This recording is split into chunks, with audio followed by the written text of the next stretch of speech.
Welcome to Module 2 of the free PenTest Plus training series by CompTIA. So we're going literally based on the outline for the CompTIA PenTest Plus PT0-003 examination. And so in Module 2, it's all about reconnaissance and enumeration techniques. And this will be 21% of the exam contents if you choose to take the examination. I know a lot of people are just watching this because they want to get better at pen testing and they want to have the official education from CompTIA. So this is going to be that. And in section 2.1 of module 2, we're going to be talking about information gathering techniques. So this is, we are now officially going out of concepts and philosophies and everything that we covered in module 1, which was essentially the preparation for the engagement and all the things that we need to do to prepare for the engagement. And now we're going into the official techniques that you will be using. And these things are fun. This is where the fun really starts. So in information gathering, we have the concept of reconnaissance, also known as recon, and there's something called passive and active reconnaissance, and we're going to be talking about those details in a little bit. So reconnaissance is the first phase of the attack or penetration test. So let's say, you're doing a penetration test. An attack really implies that you're doing something that you shouldn't be doing. Technically, a penetration test can also be considered an attack. Whatever, I don't want to get too much into the semantics, but essentially, you're doing this with permission, hopefully, and you're doing this ethically, all of that stuff. But the very first step of any pen test or any ethical hack is to do reconnaissance. And this is where you would gather as much publicly available information as possible about a target. And then, of course, we're going to go into the concept of active reconnaissance, where you're going to try to get things that aren't necessarily publicly available. This is a very critical step because it really sets up everything else for the pen test. So if you do a really good job of gathering intel and doing really strong reconnaissance, it makes the rest of your work easier. If you kind of skip through this, or if you breeze through reconnaissance and you don't spend as much time as you probably should to try to gather as much as you possibly can about your target, then it's going to make it difficult later on to come up with exploits or to come up with potential avenues or attack vectors that you can use to potentially exploit and penetrate the target, right? The whole concept is to penetrate the defenses of your target. So the more effective and stealthy the attack will be if you gather the more powerful intelligence, or as much powerful intelligence as you possibly can about your target. To get the PenTest Plus notes, practice questions, and to join a supportive community of like-minded people like you, consider joining the Hackaholics Anonymous membership community. We have 4 tiers: the supporter, the agent, the guardian, and the master. And each tier gets their own Discord server and early access to content. The agent, guardian, and master levels will get exclusive content like line-by-line code explanations for how to create cybersecurity and PenTest Plus scripts, like exclusive downloads that they will get. For example, the notes document for this PenTest Plus and everything that I'm using for the lectures, as well as all of the practice questions and everything else that will go along that will be made for the scripts and everything else that we're going to be doing for the PenTest Plus training series. There will be free pre-made monthly Python automations that have to do with system administration, cybersecurity defense, as well as, of course, PenTest Plus and ethical hacking. And then there's going to be monthly live streams with me every single month, plus so many other things that you would get as a part of being a member of Hackaholics Anonymous in these tiers. To join, you can simply click the link in the description below, or you can go to our homepage and click the join button there. Or you can go to youtube.com/@hankhackshackers/join, and you'll be able to join Hackaholics Anonymous. Now, without further ado, let us continue with PenTest Plus.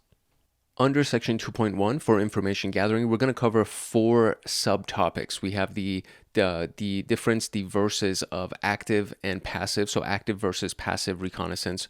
We have something called open source intelligence, also known as OSINT, and you will get a lot of data from doing OSINT. Believe it or not, it's actually kind of scary, the amount of data that companies or employees of companies leave open to the public.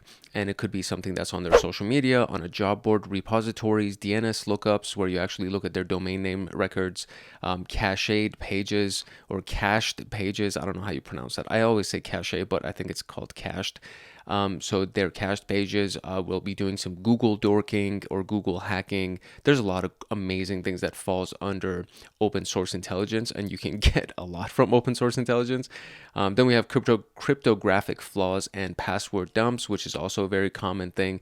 As we talked about the various frameworks for doing penetration testing, one of the big ones was the OWASP top 10, and inside of the OWASP top 10, I think it was actually not the first one, because the first one had to do with authority and giving authorization to people that shouldn't have the authorization. But definitely in the top 10 list, I think towards the top of the list, we had cryptographic flaws, and under cryptographic flaws would be, passwords that are easily accessible because they weren't encrypted, and so you can just kind of find them through plain text. And then we have network recon and sniffing, which is another really, really big concept. So we're going to be talking about all of these four things. I'm going to introduce to you the tools that are going to be used and the various strategies that we'll end up using to do these four types of attacks, or not necessarily, we're not in the attack phase yet. So these four types of data gathering, some of the more commonly used tools and the tools that you definitely need to be aware of. And then I'll show you how to access those tools. And when we get into the portion of this chapter or this module where we actually start running these tools, you're going to definitely want to know where you can find them. At the very least, if you don't have Kali Linux installed, you should get a copy of Kali Linux, at least on a USB drive or something like that. And if you don't have that, inside of the inside of the Linux Plus, my bad. So inside of my Linux Plus playlist, I have a installation section for you. It's in chapter 3, or like part 3 of the main video, the very first video. We're going to go through the installation of Linux. If you want to install it on top of your current OS, or if you want to install it inside of a USB drive, that would be a really, really good way to do it.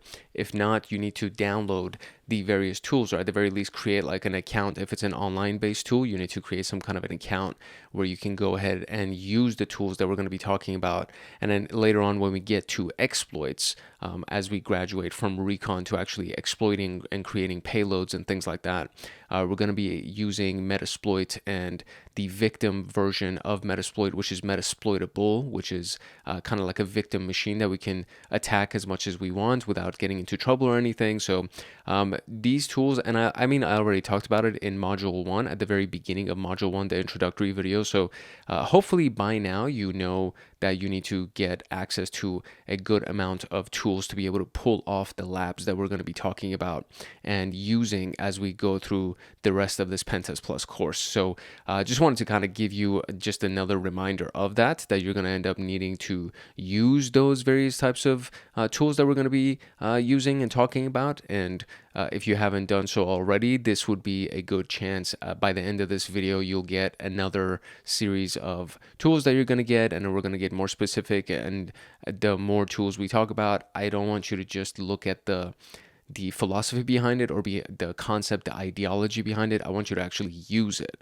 So make sure that you download them and use them. So I'm going to stop saying that over and over and over again. So make sure you download them and use them. That's it. That's the last time I'm going to say that. Okay, first, active versus passive reconnaissance. And under that, we have the very first one, passive reconnaissance. And passive reconnaissance is, again, recon.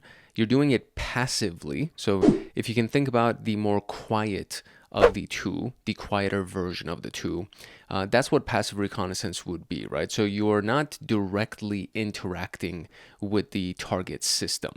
You're not running scans against their system. You're not doing anything that would set off their defensive security tools or their intrusion detection systems or their SIM. You're not doing any of those things. You're basically gathering as much information as you can without doing any kind of scanning or anything like that. If we were talking about physical penetration testing, this is the equivalent of of kind of sitting outside and using your binoculars and just watching the building and seeing who goes in and who comes out, and then going to the local coffee shop and seeing who goes in and who comes out, and all of those things without interacting with anybody, without trying to set off any kind of alarms. You're literally just a spectator. That's essentially what this would be in the world of physical penetration testing. But in digital pen testing, which is essentially what we're going to be focusing on, this is everything that you can gather without interacting or scanning the target system. The key points here are that you're going to be stealthy, right? Because if you don't actually scan them, you're not targeting any kind of security alarm, you're not targeting any kind of security tools or appliances. You'll be using publicly available information through Google dorking or Google hacking, through LinkedIn, Whois records, DNS records. All of these things are accessible by just going to a website and pulling up information about their domain names and the IP addresses associated with those domain names. And then all of this activity will prepare the groundwork for your active attacks or your active recon, right? So passive recon will gather a lot of information, and then that will feed into active recon. And so these two things will actually they go hand in hand, two sides of the same coin, essentially. It's not doing one over the other. You're going to do both. It's just that you'll start with passive because you'll be able to gather a lot of information that will help you kind of fine tune and be a little bit more intentional when you actually go into your active recon. These are some of the common passive recon methods or strategies or tools that we would use. So Whois lookups, essentially they identify the domain owner and the registrar, meaning the company with which they have registered their domain name and who their hosting would be, etc.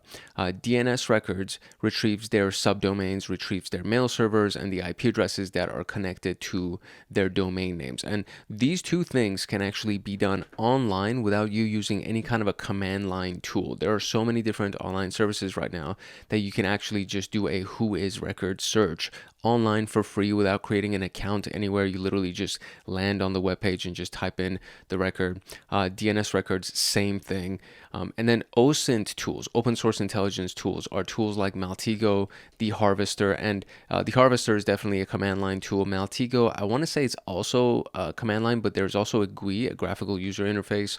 Shodan is basically a website, and then Google dorking is literally Google. So then you can search through public code repositories for leaked credentials in GitHub, and social engineering recon by looking through social media. And we're going to talk about all of these in detail a little bit later, especially in the future episodes. But just to kind of give you an idea of how easily accessible these things are, let's pull some of them up so you can actually see them. So I just did a simple Google search for Whois records, and then the very first one is whois.com, and then you go here and you literally just go and type in the domain name. So let's say google.com or whatever, and then it'll say, okay, google.com, this is their domain registered 9/19 of 19 or 9/15 of 1997. It expires on 9/14 of 2028. It was updated on this. Decline, delete, prohibited, transfer, all these things are prohibited. These are their name servers, their registrar information in Mark Monitor Incorporated. The abuse email is the abuse complaints at Mark Monitor. There's an abuse phone number. The registrant, meaning the person who registered it or the entity who registered it, is Google. They're based in California. Their domain is the email for their registrant, I guess, would be domains markmonitor.com. Whois, administrative contact, technical contact, all these things. All this information we retrieved from just doing a simple Whois search on Google to try to find the Whois records of Google. You can do the same thing for basically everything else, right? Like you could do youtube.com, you could pick whoever the name of the client is. You can just go to their domain name and try to see what information you can gather from their domain name. And a lot of times you'll be able to find some interesting information that you can use for your overall recon. And as we talked about in the first portion where you're preparing for the engagement, you want to document all of this, like everything that you find, even if there's nothing that seems interesting at the very, very beginning, right? Like you look at it and you're like, oh, okay, well, I mean, Google is super secure. So if Google owns Google and it's Google, like if you find the information and at the top of your head, you're like, I don't think this is going to be useful in any way, you should still document it because it shows the activity that you're running, especially if you have to create a technical report for somebody at the end of the pen test that's going to review your work. So things like just running a whois record and finding out what that is very, very useful. You can also just look for DNS records, and a DNS record, or I think that is that, let me see, it was a DNS record, but what are we, yeah, DNS record analysis. So there is DNS record tools that you would end up using for your command line, but then there's something like the DNS checker, for example, where you can actually go to this website again and then just do www, and it will do youtube.com, and then press enter, and then see what kind of records you can pull, and then you'll see a bunch of stuff right here. So IP address associated with youtube.com, another IP address associated with it, and another IP address, and another IP address, and another IP address. And the reason for this is because of the fact that they alternate, they rotate their IP addresses, because as you can imagine, youtube.com gets attacked a lot. Google gets attacked a lot. So they need to stay on their toes. So they would use a range of IP addresses. Same thing with their IPv6 addresses. So the ones that you see right here, these IP addresses are IPv4 addresses. The quad A records are IPv6 addresses, and this is an IPv6 address.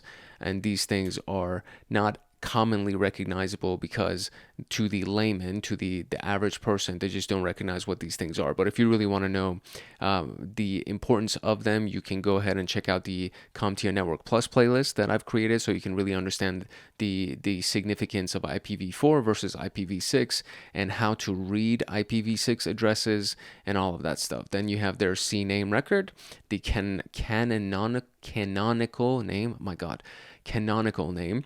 There is no MX record to find, so MX would be for their mail servers. There's no NS record, PTR, SRV, all these other records don't exist. There's no TXT record. TXT records are literally plain text records that would probably get you some kind of information. If there was actually a plain text record, you would probably be able to get some really interesting information about the company or the way that things are set up for that domain name, and then you can use that to do further reconnaissance. So all of those things are not available for youtube.com, because YouTube is owned by Google, which is owned by Alphabet. So obviously it's a massive, massive company.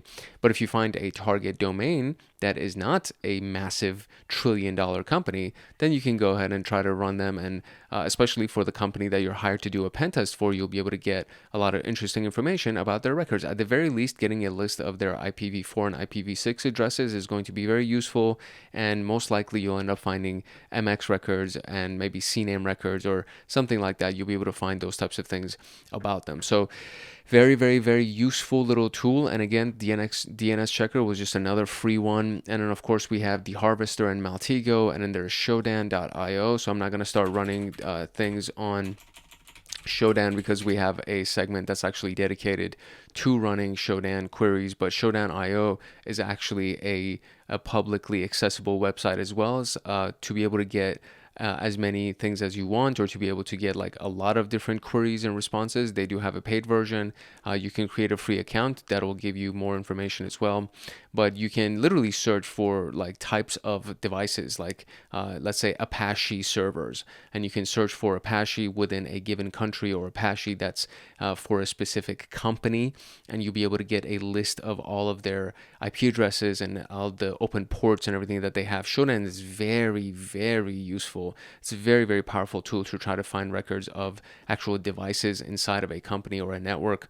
And then we have Google Dorking, and Google Dorking is another one of those things that again is just really useful. If you don't know what types of queries to use, you can go to this website called Exploit Database. And inside of Exploit Database, at the bottom right here, there is something called the Google Hacking Database. So you click on the Google Hacking Database, and then it brings up all of these different queries. These are actual queries that you can go ahead and paste into Google. And this first one, for example, is going to search through GitHub, right? It's going to search through the GitHub site. And then it's just going to search for this begin open SSH private key to see if any of those things are going to exist. And so the first link, cannot SSH with SSH RSA keys having begin open SSH. And then you just click on that to see if there's anything interesting over here. And it just so happens to be that it says it can't do it, etc. But that's just one example of what a Google Dorking query would be. There are a lot of different ways that you can do this. And if you are just looking for different types of queries to use, you can always just come to Exploit Database and then look at their Google Hacking Database and be able to find that information. There's a lot of amazing information over there. And in public code repositories like GitHub and employee social media, all that stuff is pretty self-explanatory. So I'm not going to go too deep into that. We can continue on with our lecture contents.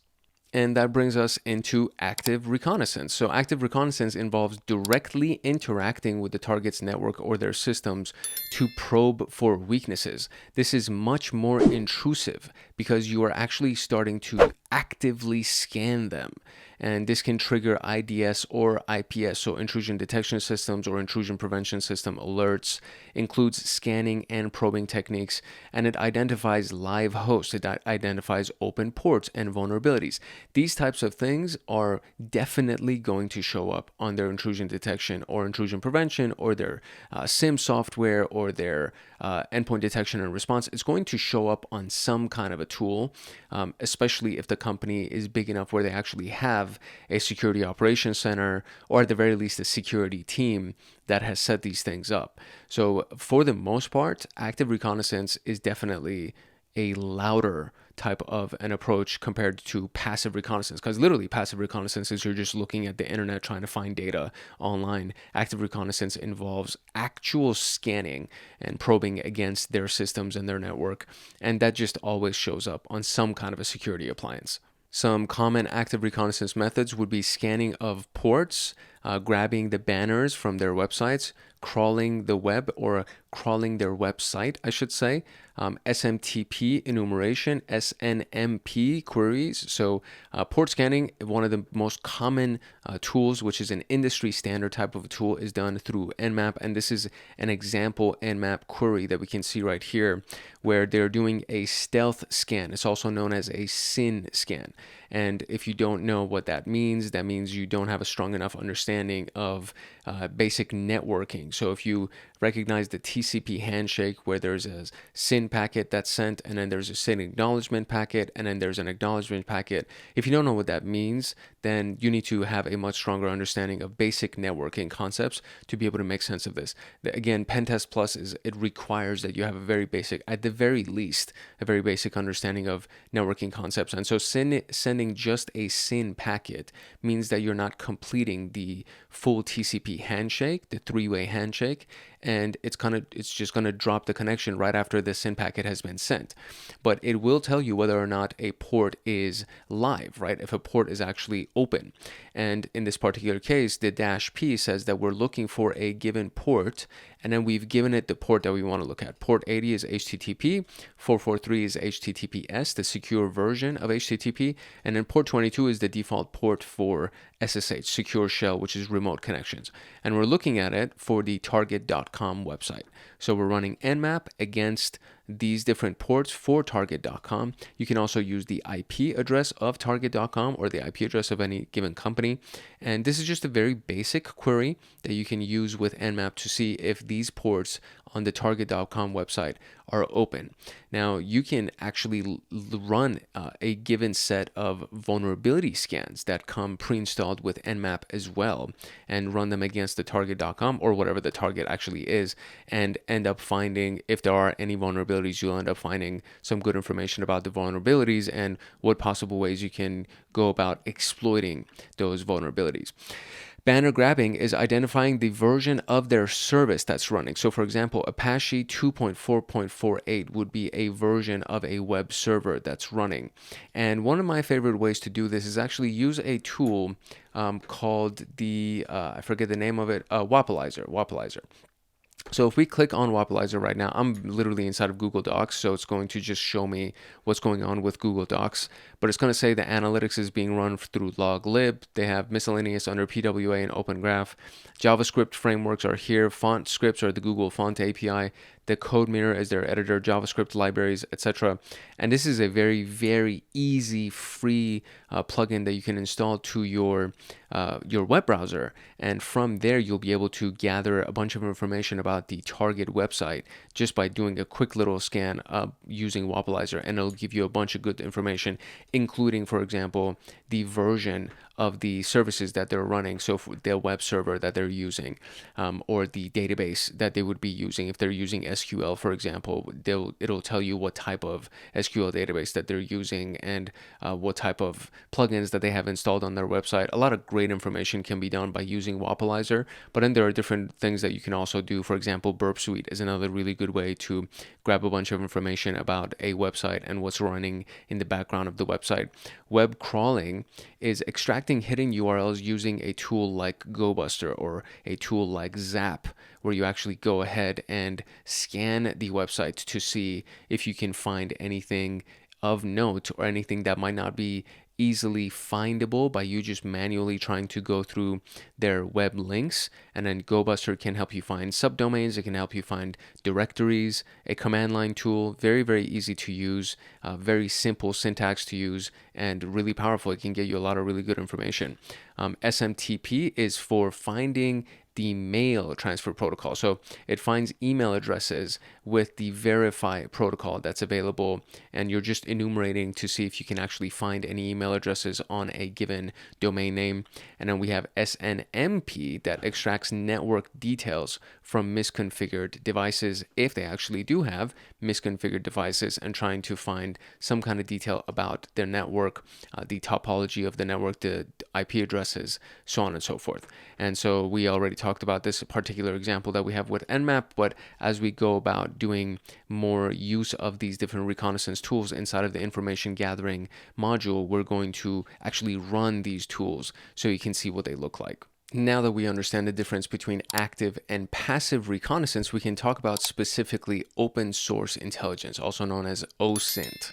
And OSINT, if you can already determine, or hopefully you've already been able to determine, this falls under passive reconnaissance because we're not doing any kind of scanning. We're not doing active scanning or probing against their network or their devices. We're just looking at data that's available online.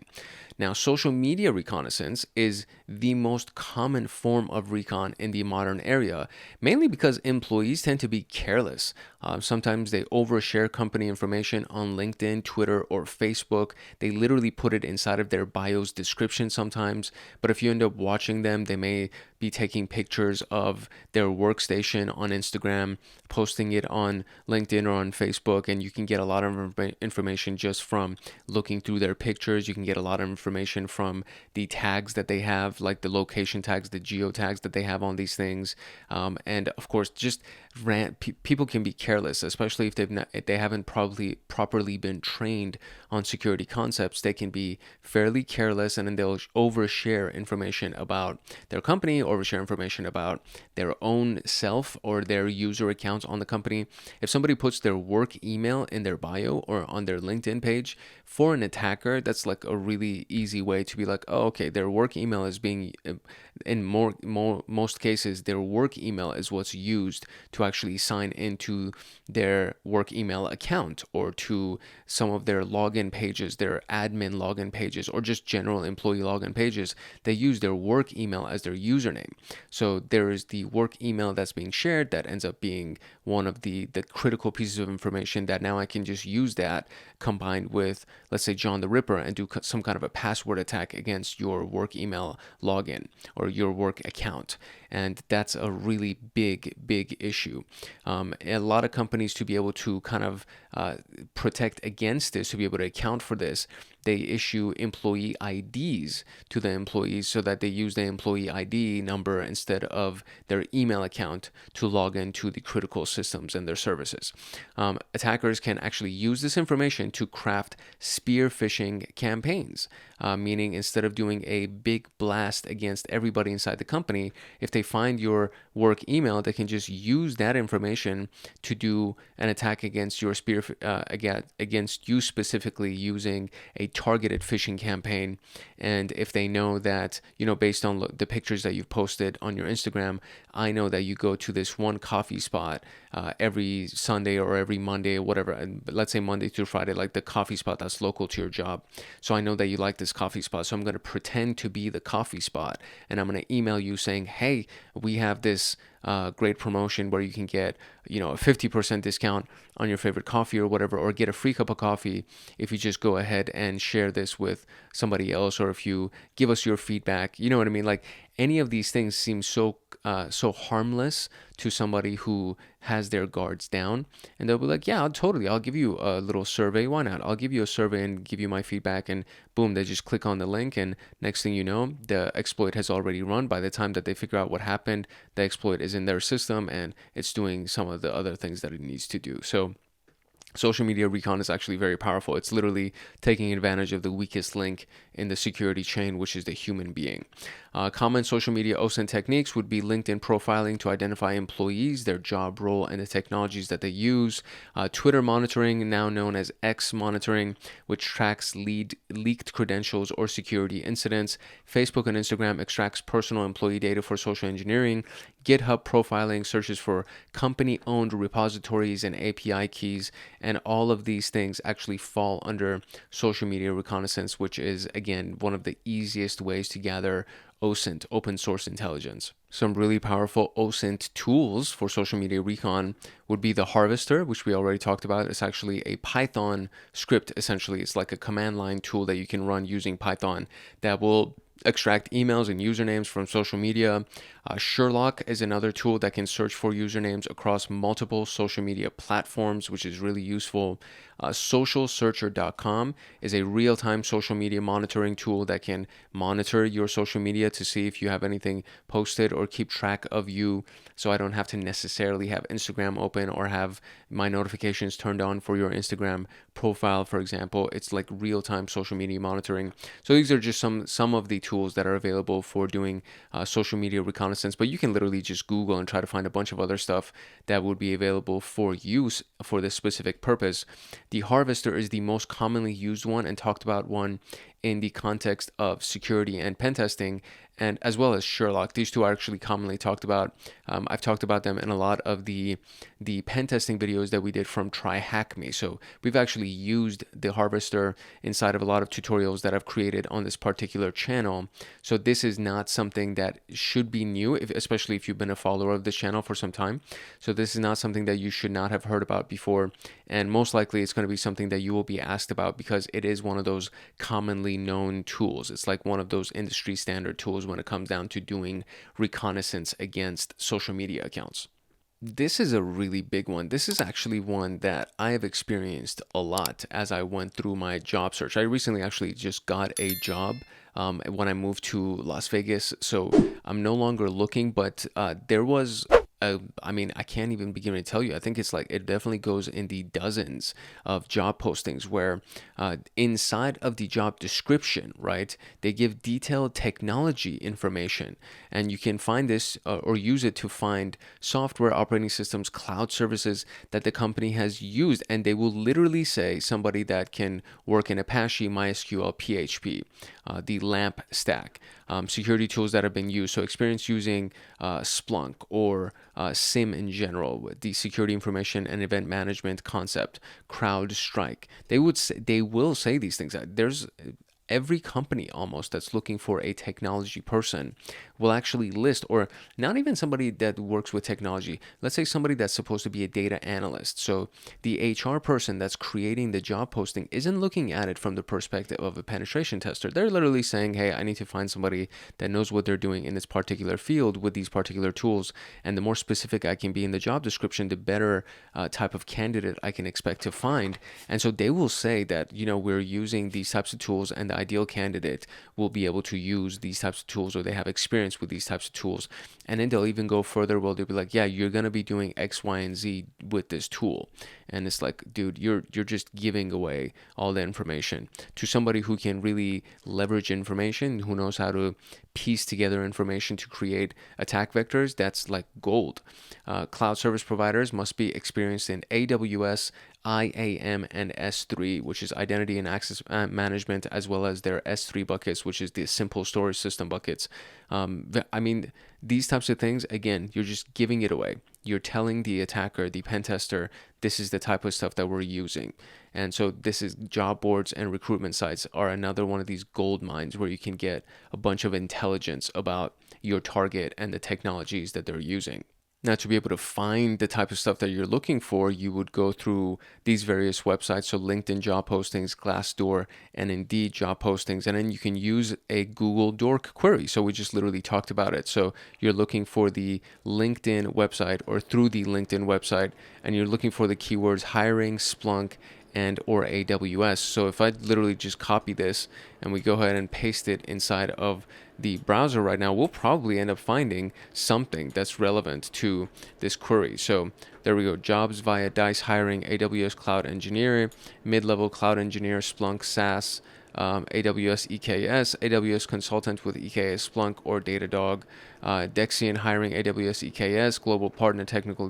Do you see what I'm saying? Like, it's literally in the freaking headline of the thing, and it's as easy as just saying, okay, what type of hiring, what type of stuff are they hiring, and then you can even just go further and I don't know, say let's say Apple or something, and then see if you can find these things. So 16 Apple Splunk jobs. I mean, come on, like that's so easy to be able to find information. And a company as big as Apple, now obviously Apple has a really great security posture and they're constantly pen testing themselves, and they're hiring people through their bug bounty program to penetration test them and do all those things. So it doesn't give that much away about Apple, knowing that they use Splunk, and Splunk is the industry standard for security. So it's not like you're going to really get a lot of information. But if you're trying to map an attack towards Apple and you want to know what type of security appliance they use so that you can kind of try to evade that security appliance, it would be good to know, right? So they use Splunk. Now we just kind of learned that about Apple, basically. So this is one of the things that is just, again, super useful to try to pull from their public database listings. So Recon tools can actually really help you find information about the company and what type of software and technology they're using. Moving on to code repositories and data leaks. There have been instances that I've ran across where the developer, the person who was coding the website or coding the web application, they accidentally left sensitive data inside of the source code. For example, an API key that was not encrypted, so you actually get to see the full API key, or a password that was hard coded into the script, or it was left in the comment section, let's say, or they might leave a comment that says, the data has been saved to this link temporarily, and then they don't remove the link. So just by looking at source code and searching through the source code, you might be able to find certain things. So an AWS API key would start with the string AKIA, and then the rest of it would be the actual key itself. Database credentials could be something like a variable, very basic, DB password equals super secret. So just looking for the password keyword inside of source code would be very, very interesting to see if you can actually find anything like that. Of course, you can even do a Google Dork inquiry where you can look for websites that actually have the key password or the keyword password inside of their source code, which again, very, very interesting, and you can actually find a lot of interesting data that way. And as I just mentioned, we actually, you can sometimes find hard-coded passwords inside of the source code. So for the Python language, for example, this would be the syntax to create a password variable where you say the password equals whatever this string value is going to be. So if you actually find something inside of the code that says password equals, and then you look at it and you're like, oh shoot, they actually literally left their password in clear text, hard-coded inside of the script. That's insane, but it's not uncommon. It's not like you won't be able to find it. Then you have something that they share their RSA private key. So if you search for this specific series or this string right here that begin RSA private key, and then you look at it and you see that underneath it, it actually has the private key, and then it'll say end private key. That so you have the begin and then you have the end, and then everything in between those two is actually the key, and that ends up being their secure shell private key that you can use to remotely log in through the terminal, which is, again, it's not uncommon, right? It's not unheard of. So this is these are just some of the like low-hanging fruits that you can potentially find. And then you can use, of course, GitHub dorking, which is basically Google dorking, just going through GitHub. So you can say site github.com, or you can literally do github.com/Apple, let's say, assuming that Apple would have their own company repository. So that would end up being the site domain that you would look through, and then you would start looking for things through it, like db_password. So if you do your recon using your OSINT intelligence, and you see that, oh, they actually have inside of their job descriptions, they're saying somebody that needs to know how to use repositories, for example. And it's like, okay, so if they are using repositories, or if they mention that they use GitHub inside of their job description, you're like, oh, so let me go and actually search through GitHub to see if I can find their company website or their company's GitHub repository profile. And from there, you'll start searching through that link. So it would be github.com/Apple or /Google, whatever it is. That's usually what it's like. And then from there, you'll search through their actual link to see if you can find any information through their actual repositories that may have accidentally leaked a database password, right? db_password would be the key term that you'd be looking for, and then that might end up giving you some interesting information that was just left on their repo, right? There's something called gitrob, which finds sensitive files inside of GitHub repositories, and there's also something called shgit, SHH-git, that detects leaked secrets in public repositories. So these are also very interesting tools that you can use to find open source intelligence without ever scanning the company website or doing anything that would even be considered active recon. So there's a lot of amazing things that you can do through OSINT, just open source intelligence techniques. Next up is DNS lookups and cached pages, or cached pages, however you want to pronounce it. DNS records reveal subdomains, mail servers, IP addresses, and cached pages expose deleted or hidden content. And all of this information, again, is available through open source intelligence. And something like a whois lookup, which we already kind of did an example of, this will retrieve the domain information, the domain ownership information, so for whois against target.com. And I think for the purpose of this specific course, I didn't mean target the actual company target. It was just saying that the domain of your target is what I was implying. But now I see, kind of like retrospect or hindsight is 2020, whatever. Now I can see, I'm like, oh, that kind of could mean that we're actually trying to scan target.com. So if you work for target.com, or if you are target.com, we're not trying to create strategies for scanning you. This just means that we're looking at the domain name of our target when we're running the penetration test. So it could be, abc.com, whatever. So DNS lookups and cached pages, they actually can get you some interesting information about subdomains, mail servers, and IP addresses. When we ran against Google, we obviously couldn't see their mail server, or YouTube, we couldn't see their mail server. But you can see that there was an MX record section that was available, that had they had that information publicly available, it would have shown up under that MX record portion. A terminal tool that you can use, a command line tool that you can use, would be SubFinder, that will actually look for subdomains for your given domain. I actually always just use GoBuster for mine, but SubFinder is another really good one, where you can just do SubFinder-D and then provide the domain of your target, and it will look for any subdomains that you can actually potentially leverage. And it could be the admin login, for example, or something along those lines that would be the, let's say, admin.target.com. That's kind of what it would look like. That's what a subdomain typically is. And so you can see from the list of subdomains what might be interesting as a possible attack vector. Reverse DNS lookups, which identify hosting providers and network infrastructure. Wayback Machine, which is an interesting little tool. It's also available online as well.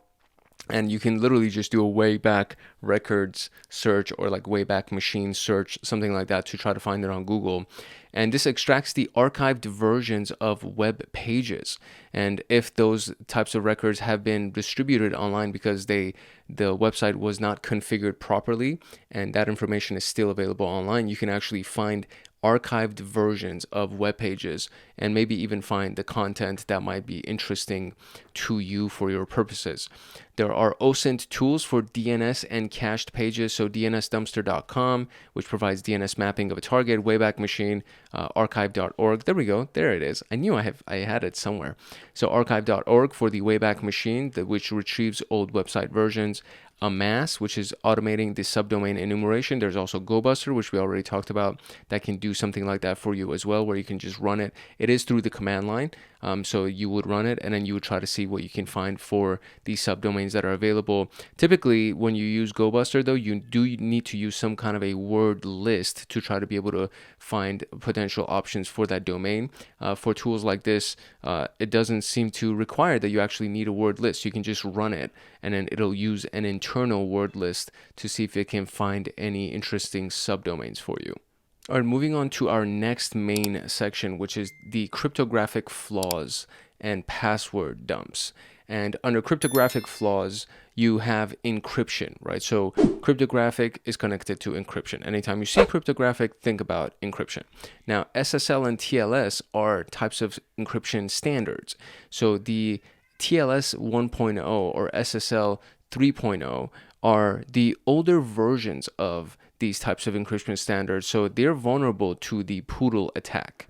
Using self-signed certificates are vulnerable to man-in-the-middle attacks. Self-signed certificates are certificates that were literally just created on their own computer, and they used their own certificate, and then they attached it to their website, and they made it so that it's the website has been verified and encrypted using my own certificate, but that specific certificate may not be as strong as something that you get through a really strong certificate authority. Therefore, your encryption for your SSL or TLS encryption ends up not being as strong as it should be, which means that somebody can actually try to get in and actually hack through your encryption. And then that way, now they have a man in the middle, meaning they're capturing traffic that's going in and out of your website and potentially getting sensitive information.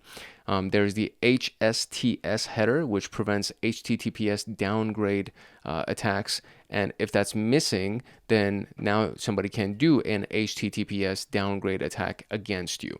We'll be talking about these things, so I'm just kind of giving you the data that you need to pull when you're going through intelligence gathering, and then we'll talk about how to actually exploit this data when we get to the exploitation section.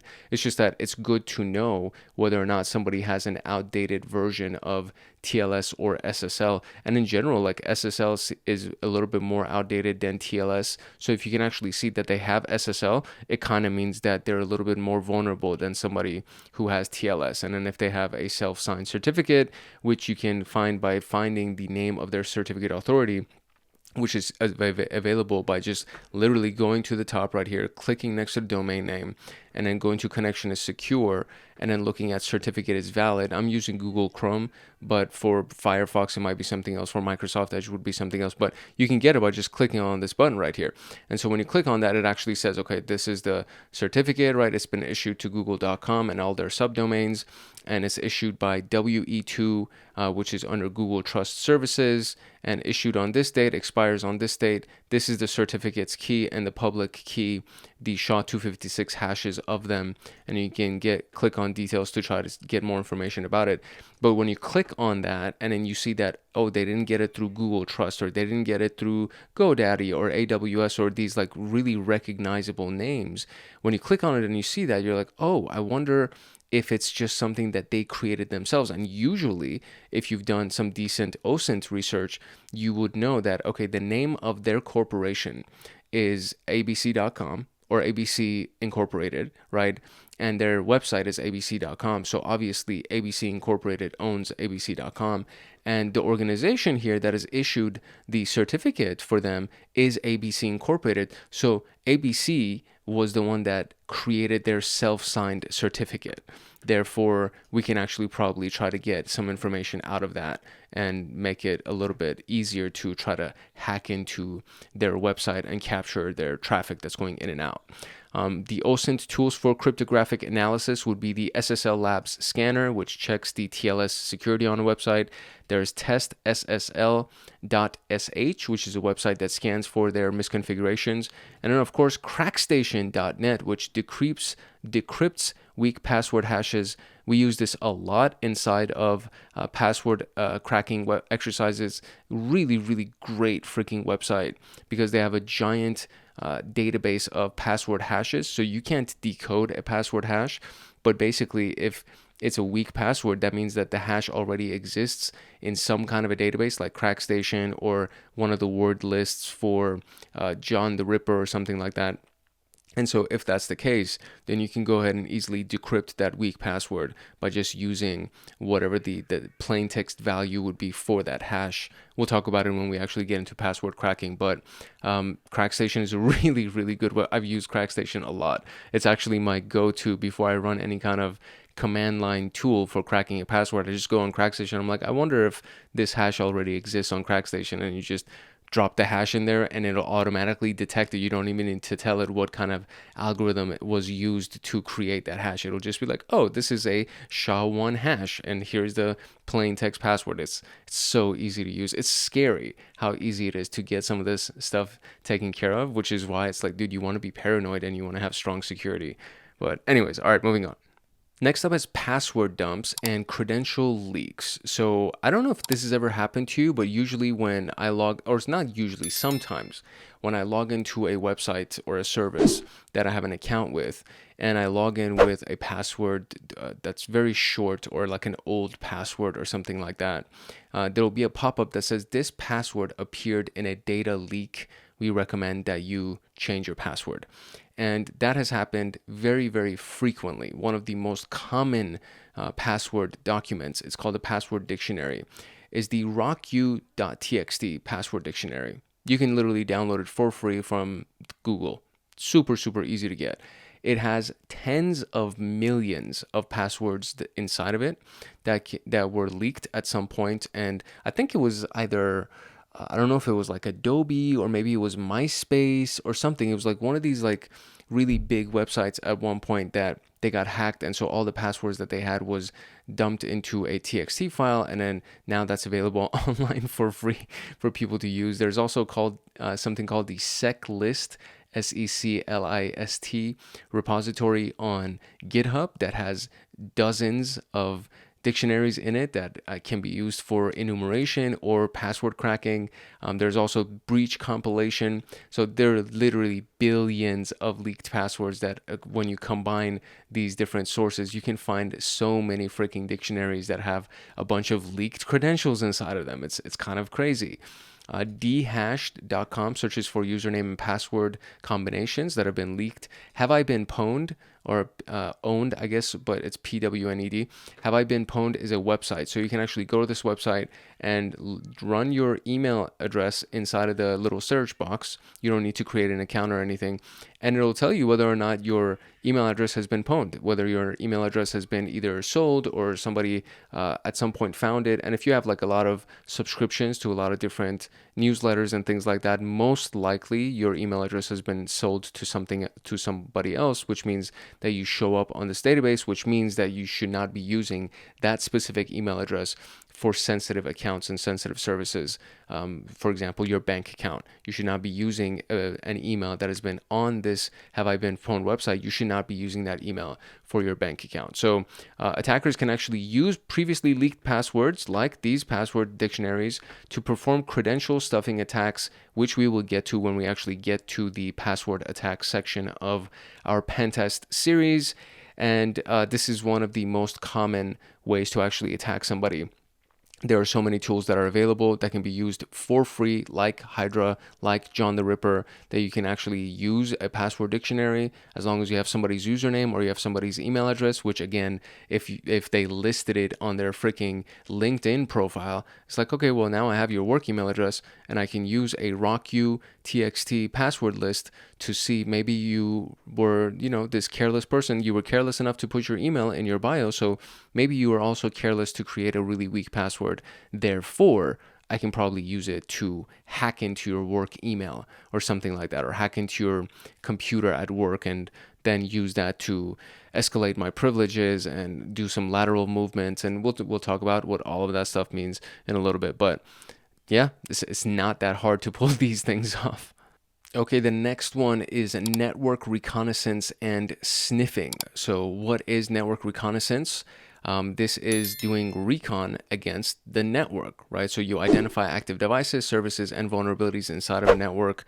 And really, again, we've already talked about Nmap. Nmap can be used to scan a specific domain name, but it can also be used to scan a range of IP addresses. So if you don't know what a subnet is, I will recommend that you go watch the Network Plus training series, because we talked about subnetting in detail and a variety of different subnets and all of that good stuff.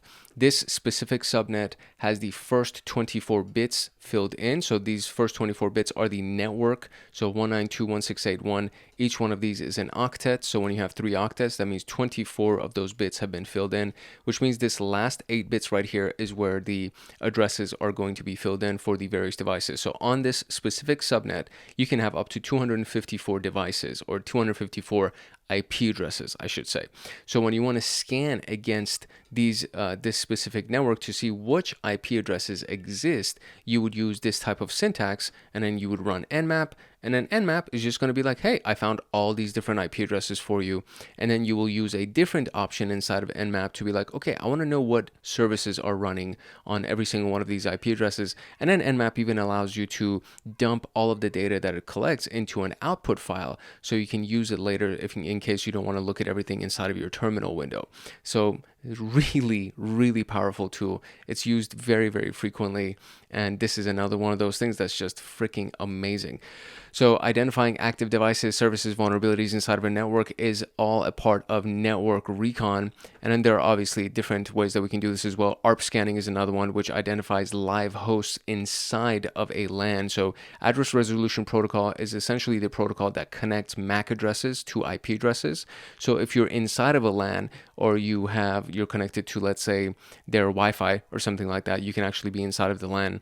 And now you can use an ARP scan command to see if you can try to find any live hosts inside of that local area network. And then once you have the IP address, let's say, in this case, I just used the target.com example again, but you can just replace this with the IP address of the device that you might be most interested in. And then you would use the -O with Nmap to actually determine what the target operating system is on that specific IP address, and that's considered to be OS fingerprinting. And then if you know what the target IP address is, you can use -V, which will give you the version of the services that are running on that IP address. There are so many things that you can do with Nmap. I'm telling you, it's like probably going to be your best friend when it comes down to reconnaissance and active recon specifically. And this is just one of those things that it's invaluable. It's a free tool that comes with Kali Linux installations, and Kali Linux is free as well. But you can download Nmap on any device, any kind of operating system, and just start going crazy, like start scanning and just lose your mind with the scanning. Honestly, there are so many things that you can do. So OS fingerprinting, again, just adds more information to the database, to all of your recon that you've done, and you can use that to further advance your knowledge so that you can get really good exploits, specific exploits designed. There are other network recon tools. So again, Nmap we already talked about. Mass Scan is another one, which is a network-wide scanning tool. And then there's Shodan.io, which actually searches for exposed devices on the internet, and we'll be talking about how to use that again when we actually get to that portion. But Shodan and Nmap are really powerful tools. We've talked about them a lot, and Nmap and Shodan were actually even used inside of Mr. Robot. It's one of my favorite shows on cybersecurity and hacking, and it's actually super legit. Everything that they talk about is very on point. So Elliot, the main character, uses Nmap and Shodan in a few different episodes, and you can kind of get an understanding of what can be done with these tools. They breeze through it, and they're making it entertaining for the show or whatever, but they really do use it correctly, and you can get some really interesting use cases just by watching a really good show. So network recon tools, these are just some of the really more important ones. And then you can use the data that you gathered from the last section to feed into this section, right? So network sniffing and traffic analysis. So you've done a scan against the network, you found an IP address that you were interested in, you know what operating system is on that IP address, you know what version is running on that IP address, and now you're like, okay, well now I want to start sniffing the traffic that's going in and out of this specific IP address. And so you would use one of these tactics and one of these tools, right? So capturing unencrypted traffic to extract sensitive data. You can even capture encrypted traffic and use some kind of key to decrypt them if that's even available to you. But usually if you can find unencrypted traffic, that's amazing. Packet sniffing is a concept where you actually intercept packets, the traffic that's going in and out of that device, in and out of that network. And the HTTP version of the traffic is unencrypted. If you're scanning for HTTPS, then you're actually capturing encrypted traffic, which is a little bit harder to get hold of. Then there's FTP for file transfer protocol, which again is the unencrypted version of it. So there's SFTP or FTPS, which are the secure encrypted version of the file transfer protocol, which you don't want to capture that traffic. You want to try to see if you can find anything with these unencrypted channels. And then man-in-the-middle attacks that hijack the connection. So you're actually now in the middle of the connection between the target and whatever device is trying to communicate with. And so let's say I capture your connection to anything outside of your device, and I find out that you're trying to transfer money from one of your bank accounts to another bank account, and I've captured that traffic. I'm literally in the middle of you communicating with your bank application. So then I can go ahead and be like, oh, you know what? Instead of transferring the money into this bank account, I want you to transfer the money into my bank account. And so that's a hijacked connection that I can go ahead and be like, oh, let's go ahead and do that. So conceptually, theoretically, this is amazing, but these things are not as easily to pull off unless you actually can find some kind of an unencrypted traffic channel or unencrypted traffic flow, I should say. Wireshark is another one of these free network industry standards types of tools that is used for capturing network traffic. They also use that inside of Mr. Robot. A really, really powerful tool. It can capture network packets, and it doesn't really tell you anything. You have to know what to look for, but it captures the network packets and that traffic, and it gives you the data on a granular level. So it really goes deep into each packet. And if you know what you're looking for, you can find some really, really interesting information. TCP dump is a command line packet analyzer that can also do the same thing for you. It's based on a command line. Wireshark has a graphic user interface, so there's a lot of point and click and kind of easy analysis of what's going on with the packets that you've captured.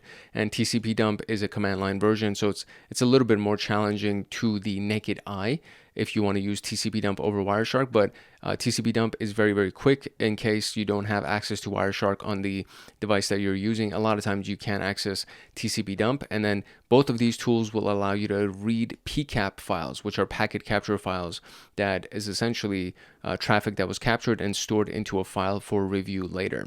Then there's BetterCap, which is really good for man-in-the-middle and network sniffing automation. That is another one of these tools that can do this information for you automatically. It can do these strategies and tactics for you automatically.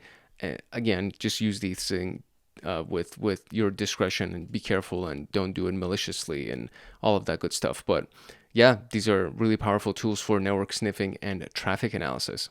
Okay, now we can get into the practice questions for this specific section for the information gathering techniques. The formats of the questions that I'm about to share with you are going to be multiple choice, multiple response. So multiple choice, you basically just make one choice. Multiple response requires 2 or more answers.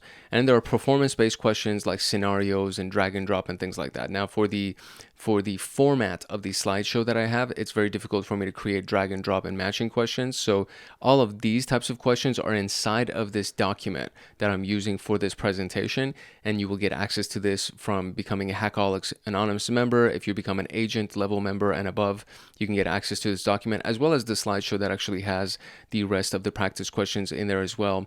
And then there one final note on these questions is that these are not the actual questions that are going to be on the CompTIA PenTest Plus exam. It is illegal for us to be able to share any of those questions with you. You literally sign an NDA, a non-disclosure agreement, when you take the examination, and you're basically saying, I'm not going to share the contents of this exam with the public. I'm not going to share these questions with the public, and no test preparation organization is going to share those things with you. So just keep that in mind. It's illegal. They don't even share it themselves, right? They don't, because I mean, all it would take is for somebody to just go to CompTIA, buy one of the practice exams, and then memorize all the answers to the practice exam, and then they go and they take the test and they pass the test, and now they're certified. So they're not going to do that. No organization. PSI is like a really common test prep website. They're not going to do it. Nobody is going to share the actual questions with you. So that being said, I tried to create the best types of questions that will really help you grasp the concept so you understand the idea. And so if you are facing some kind of a question, at least you understood what we were talking about, so you can come to your own conclusion for what the answer is going to be. So all of that in front of us, we're going to now go through these actual questions. All right, here we go. Info gathering techniques. So which one of the following techniques is an example of passive reconnaissance? Scanning a target network. So if you see scanning, that's active. Performing an SMB enumeration scan, that's active. Running an exploit against an open service, that's active. Now, if you're running an exploit, you're not even doing reconnaissance. At that point, you're inside of the exploitation phase. So when you do a query on a WHOIS database for domain registration information, that is the closest thing that you're going to get to a passive recon technique. So answer would be querying a WHOIS database. Which of the following, select two here. So which of the following are characteristics of active reconnaissance? So again, we've moved on from doing passive, we're now doing active, which involves probing and scanning. So direct interaction with the target system, that's actually active. Higher likelihood of detection by intrusion detection, that's also active. Gathering publicly available data, that would be a passive. Without engaging the target, that's all passive. No impact on the target network traffic, that's passive, because when you do active scanning, you're actually creating new packets inside of their network traffic, and they are going to see all of that. So A and B are the characteristics of active reconnaissance. Which OSINT tool, open source intelligence tool, is primarily used to retrieve archived versions of web pages? So remember, an archive is what? You're going way back, right? Archive is the Wayback Machine, and the website itself is actually archive.org. The Harvester is looking for social media information. Maltigo is looking for social media information. Shodan is looking for devices that are publicly available on their network. So none of those things actually look at archived versions of web pages. So when you think of an archive, think about going way back, right? We're going way back in time. So the Wayback Machine is what's going to pull the archived versions. Now we're going to select three here. So basically all but one. Which of the following sources can be used to gather OSINT information? So which of these things can be open source intelligence? Social media, yeah. DNS lookups, yeah. Public code repositories, yeah. Internal vulnerability scans, obviously not. So this is kind of like right on the nose, right? And so the A, B, and C would be the answers here. Which of the following cryptographic weaknesses would make passwords easier to crack? Okay, this is an interesting one. So SHA-256 hashing is actually pretty strong encryption.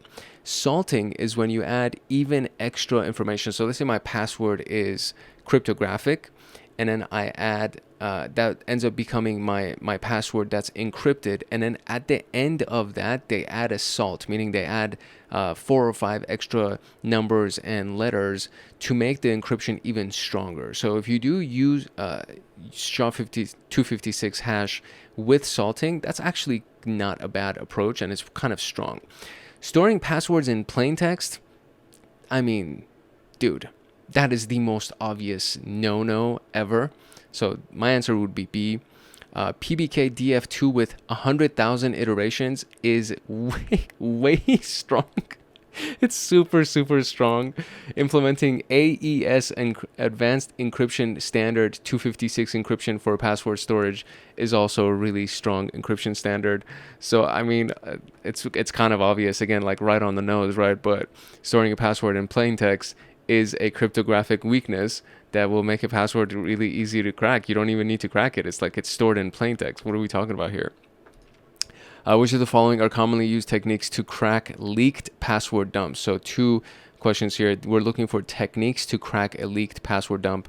A dictionary attack using word lists like RawQ, that's pretty spot on. Hash cracking with tools like John the Ripper or Hashcat, again, pretty spot on. John the Ripper will use a password list like RawQ. Encrypting the passwords to make them secure is not something to crack a leaked password. This is actually the opposite of what we're talking about. So you are now securing the password instead of trying to crack it. So when you encrypt the password, you secure it.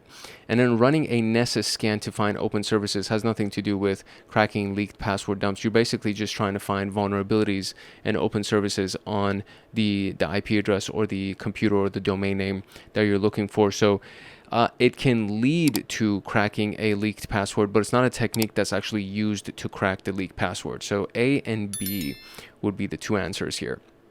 Which network scanning tool is commonly used to identify open ports and running services?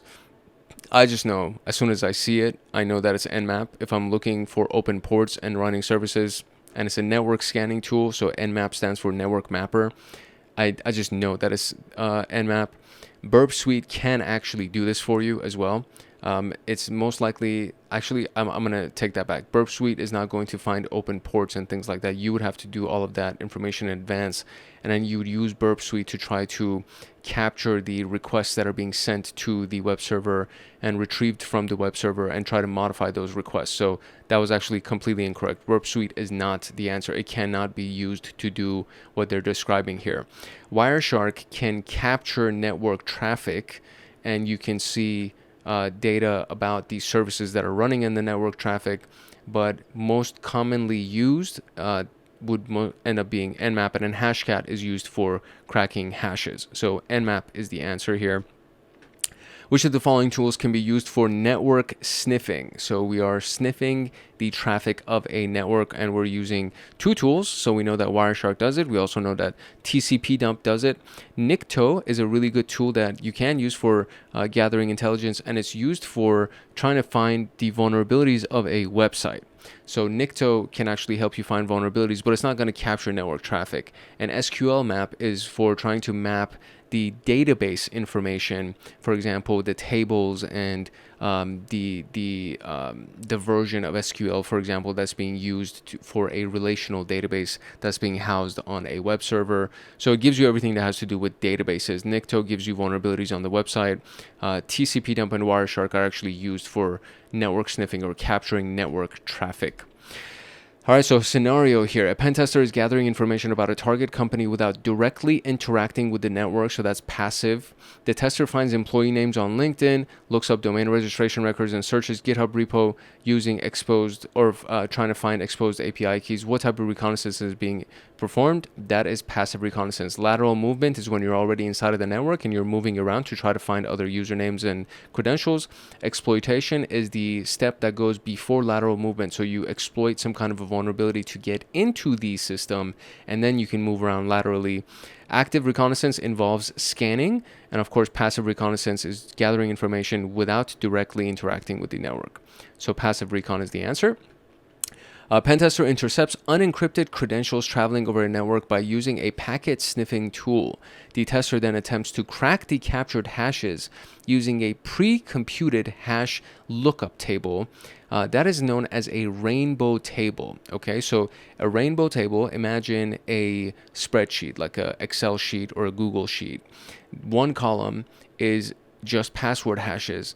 The second column is the plain text equivalent of those password hashes.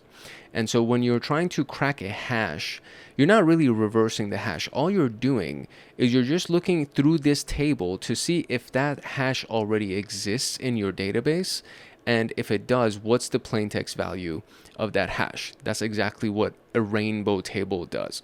So what techniques would be used to crack the captured hashes, right? So first, he's intercepting unencrypted traffic over the network by using a packet sniffing tool. So he's sniffing the network, and then he used the captured hashes in a pre-computed hash lookup table, which is a rainbow table.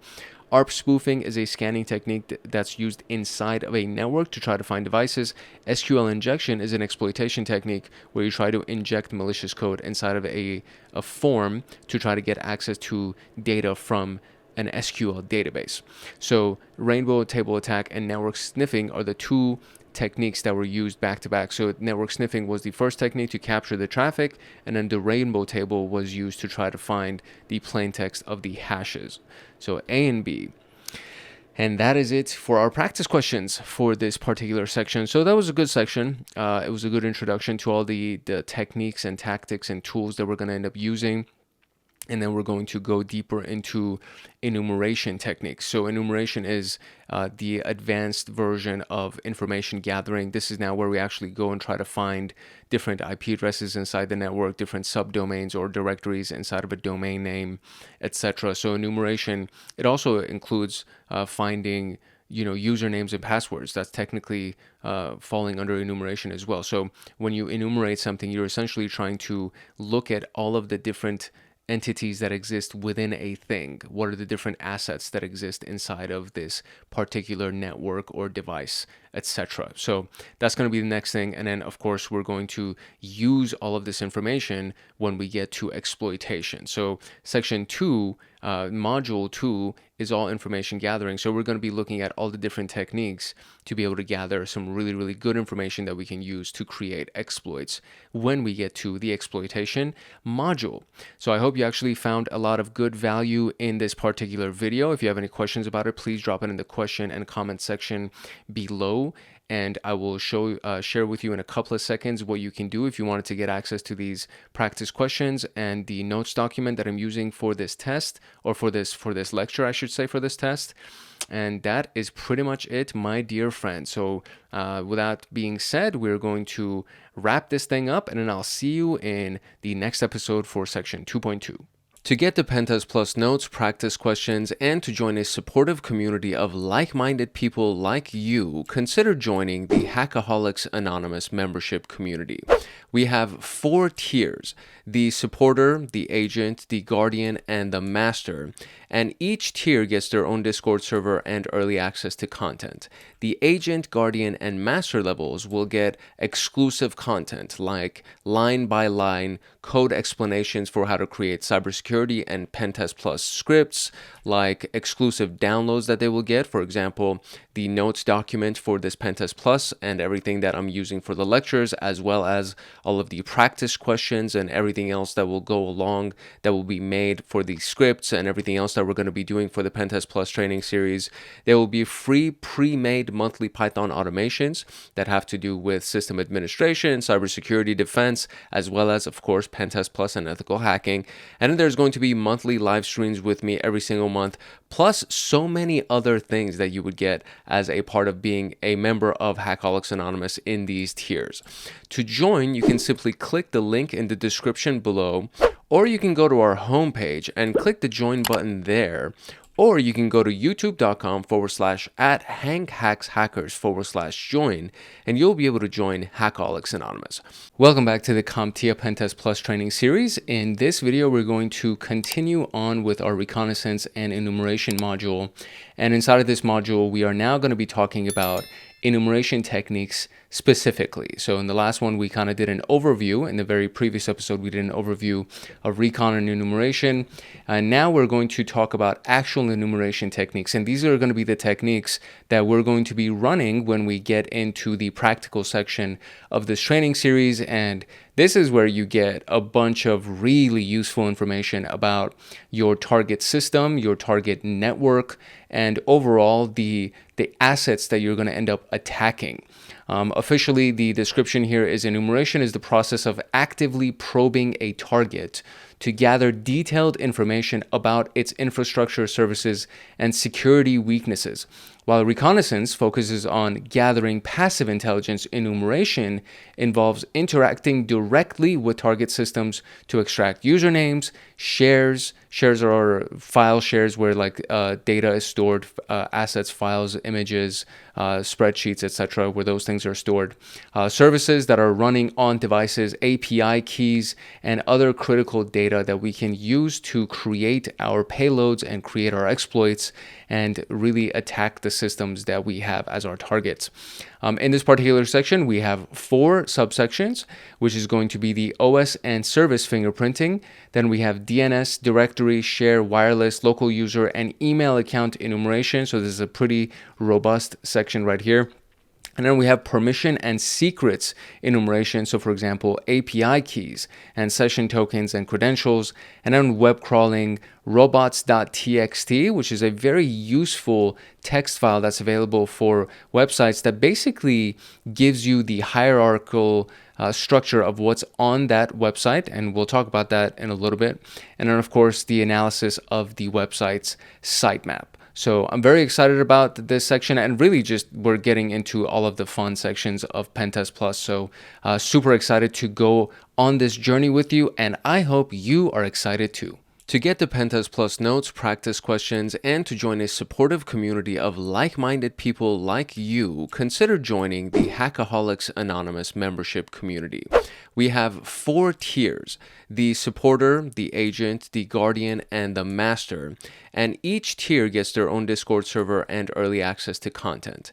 The agent, guardian, and master levels will get exclusive content like line-by-line code explanations for how to create cybersecurity and PenTest Plus scripts, like exclusive downloads that they will get. For example, the notes document for this PenTest Plus and everything that I'm using for the lectures, as well as all of the practice questions and everything else that will go along that will be made for the scripts and everything else that we're going to be doing for the PenTest Plus training series.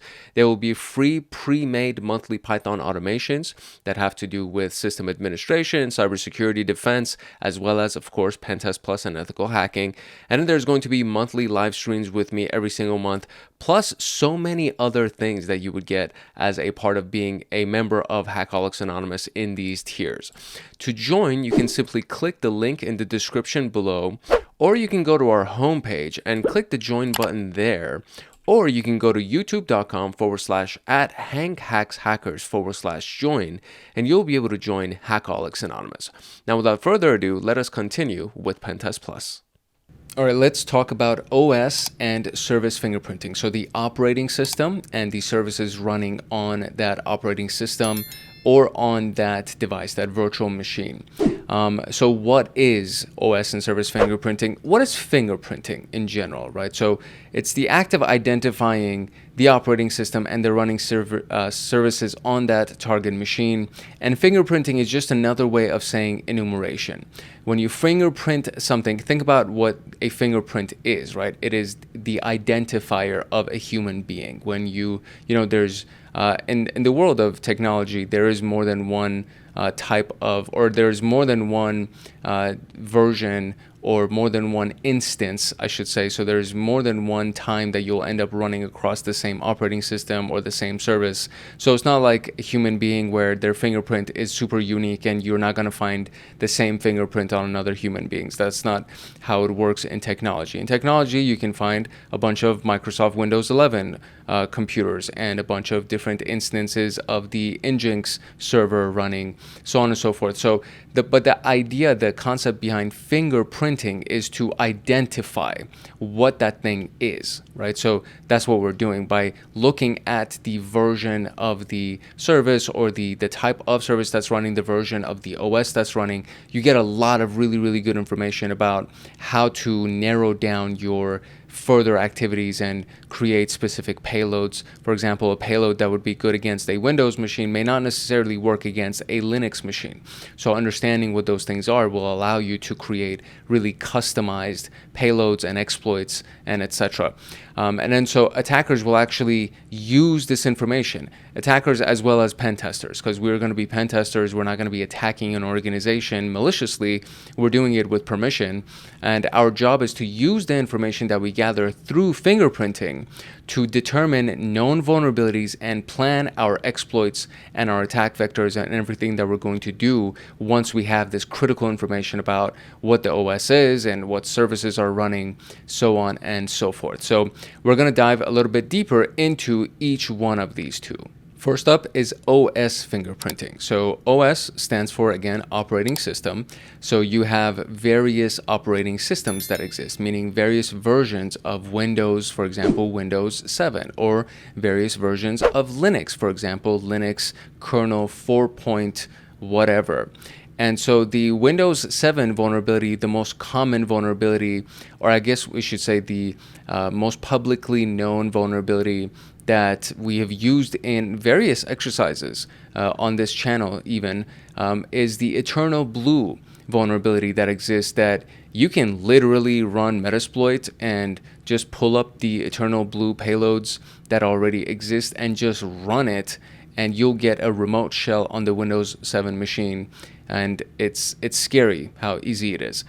So, as long as you don't have Windows 7, if you have an updated version of Windows, you don't have to worry about the Eternal Blue vulnerability, right? So knowing what the version of Windows is that's running on a given machine will actually be very useful for you. And we already talked about using Shodan and Shodan.io, and you can actually go on Shodan and look for Windows 7 machines. And then you'll find dozens of them, if not hundreds or thousands of them, all across the world. But then you can even narrow down on an organization, right? So like a company. And I love there's a scene in Mr. Robot where he does this, and he's looking at E Corp, right? Evil Corp. And he's looking at the machines inside of Evil Corp because it's this mass conglomerate. They have thousands of endpoints, and he's looking for a specific version of Apache because he knows that that version of Apache is vulnerable and he can exploit that version of Apache. So if you know what versions of these operating systems are vulnerable, you can then go ahead and search by those system versions in a tool like Shodan.io, and then find those things for a given company and use that as your way in. Linux kernel 4 point whatever, so it could be 4.1, 4.2, whatever. This is vulnerable to the Dirty Cow vulnerability, the Dirty Cow exploit, which is essentially another way to gain command line access to that given machine. And you can do the same thing. You can go to Shodan.io, look for a Linux kernel 4 point, etc. And then from there, you know that you can actually take advantage of that machine by going after the Dirty Cow exploit. And we're going to talk about how to get access to these things. And a lot of them are readily available on Kali Linux because Metasploit has so many payloads that just come pre-installed into it, and you can run wild doing a bunch of different exercises. So we're going to do that when we get to the practice section. All right, don't worry about it. I promise we'll get there. The techniques for fingerprinting, for OS fingerprinting, could be active or passive. And it's very similar to active or passive reconnaissance. So active fingerprinting involves sending specially crafted packets. So if you don't know what packets are, I would refer you to the Network Plus training series so that you can understand the difference between a frame and a packet. But essentially, packets are delivered to a device through the internet, right? And they contain various types of data, various different elements, and there are frames inside of packets, right? So you would send specially crafted packets using a tool like Nmap to determine the OS's behavior. And that is an active fingerprinting attempt, and Nmap is detectable by an intrusion detection system, right? So when you're using Nmap, you need to do certain activities to make sure that at the very least your scan is as undetected as possible, but it's Nmap and you're scanning the network, you're scanning the system. So you can really try, but some really strong systems, security software are very, very good at detecting scanning activities using Nmap even if you do the best that you can to make sure that it's not a loud scan. So we have quiet scans or stealth scans, and then you have loud scans. So if you do the best that you can to make sure that you're doing a stealth scan, they can still detect you if they know what they're looking for, if they've configured their security tools properly. So this is active, meaning that it is detectable through the security softwares that are being used on the defensive side. Passive fingerprinting is analyzing the network traffic characteristics to determine, based on the data that you're analyzing, you can kind of come to a conclusion that, oh, I think it's this kind of system. And I'll give you a couple of examples of that in just a couple of minutes here. But these are just the general tactics that we have for OS fingerprinting. And I already mentioned Nmap to you, so this is an example query that you can run with Nmap. You would literally just type Nmap and then you would do -O, and this is the flag that or the option that we choose with Nmap to check for the operating system. So think about O as operating system, and it's going to get you the operating system on the target website or on the target IP address. So you can give it a website, a domain, or you can give it an IP address, and it'll run the same exact series of options. And in this particular case, it's going to search for the operating system. This is one of the loud scans with Nmap. When you do -O, you're going to send full TCP packets, right? TCP packets that are going to try to make a full TCP handshake. Again, I refer you to the Network Plus playlist, and we did talk about it a little bit at the very beginning of the PenTest Plus training series as well. So at the beginning, we were talking about TCP handshakes and the three-way handshake, etc. So it's going to attempt to get a full TCP handshake, which is one of the louder types of Nmap scans that can be ran, but it's going to get you good information about your target. When it does a full TCP handshake, it gets you the most amount of information that it can, versus when you do a stealth type of a scan where you don't do the full TCP handshake. So this is just one version of the Nmap scan. As we go through the rest of this particular episode today, I'm going to show you other versions of the Nmap scan. Nmap stands for Network Mapper, and it's a very powerful tool. It's an industry standard tool when it comes down to reconnaissance as well as enumeration or fingerprinting. So we're going to be using Nmap a lot to find target or data about our target. And you're going to see a lot of different versions of Nmap scans that can be ran, even in this particular episode. There's another tool that's available, which is the POF, but O in this case is actually 0. So it's the number 0. So P0F, and then you would give it the interface that you're trying to scan. And this is a passive OS fingerprinting attempt. And in this particular case, we're implying that we know the name of the interface. So you're either on the local network and you know the interface that you're scanning, or through your previous reconnaissance tactics, you figured out the interface that you're scanning. But in this particular case, in this specific query, it's implying that you're on the machine that you are going to be scanning, that you're using the passive OS fingerprinting tactic here, because there's no other information that's available here, right? So we have not given an IP address, we haven't given a domain name. All we're doing is we're just saying that this is the interface that I want you to scan, and it's going to scan it. But it's just by the query itself, we can conclude that we're on the local machine. We're running this on the local machine. Now, this is a very interesting little tactic to try to kind of fingerprint the operating system. Is the TTL data. So TTL stands for time to live, the amount of time that it took for the thing to go live and to become accessible. And then the analysis of the window size. And so in Linux, the TTL would be 64 and the window size would be 5840. So if you get a TTL response of 64 when you're running, let's say, ARP, right?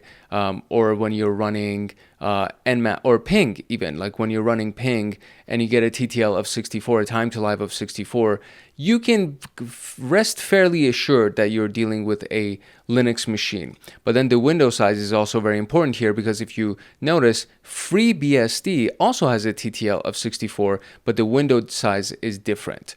So you have TTL being 64 here, window size is 5840, and then on this specific machine, on this Microsoft Windows machine, the TTL is 128 and the Windows size is 65,000, and then on this thing, FreeBSD, the TTL is 64 and the window size is the same as it was on this Microsoft Windows machine. Now, I really want to make sure that you understand this whole TTL, time to live concept, as well as the window size. So we're going to read a little bit more about this so you can hopefully get the full picture. So TTL is time to live, and it's a value that's inside of the IP header of a packet that indicates the maximum number of hops, meaning each hop is going from one router to another router. And the maximum number of hops that a packet can traverse before being discarded or being dropped to prevent endless loops, right? So the operating systems often set a default initial TTL value for outgoing packets. And each time a packet passes through a router, the router decrements the TTL by 1. So instead of incrementing going up by 1, it decrements by 1, meaning it comes down by 1. So by observing that TTL value of a received packet, you can basically conclude that the initial TTL set by the sending OS, what that is. And to do this, you need to consider the number of hops that the packet has taken to reach you. On a directly connected network, the observed TTL is likely the initial TTL minus 1. For remote hosts, you typically see a lower value because it's going through more hops. If you're on the same network, it's not going to take that many hops. It's probably going to take 1 or 2, 3 hops, depending on how many routers are on your network. But if it's on a remote host, if it's not inside of your network, it has to take more hops to get to where it needs to go. Therefore, the value will be lower because each hop decrements the TTL by 1, okay?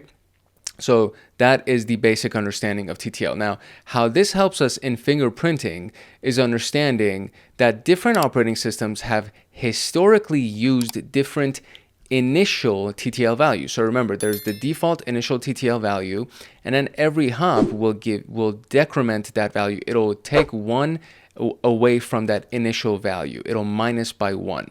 So when we look at Linux, typically it starts with a TTL of 64. Windows typically starts with 128, and FreeBSD starts typically with 64 or 255, depending on the version. Okay, so keep that in mind. So if you get a number other than 64 and you get that window size of 65,000 and change, then you'd be like, oh, you know what? This is a different version of FreeBSD. It's not this version, it's this version, depending on the version of it. So if you ping a target and receive a response with a TTL of 60, it's likely that the target is a Linux system, meaning it starts with 64, it takes 4 hops, and it gives you 60. So you can say, oh, you know what? We can kind of deduce that this is a Linux system. And a TTL of 124 will suggest Windows because it starts with 128, subtract a couple of hops from it, or 4 hops in this particular case, and now we are left with 124, right? So if it gives you 250, you can say, oh, you know what? This is probably FreeBSD because it starts with 255, it took 5 hops, and now it's giving me 250. Right?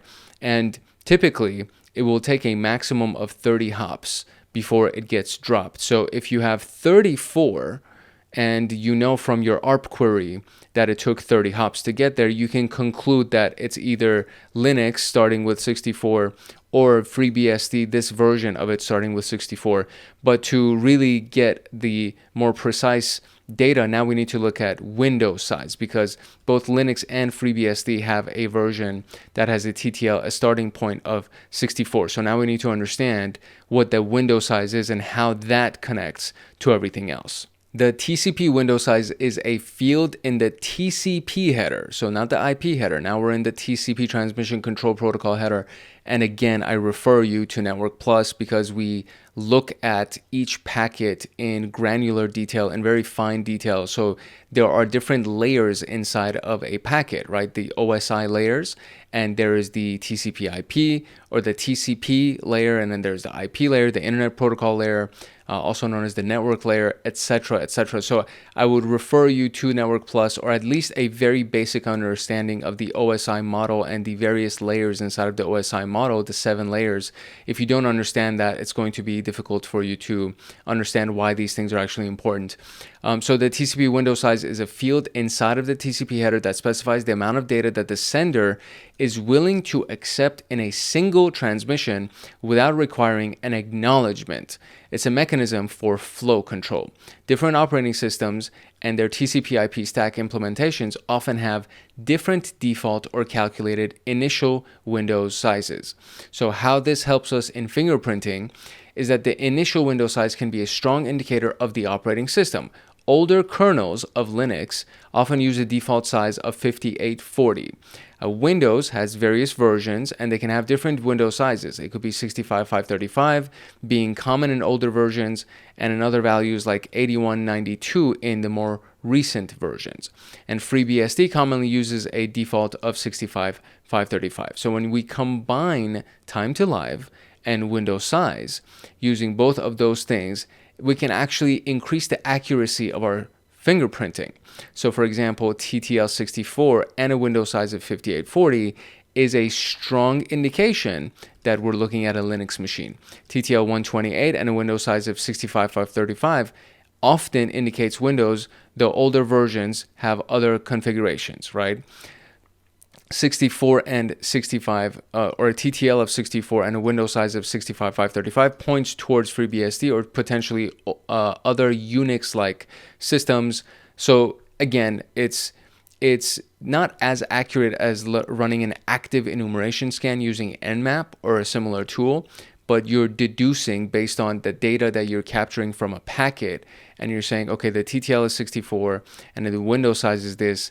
It's most likely going to be a Linux machine. If you can't run a scan to try to fingerprint it, then you can try to take data from the Wireshark PCAP file or something like that to try to see what type of machine you're looking at. Now we can look at service fingerprinting. So why does this matter? Identifying running services, the ports and software versions is the key goal in service fingerprinting, and this helps us match vulnerabilities to known exploits. So you now know what the operating system is, and now you're seeing that on this particular Windows machine there is this dozen series of ports, right? There's a dozen ports that are open, and on these ports there is these services that are running. And it'll make more sense when we actually run these exercises and you can see how all of these things come together. But when you understand what port is open and then you understand what service is running on that port, now you have really decent data that you can take to a framework like Metasploit and search for exploits that are designed for those services. And literally, the framework of Metasploit is so freaking powerful because you can actually just search through the thousands of payloads that are on that freaking thing and find the one that's most relevant to your target and then just run those, and without needing to know code or anything like that. And it'll work and it'll get you a result, assuming that they haven't fully hardened that service on that port on that system, and you can attack it. And software versions, again, same thing. You can search by software versions and find an exploit that way. You can go through the exploit database that's available online for free and find them that way. There's so many different ways that you can find exploits for a given vulnerability. Once you know what the version of the software is, what the version of the service is that's running, and what the version of the operating system is, what the version of the web server is, just finding all of that data becomes so freaking handy when you're trying to find vulnerabilities and create exploits for those specific vulnerabilities. So this is why service fingerprinting comes into play. It's the other side of the coin for OS fingerprinting. So once you understand what OS you're actually dealing with, then you can go further, deeper into it and try to find what services are running on that OS, what ports are open, what software versions are running, and then how any of those things might possibly be vulnerable to known exploits. Or you would then kind of run through a variety of different databases to try to find exploits for the vulnerabilities, or combine a few different exploits to create an attack for that vulnerability. You got to get creative. At some point, you got to get creative when you have a target that has done a decent job of increasing their security posture and hardening their systems. But sometimes it's low-hanging fruit, and you can just get in there by running exploit or a Metasploit and finding an exploit inside of Metasploit that you can run against the given service port or software. So this is a very easy one, or at least the very first one is kind of like a really simple one where you extract the information by just connecting to an open port, and you can connect to it via running kind of like a get query through the I can't believe I am drawing a blank. The request, there you go. You're running a get request. So it's a request library that's available on Python. It's available through Bash or any kind of command line really. and you can just run a GET request to get data from an open port on a given IP address or on a given website, and you would just extract the service information by just kind of looking at it. And then there's a tool called Wapalizer, which is literally a plugin that you can install on your web browser, and then when you're on a website, you can just open up Wapalizer and it'll give you a bunch of data about what's running on that specific website, which is, again, just super easy to use, very, very useful. That's one version of service fingerprinting, is just grabbing the banner on a given IP address or website. Nmap is another tool, again. So this is another option that we're going to run with Nmap, which is the dash lowercase s uppercase v, and that is for service. So uppercase O was operating system. SV is service. It's kind of easy to remember. Dash P is the option that we use when we want to designate a port or a series of ports. So when you separate by commas, you're saying, I want to run against this port, and this port. When you do 22-443, it's going to scan every port between 22 and 443, including 22 and 443. When you separate by commas, you're just saying, I want to scan these 3 ports, and then it has to be on this target domain or on the target IP address. And 80 is HTTP, 443 is HTTPS. So if you're running against a domain name, those are the 2 ports that are connected to the protocols that are used to interact with websites. So it's kind of a gimme. It's like the lowest hanging fruit. It's the default ports that you should always be scanning when you're scanning a website. And then port 22 is the secure shell port. So for remote connections to this specific target, if it actually is open and you can scan it and try to find out what version of OpenSSH is running on it, or what you can possibly do to potentially connect to that SSH port, is going to be very, very useful. Because if you can actually get a remote connection, a remote terminal to that website, you're pretty much, most of your work is done, and now you can have free reign and kind of rummage around and see what other stuff you can find to escalate privileges and to try to extract data, etc. Using Netcat for banner grabbing is another one of these easy little tactics. You can just run Netcat against your target and then do the port that you want to grab the banner from, which is port 80, which is HTTP, which is not the secure version, meaning it's not the HTTPS version, so it's not going to be encrypted, right? And so then you would, once assuming that it actually is able to extract some kind of data from it, you would get this as a response, or you would type this in. So you would type head, and then the / means the root of that website that you want to connect to, the very root location, and then you're trying to connect via the version of HTTP, which is 1.1. I am going to go deeper into this. We're going to talk about this a little bit further. I think that I explained it correctly. I may be incorrect on my explanation of this, but we're going to find out for sure when we actually get into the practical version of this. I just can't recall whether or not this is a response that we would get from Netcat, or this is actually something that we would type in after we type this portion in. I want to say that this is something that we would type in, but it could also just be a response that we would get from Netcat by running this command. So don't hold me to this one, don't quote me on this one until we get to the practical section, and then we will find out for sure. And another version of doing the service fingerprinting is by using Metasploit. Metasploit has Nmap inside of it. It has most of the other things that we talked about inside of it. It comes pre-installed with a bunch of stuff. And it's not just exploits. It's their recon and enumeration and fingerprinting tools as well.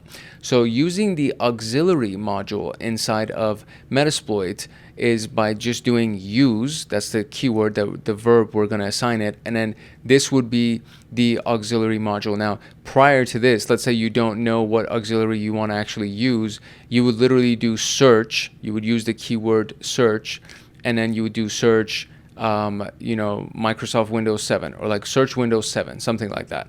And then it will give you a bunch of exploits and auxiliaries and things like that that you could potentially use. And then once you see the name of it, so this is the full path inside of the Metasploit folder, that is holding this specific scanner, right? So once you know what it is that you actually want to use, and there's always a description to it as well, once you know what it is that you actually want to use, then you say use this specific module. And once you have, you would do show options, and you would see that, you know, you can set R hosts, for example, and R host is a remote host. And I'm kind of getting ahead of myself because we're going to end up doing this again in like exact detail, step by step, so that you can really see how it works. But when you do show options, it'll tell you what things are absolutely required, and R hosts is typically a required piece of data that you have to provide to Metasploit so that it can actually run whatever, because if it doesn't have the remote host, the target that it's supposed to be scanning or supposed to be attacking, then it can't do what it's supposed to do. So this is typically a required field in pretty much every different module that's available inside of Metasploit. And then once you've set that option, then you just do run or you do exploit, and basically it starts working, and it'll go and do whatever the specific module itself is designed to do. In this particular case, it's scanning, and it's trying to get the HTTP version that we would use or we would need so that we can further gather data and ultimately create an exploit against that specific vulnerability. So here are our common tools for service fingerprinting. We have Nmap, which we've talked about already, Netcat, which we've talked about. WhatWeb is a web-based identification of web technologies, and a Wapalizer, which I already mentioned as well. It's a browser extension. It's a browser plugin that can detect the content management system, libraries and frameworks, and a bunch of other stuff too. Wapalizer is pretty powerful. It's a really, really cool tool, and you can use it to detect a bunch of things on a given website. I think I have it installed on my browser right now. So let me see if I can go ahead and do like a quick little thing right here where we run it right here, and it is right there. So there's my plugin. Click on Wapalizer, and then I'm technically on Google Docs right now, so it's going to show us a bunch of things that have to do with Google Docs. So for analytics, this is what they're using. Their editor is this. The web server is OpenGSC for Google, JavaScript framework, security, programming languages, JavaScript libraries, font scripts, miscellaneous stuff that might be. So they're using HTTP3, right? This is so much data from a free plugin. You see what I'm saying? It's like, it's crazy. So when you're looking at somebody's website and you just run Wapalizer and you just open it up, it'll give you all the stuff that they have. And it's like, oh no, they're using HTTP1, etc. And then you can kind of go and just use that information for further reconnaissance. So very, very powerful tool, very, very useful tool. And it is highly, highly recommended that you make friends with it so that you can use it in your future fingerprinting activities. All right, moving on to this big chunk right here. So DNS directory, share wireless local user, and email enumeration. It's a big piece right here. So DNS enumeration, why does it matter? Extracting subdomains, mail servers, and zone transfer records helps us identify attack services for a domain, right? So DNS is the domain name service, the domain name system, and there are subdomains inside of a typically, or usually, not all the time, but typically there are subdomains that are available. For example, admin.xyz.com, right? So that's a subdomain. And xyz.com would be the main domain. Admin.xyz.com, the admin portion would be the subdomain. Finding out where their mail servers are, because a lot of times they do have mail servers on their actual website as well. And then the zone transfer records to actually transfer between zones, as the name implies.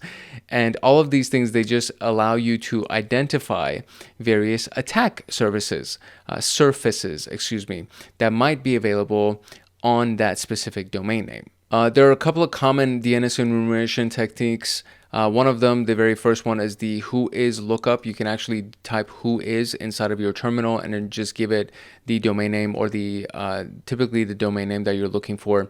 There's also whois websites online that are available for free that you can just go and drop the domain name inside of their search bar, and it'll give you domain registration details and a lot of other stuff that would actually be useful for you.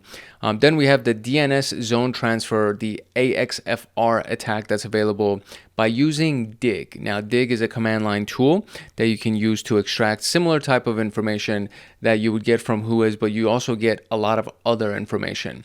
And in this particular case, this is the domain as well as the subdomain that we have available that we're trying to attack here, or we're trying to get some enumeration against. And then we have the actual domain itself as well. And then AXFR, which is the option that we would give when we're trying to use dig in this mode to do the zone transfer type of attack, to try to get that information about the zone transfer for this specific domain name. To brute force subdomains, you can do subfinder and then give it the domain as the target, which is in this case target.com. It will give you subdomain.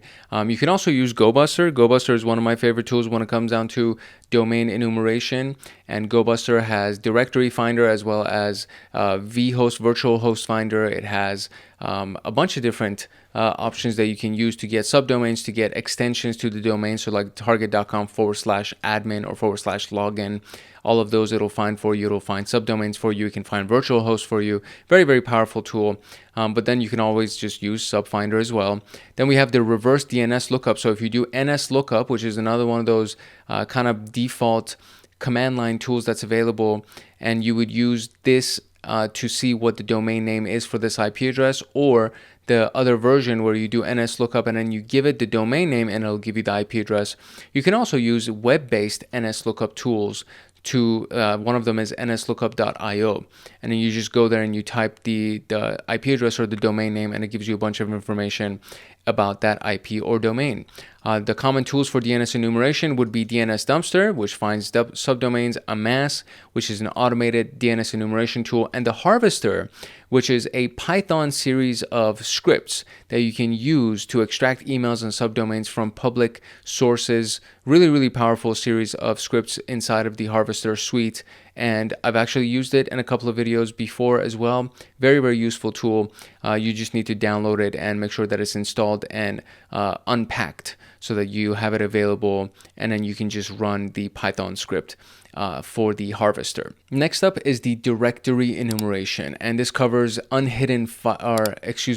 uncovers hidden files and directories that can expose sensitive data. So a directory would be the / after the domain name, right? Google.com/maps, for example, that would be a directory inside of Google.com. And so you can find a lot of interesting information by doing a directory enumeration series of scans. And again, GoBuster is my go-to tool to try to find something for directories as well as subdomains. This is what a sample GoBuster query actually looks like. So we are using GoBuster in dir mode. We're going to give it the URL, which is this URL. We're going to give it a word list that we want to use so that it'll basically add /XYZ /ABC /admin /login whatever, and it'll go through this entire word list. And it's typically available when you install GoBuster. It comes pre-embedded with a bunch of word lists, but then you can use word lists from GitHub or the SecList repository, which is a massive database of word lists. And you just give it a word list and it'll go through every single entry inside of that word list and see what it can find for you as a directory for this domain name. So the target.com / whatever would end up being the directory, and it can brute force those directories for you. I love GoBuster because it can do so many different things. Another one is wfuzz, which is very similar to what GoBuster does, and we give it the file, which is what we're going to be using in this case. Again, it's another dictionary, right? So it's a word list that we're going to give it, and then we're going to look for these specific response codes as a response to potentially something that we don't want. So if it's 403, it's forbidden. We don't want to see it, right? The series of 400 response codes and the series of 500 response codes means that we can't access those web addresses, so we don't want anything to do with them. Again, we'll go into the details of all of these queries when we actually get into the practical section. I'm just kind of showing you some examples here. And then what happens with wfuzz is that whatever you put this fuzz, this capitalized fuzz in, is where the entries of this word list are going to be. So technically, if I do the fuzz at the very beginning, it would technically try to fill in all of these entries at the very beginning. So wherever the location of the fuzz is, that's where wfuzz is going to fuzz the domain name and try to see what various entries inside of it will actually match, and then what it can find for you to use as your data set for your future exploits and attacks. Next, we have share enumeration. So the server message block and the file system, the network file system. This is where shares are stored, right? So file shares, exposing sensitive files or sensitive locations where files are stored. And this is a very powerful resource. If you can find a file share that you can access, that's a really, really powerful resource for your exploitation tactics and the techniques that you're going to deploy later. So the common SMB enumeration commands would be using the SMB client and then looking at this link to try to see for the user guest, for example, if the user guest can access any kind of file share on the specific domain name. Nmap is also usable for this specific concept because it has a bunch of pre-embedded scripts inside of it. For example, the SMB enumeration share script that you can run against port 445, which is typically a port that's assigned to these shares, and then you would give it the target domain and it'll run it and it'll try to find those shares for you. You can use SMB client, you can use enum for Linux, enumerate for Linux, which extracts SMB users, shares, and policies for Linux. And then Metasploit, the SMB enum users exploit that's available inside of Metasploit that can actually list the SMB users for you. Again, Metasploit has so many things inside of it, and there's something inside of Metasploit for everything that you're trying to do. So if you know how to use Metasploit, if you really know how to use Metasploit, you are going to most likely never go empty. At the very least, something is going to be presented to you. It might not be available for your version, for your target, or for the operating system on your target, the specific version of the operating system, but it'll have something. And you can, at the very least, start with Metasploit, see what you can find, and then if you don't find anything that you need in there, you can try to move on to some other kind of tactic or technique. Now, wireless enumeration is a really, really interesting one because there are so many different wireless devices these days. There are more wireless devices than wired devices, in my opinion.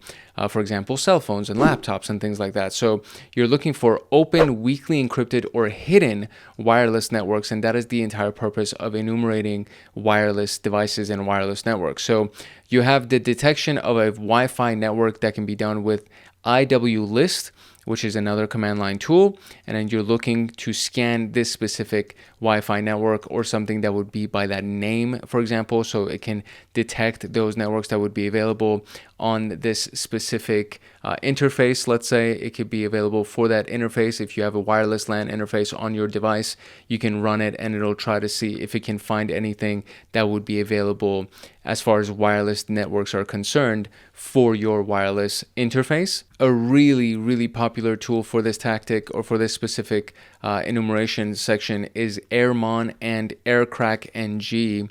So AirCrackNG and AirmonNG are kind of essentially part of the same suite of software, and so it can start scanning for the hidden SSIDs. It can try to find hidden SSIDs, which are essentially the names of wireless networks that might be available for this specific interface.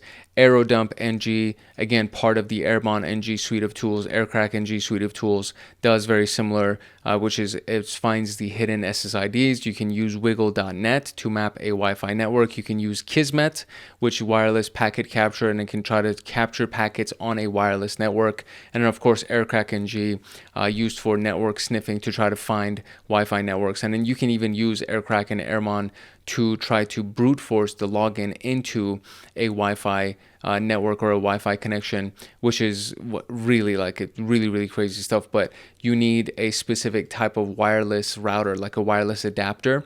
not a router, my bad. So you need a wireless adapter that you would connect to your device that has discovery mode or discover mode. And some devices already have it, like the wireless cards on a device may already support discovery mode. If it doesn't, you would need to get something that does support discovery mode, and then you would be able to run AirCrack-NG and AirMon-NG to be able to discover hidden SSIDs and network connections that you can potentially tap into. And then just bringing all of this together is the local user and email enumeration. So to try to find valid usernames to actually be able to brute force a login attempt, right? So sometimes email addresses are actually the usernames. Actually, a lot of times email addresses are the usernames. And then after that, you can use John the Ripper or Hydra or something similar to then try to crack the password for that username or for that email. So enumeration of the users and the email addresses is the step that is right before trying to crack the password and trying to enter. So common enumeration techniques would be SSH target. So to try to see if you can actually get anything from the SSH banner that might be available, because sometimes it's misconfigured, it's not secure, and you can just run SSH on the target domain and see if it feeds back anything to you from the SSH banner. SNMP walk and its potential options would allow you to get SNMP queries. So finding users via the SNMP queries, which is the simple network mapping protocol, to be able to try to find any users that might be available through that protocol. SNMP walk would be that tool. And then we have, of course, the harvester, which we already talked about, that can actually extract emails from public sources. So for example, trying to find emails for this domain from Google being the public source. So you would run the harvester and then you would run it against this domain, and then you would use Google as your public source and then see if it can actually find any email addresses from Google for this specific domain. The harvester is the extraction of email accounts and usernames. Metasploit has another auxiliary tool that's available for us. I think we already talked about the SMTP enum. There's a bunch of different enumerators inside of Metasploit. So this is just one for SMTP, the mail transfer protocol. And it lists the simple mail transfer protocol users. And then Hunter.io, interesting website that actually helps find corporate email addresses. Very, very powerful resource to have in your tool belt, so to speak. All right, now we move on to permission and secrets enumeration, like getting things like API keys and session tokens and credentials. And API keys and token enumeration is important because those things, the API keys and tokens, grant access to cloud services, databases, and APIs. So the programming interface that's available, right? That's what an API key allows you to do. API keys are the future, in my opinion. Like, if you actually know how to use API keys, even just in your own world, right? Not even trying to crack into somebody else's. If you just know how to use the API of ChatGPT to train GPT to do something for you, that's a really, really powerful skill set that you can use. Tokens are those things that are temporarily granting you access to a cloud service and a database. And if you can capture somebody's token, then you can try to capture their session and then get into their cloud device or their cloud service, and then try to get data from them, or try to get resources from them, or try to imitate them, or impersonate. There you go, trying to impersonate them and then do the things that they have permission to do. So these are very, very important permission and secret data points that can help you enumerate and ultimately get access to very, very or potentially important and critical systems. One of the most common ways that you can actually do this is by using a Google dorking technique or a Google hacking technique.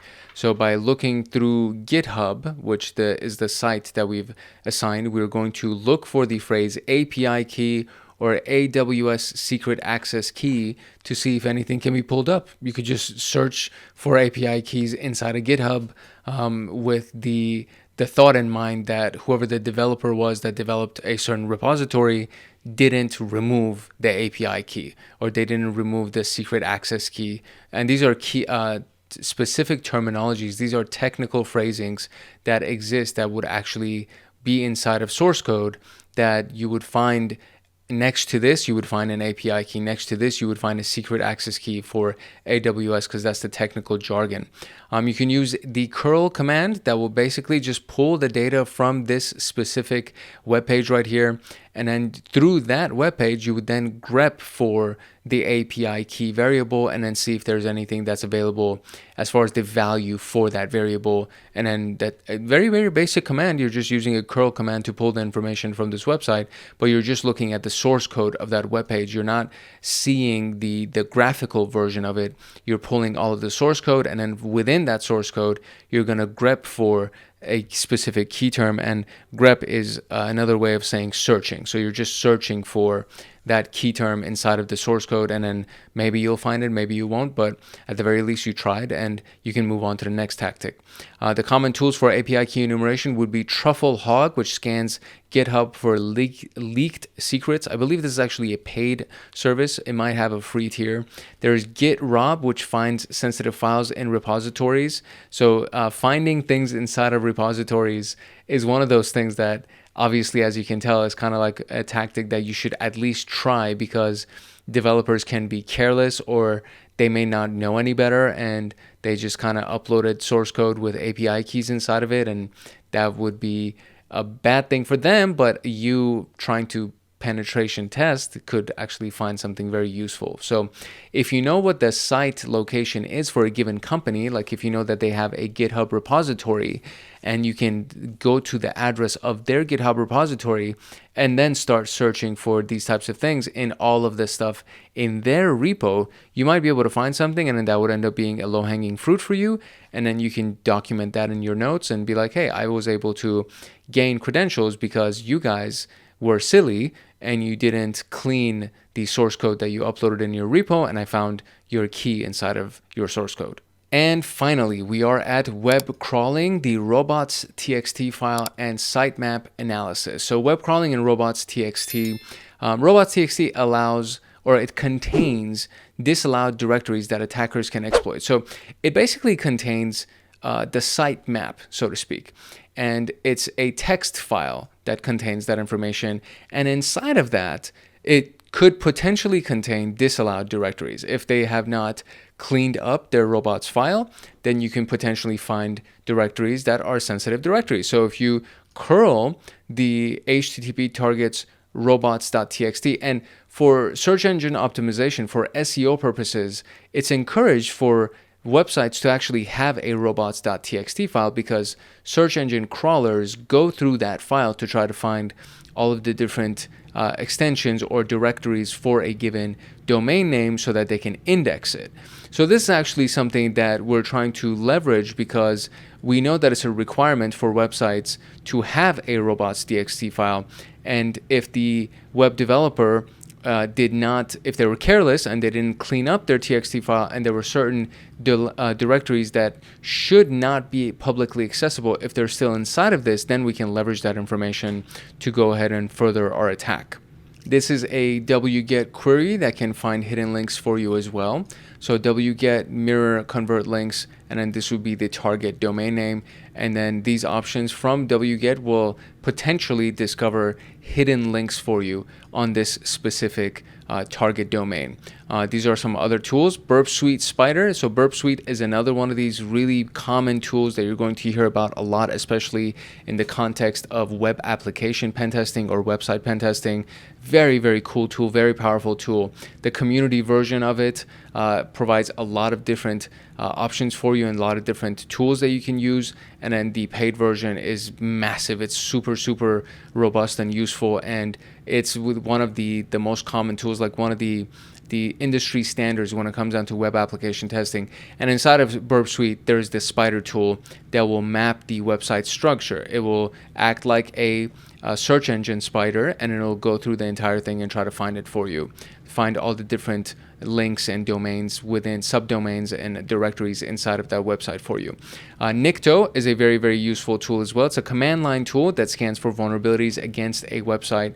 HTTrack or HT track, I guess we should say, is a website mirroring website that will essentially mirror all of the links inside of the website to try to find information for you. Another one that was just at the top of my head, Zap.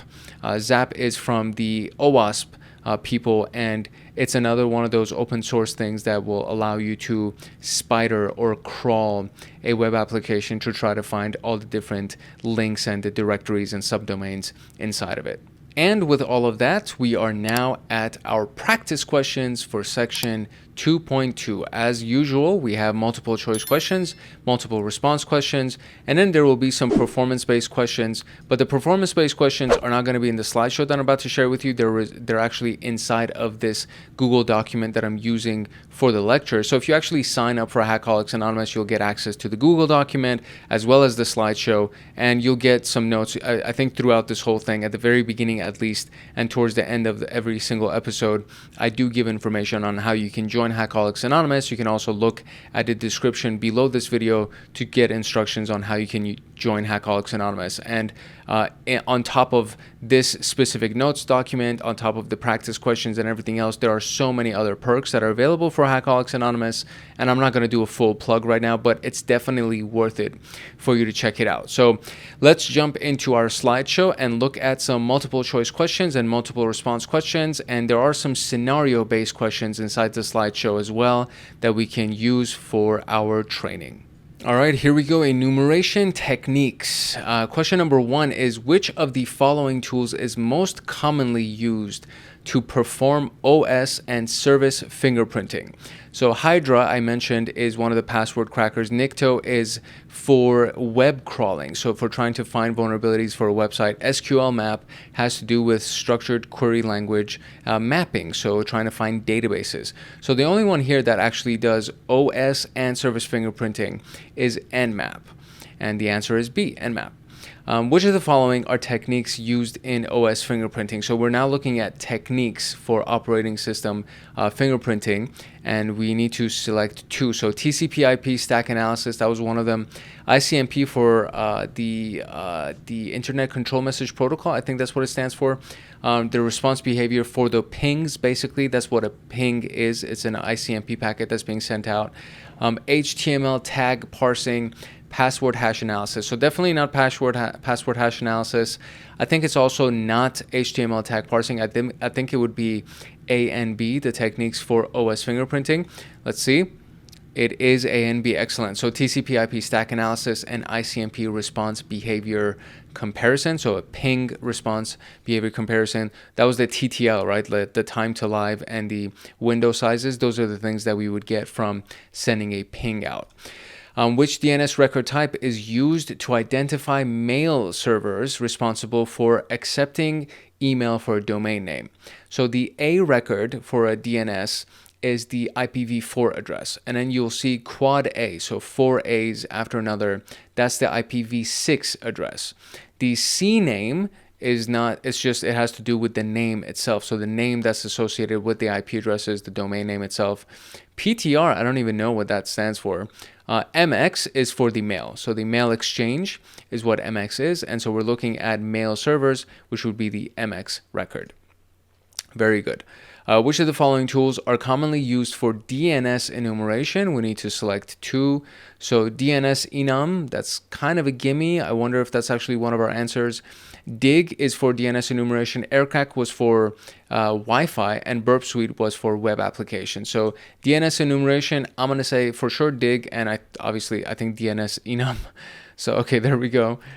Which of the following best describes the purpose of wireless enumeration? Identifying devices using a specific subnet. Not necessarily, no. Discovering unprotected services on a LAN. That's pretty good, yeah. Detecting access points, SSIDs, and client associations. That's pretty good. I think that's like probably the answer right there.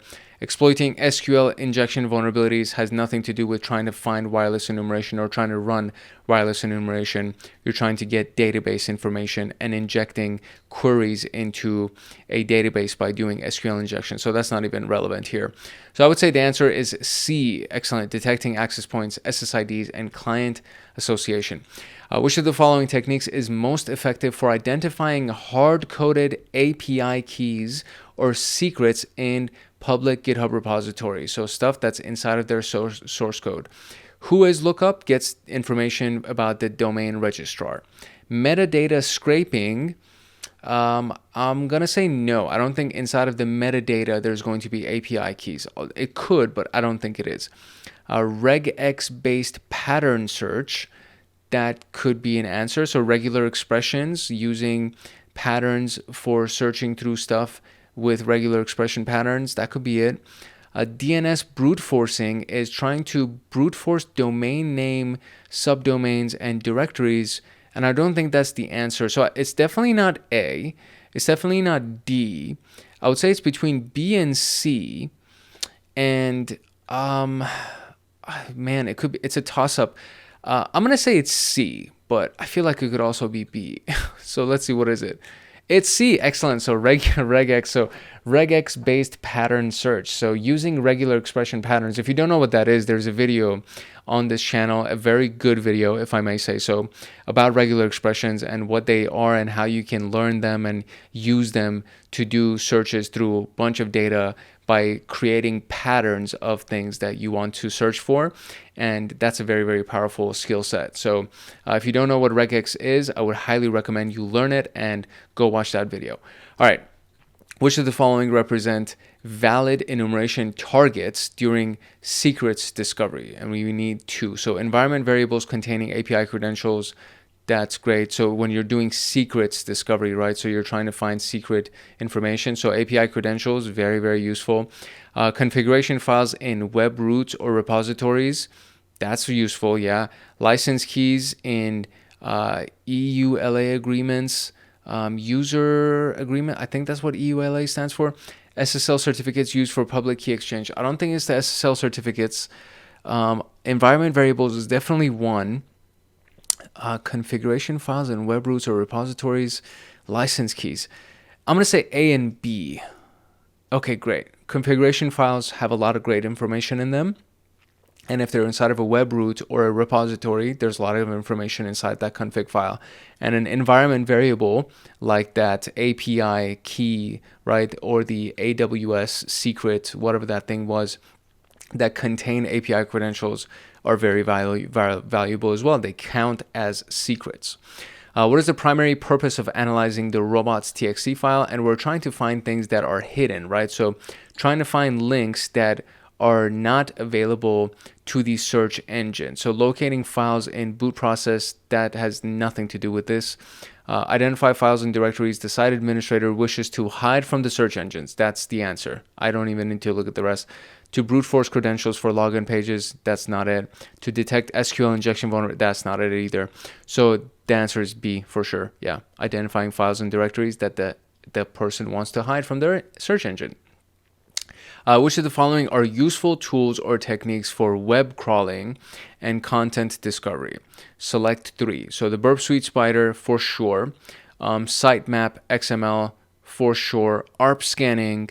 No, the ARP scan gives us the number of hops that a packet takes to get to its destination. So it'll give us information, I want to say, about like the path that it'll take, but definitely not for web crawling.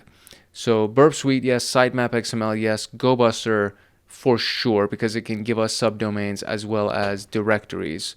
So I'm going to say A, B, and C. Yes, excellent. Okay, cool scenario. You are conducting a web application pen test. The goal is to gather as much intelligence as possible without directly exploiting any vulnerabilities. You begin by reviewing the site's robot.txt, parse the sitemap XML, and run GoBuster with a word list on the admin directory. And you discover several hidden pages, including backup, dev, and config.php. Which of the following best describes the type of activity? Oh, I see. So, I mean, we're enumerating. So we're not exploiting, we're not lateral movement. So exploitation would come before lateral movement, because if you're doing lateral movement, you've already exploited the network and the system and you're already in. Web content enumeration sounds pretty solid. Passive OSINT is not it, because you're actually running GoBuster, and GoBuster would be active. So we're not doing passive open source intelligence. We are actually enumerating web content. Very good. The answer is C. During an internal test, you use crack map exec to enumerate open SMB shares and find a shared folder with a .env file. Inside the file, you find AWS access keys and a secret token. Which enumeration types were involved in this finding? Share enumeration, because we're looking for the SMB shares, right? So we're going through that. And then secrets enumeration, because we found AWS access keys. We're not looking at a zone transfer. We're not doing password spraying, which is a brute force attack tactic. So we're doing share and secret enumeration, and boom, heck yeah. I got all the answers right this time. I'm pretty happy about that. And all right, so moving on to section 2.3, the enumeration technique itself. Well, I feel like that's actually, I just copied the last slide header. So section 2.3 is not enumeration techniques. I don't know what it is, but you will find out what it is when we actually get to section 2.3, because we just finished enumeration techniques. So my bad on that. I did not change the title for this specific slide. When I create these slideshows, I copy the title slides and then I just modify them because the format of the text and stuff. So in this particular case, I forgot to actually change the name. So my bad, but you'll find out what it is when it comes out. So it's a surprise, right? You'll find out what it is when it comes out. I hope you found this video useful, and I hope you've been following along with the entire CompTIA PenTest Plus training series as we've been going week by week. Every Friday, a new episode comes out. And so by next Friday, you'll get another one and another one and another one until we're done. And then I'll do a mass upload of all of the chapters together at the very, very end. So you'll get to have that instead of having to go through individual episodes if you don't want to.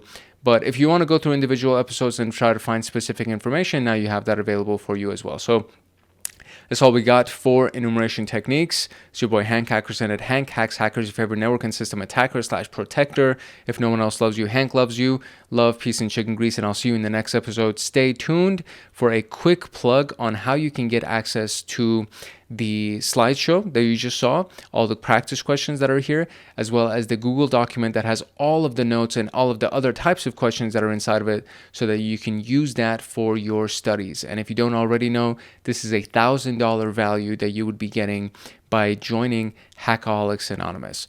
So I will see you in the next episode. To get the PenTest Plus notes, practice questions, and to join a supportive community of like-minded people like you, consider joining the Hackaholics Anonymous membership community. We have 4 tiers: the supporter, the agent, the guardian, and the master.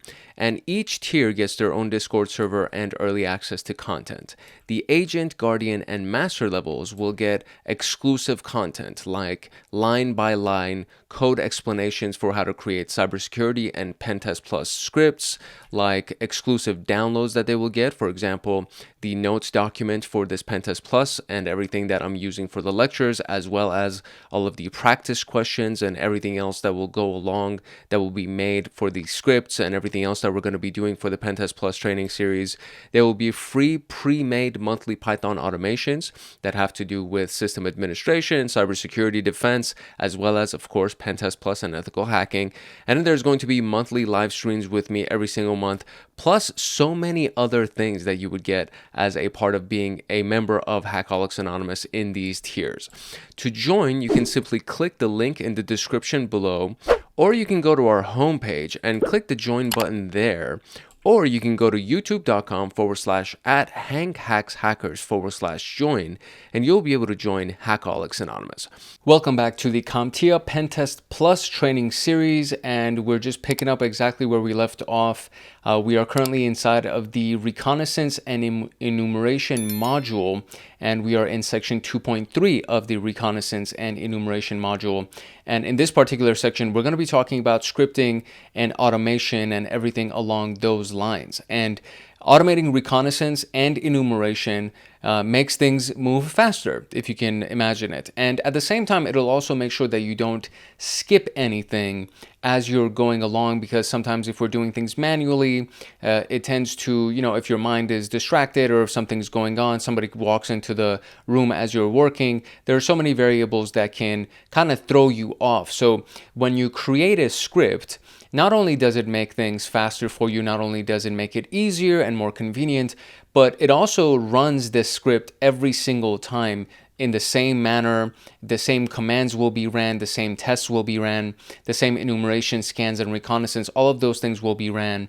And in case somebody does distract you or whatever, those steps that should be taken will be taken because it's already embedded into the script and you don't really have to worry about it.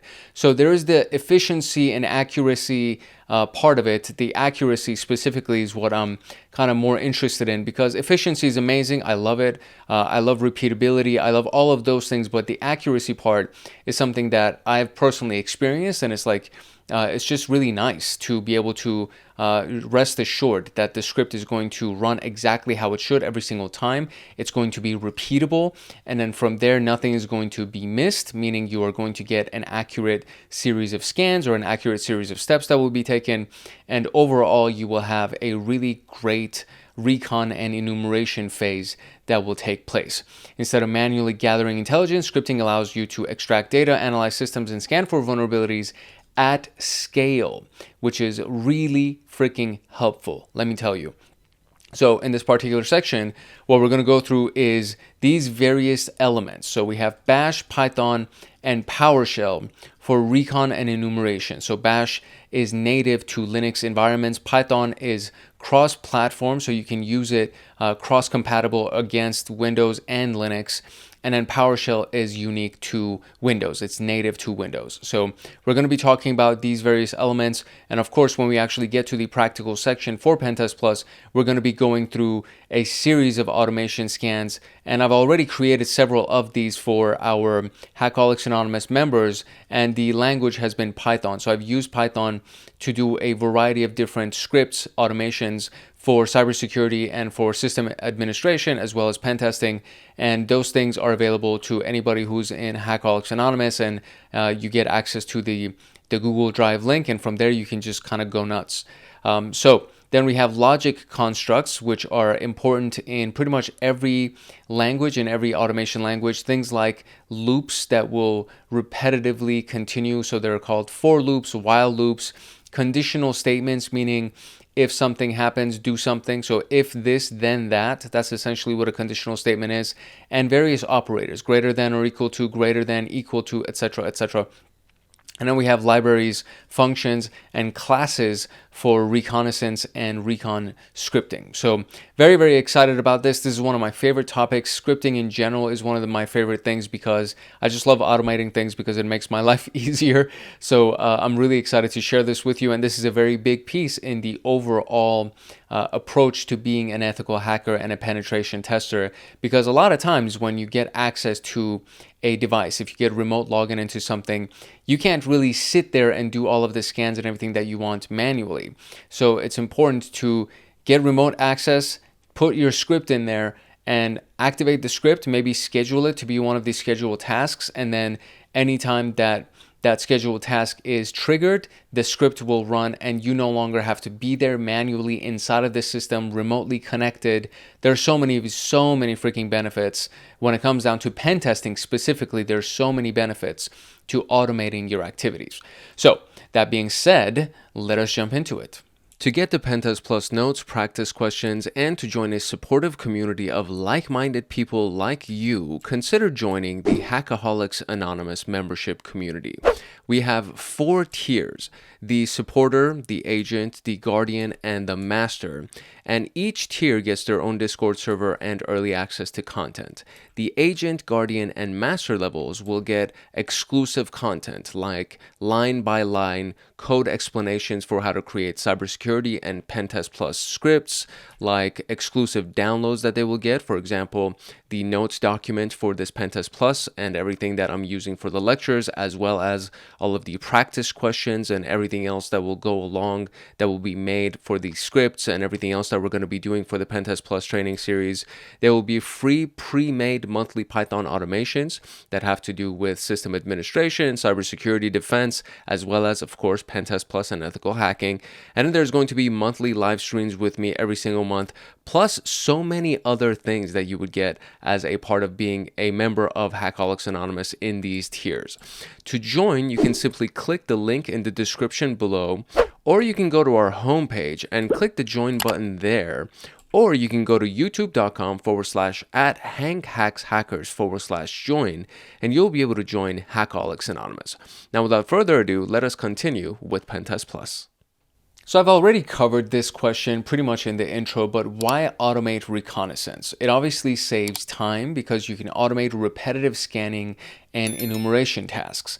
It reduces manual errors and it improves consistency. So this is my big thing, right? So the removal of manual errors, removal of human errors, and then especially if it's in an environment where speed is of the essence, where time is of the essence, and you don't really have time to sit there and type up this whole thing. And because you're in a rush, or because you're being rushed, or there's urgency or something, you might make manual errors. So instead of having to do that, why not just pre-write the script and then just reuse the same script so you can be consistent with it?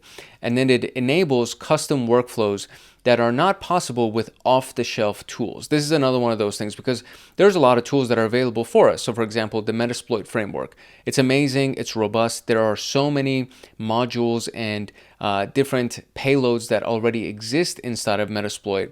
But there are cases where what you want isn't necessarily there. So you need to create something that is custom for your specific unique situation. And so this is where automation and coding and scripting comes in. So there are many reasons why automation is important and why we should use it, but these are some of the key reasons as to why we should be doing it. Our first language is going to be Bash. So Bash scripting, it's also known as ZSH, or you can technically, I guess, call it Linux or Unix scripting. Bash is the language, the lightweight and native language to Linux or Unix-based systems, meaning that it works on Kali Linux, it'll work on Remnux and all the various Linux distributions, but it'll also work on Mac OS because Mac OS is Unix-based. So typically, Bash is standard to Linux and Unix-based systems. And it works really well for network scanning, it works well for process monitoring, it works well for file parsing, and I have created several Bash scripts. There's actually an entire video that's dedicated inside of the Linux Plus playlist. The very last video has to do with just creating a bunch of different scripts inside of the Linux environment using the Bash language. And when we do this, all of those scripts, they're more focused on system administration and defensive security. But if you understand the patterns of how you can create a Bash script, then you can essentially just write a script dedicated to penetration testing, reconnaissance, enumeration, etc. So this is why we like Bash, and this is the use case for Bash, which is Linux and Unix. So let's look at a couple of examples real quick. Our first example we're going to use to automate the enumeration of subdomains. Now, this is essentially doing the same task that a tool like GoBuster would do for us, but we want to learn how to create automations and scripts and things like that. So this is what we're doing in this particular case. And the very first line of any script inside of the Bash environment, or I would say inside of the Linux Unix environment, is known as the shebang line. So it always starts with this hashtag exclamation and then /bin bash, and this is the location of our Bash interpreter.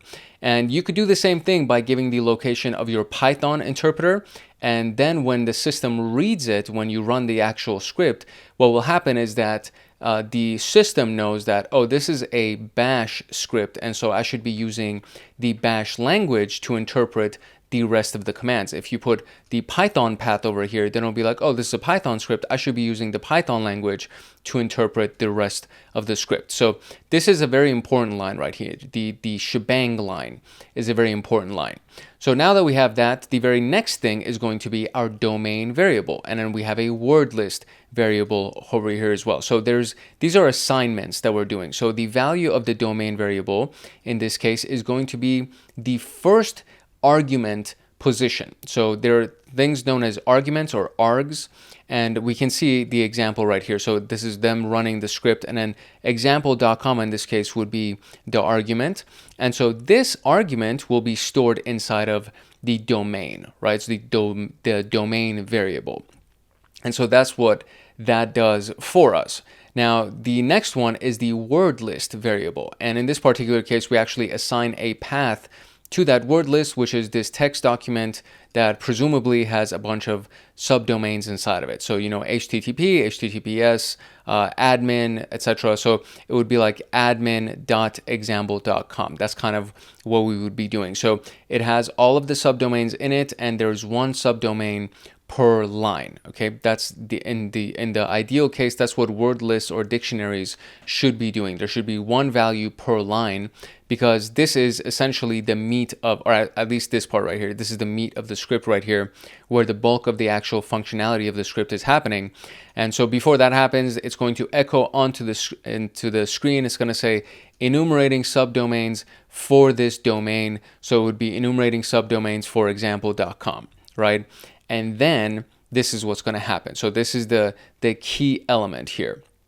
The while loop right here is going to read the subdomain list line by line, right? So this word list that we see right here, this is actually being fed into the while loop. It's kind of weird, I understand, but this piece that you see right here, it means that the contents of this variable are now being fed into this portion of the script. And we have established that this variable is housing this list of subdomains. So the contents of that variable are being fed into this loop.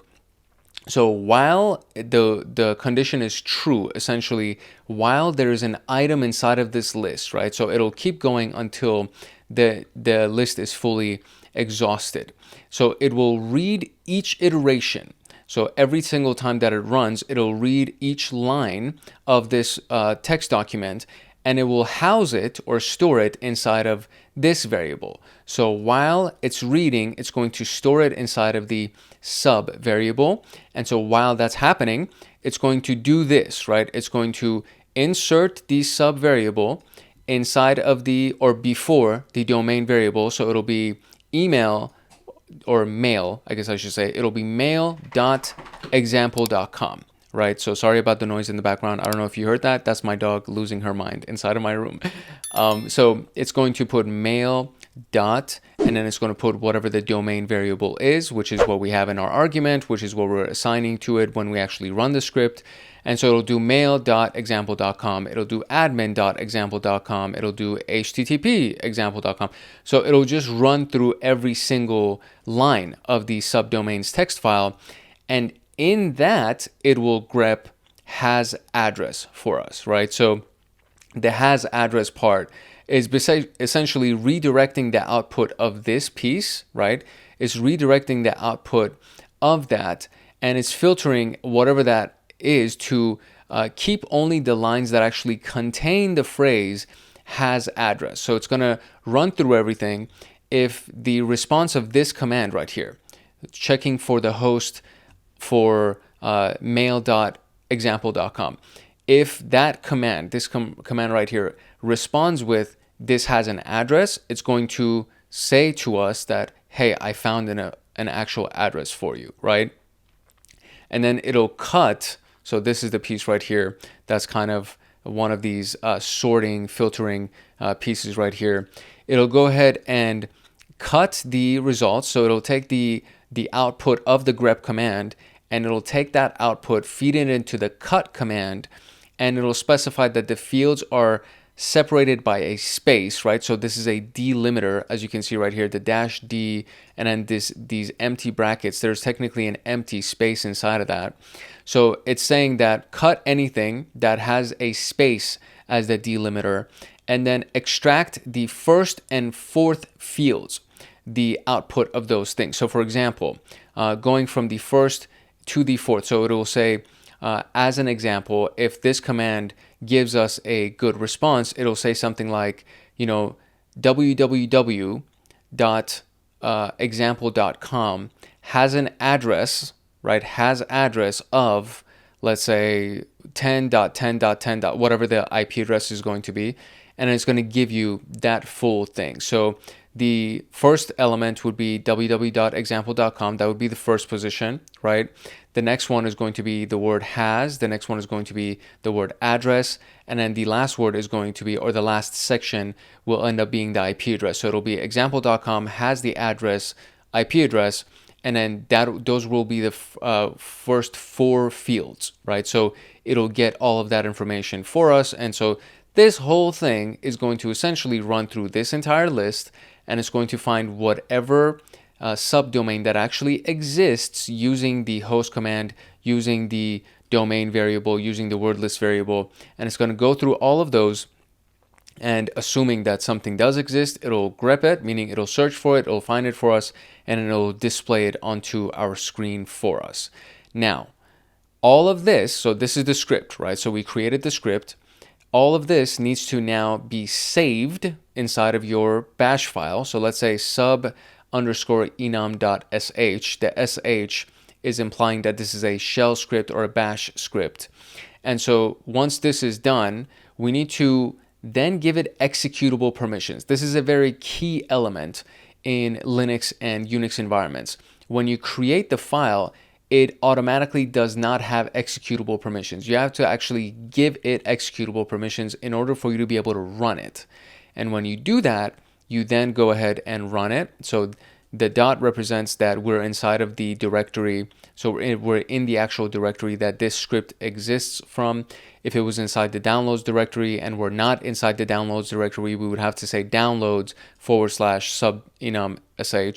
But we're assuming that we're already inside the directory. So we're going to do dot /sub_enum.sh,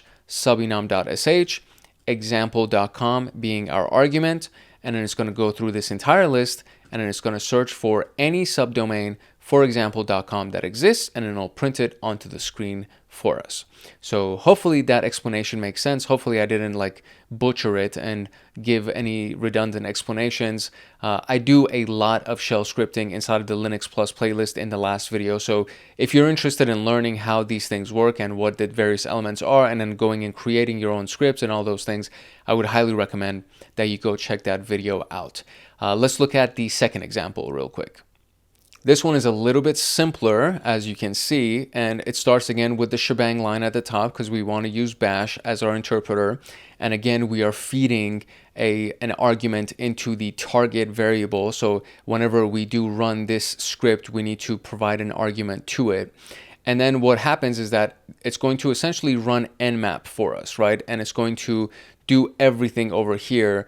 And this is no different than you going and running nmap yourself. But again, speed might be an issue, right? So instead of having to type nmap that, with all the ports, searching for open ports, giving it 4 threads, the target domain, and then grepping this takes time to type.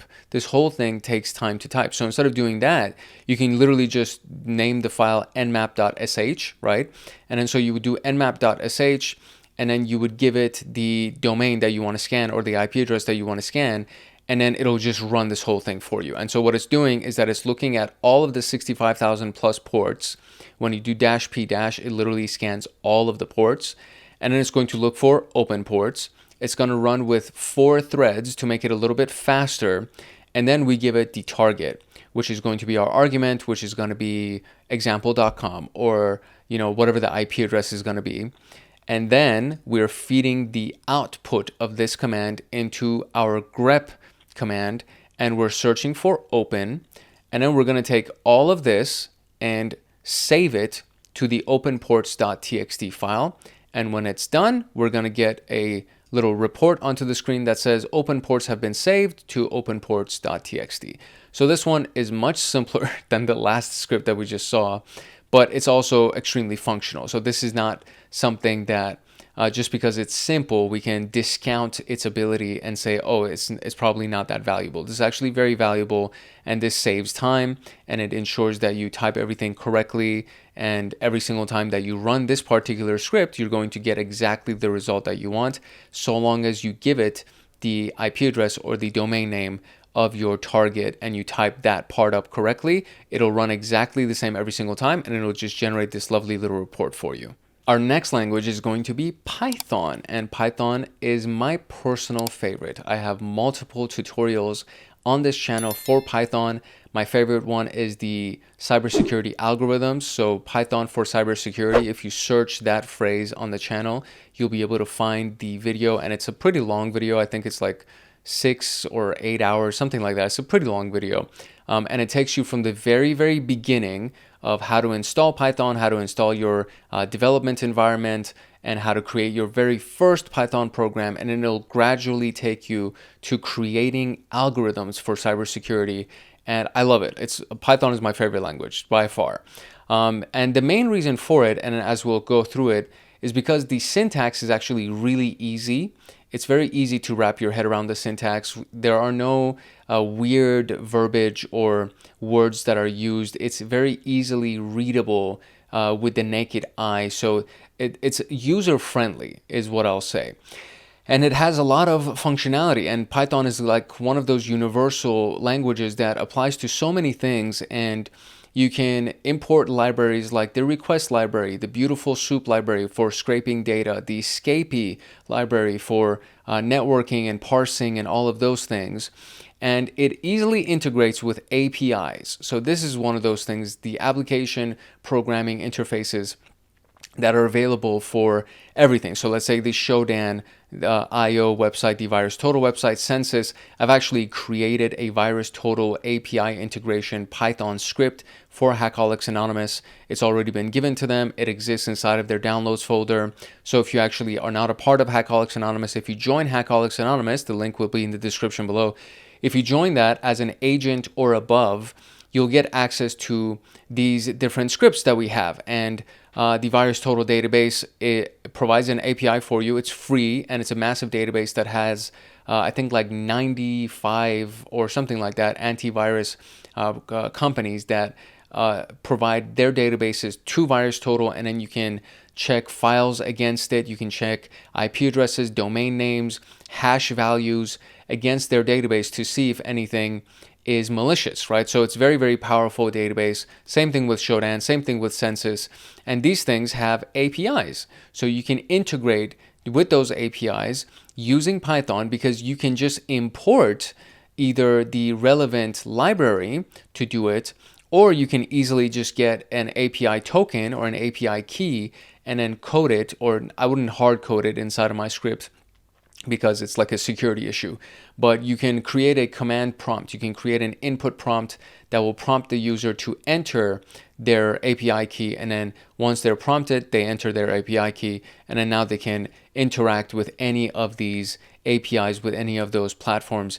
Really, really powerful language. I love Python. It's by far my favorite programming language that exists. And a close second would be the Bash and shell scripting. Our first Python example here uses the requests library to actually make web requests. For example, a GET request that you can interact with a URL or a website, a domain, etc. And then it's also using the regular expressions library. So with the power of these two libraries, you can create a lot of different functionalities for your scripts. And so in this particular one, we have created a function. So def is how we start a function inside of Python. We've created a function to find emails, and then we're giving this parameter to it, which is the URL parameter, and that's something that we're going to feed into it. In this particular case, it's been hard coded inside of the script. So what it does is that inside of this function, it's going to first make a request, a GET request from the URL, okay? And it's going to just take that GET request and it's going to store it inside of our response variable. Then the email variable has this large pattern that you can see right here. And this is a regular expression find all. So with this find all function inside of the regular expression library, we're going to search for this pattern that you see right here. This is actually the bulk of the pattern that you see right here. And I have a video on regular expressions, so I'm not going to take too much time to explain all of the various elements of this pattern, but it's highly recommended to also learn regular expressions. That's another one of the things that I'm going to tell you that I think you should definitely look into, because they help you with your scripting a lot, especially if you're trying to extract data, but you don't know what you want to extract, but you know that you need an email. For example, you're looking for an email. So this is a pattern that will extract any emails from this website. So for example, lowercase a to z, uppercase a to z, the numbers 0 to 9, and it'll include dots in there, it'll include underscores in there, and it'll include essentially anything else, any other alphanumeric, or I would say special character, right? So inside of these brackets is going to be the first part of the email. So let's say Hank Hackerson, okay? This section right here is looking for a literal @ symbol. So it says combine this plus this symbol right here, which is the @ symbol. So Hank Hackerson @, and then this portion right here inside of these brackets is looking for the other portion. So Gmail, let's say. So lowercase a to z, uppercase a to z, 0 to 9, etc. Right? So it's looking for all of that stuff. And then that's going to be housed inside of the next element. So we have Hank Hackerson @Gmail, right? And then the next one is including this literal dot. Now this backslash is what we call an escape character inside of regular expressions, inside of regex. And we need to use this because we want a literal dot in this case. And if we don't use this, then the dot is technically a wildcard character. So it's going to start searching for a variety of different alphanumeric characters, but we don't want it to do that. We don't want it to be a wildcard. We want it to be a literal dot. So in order to do that, we have to escape its function inside of regex and actually use it as a literal dot. So this is now Hank Hackerson @Gmail dot, and then here we're looking for .com, .edu, .org, etc. So lowercase a to z, uppercase a to z. Notice that there's no numbers here anymore because in the final element of an email address, there are no numbers that are included. It's just lettering that's included.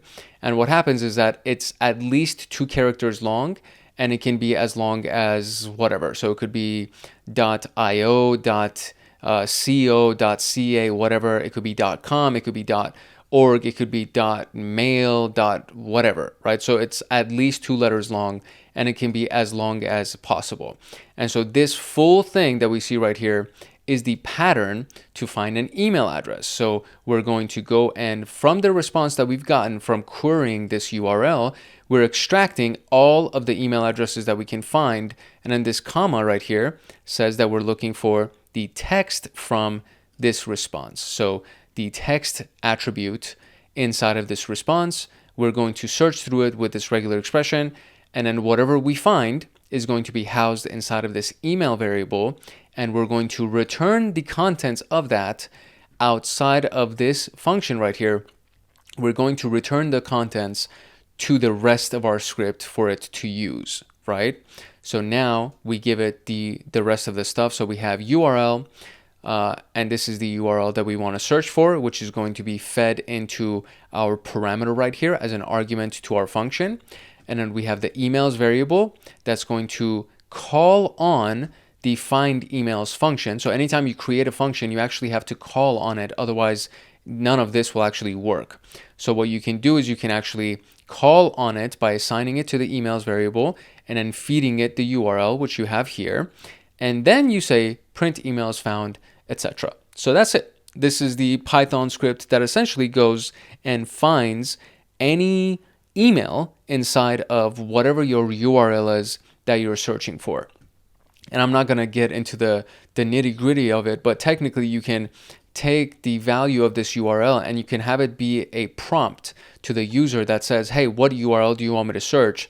So you don't have to enter your script every single time and modify the domain here. You can just take the value of this or make the value of this a prompt that asks the user, what domain do you want me to scan, right?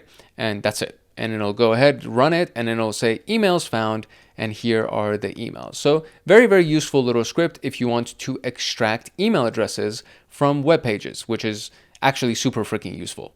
Our next script is going to use the DNS resolver. So from the DNS library, we're going to pull the resolver module, and we're going to automate the enumeration of DNS for us. So the domain variable is going to be assigned example.com, and then the subdomains are going to be this list right here. So when inside of these square brackets, you can assign a series of values which makes this whole thing a list. So the subdomains is now a list, right?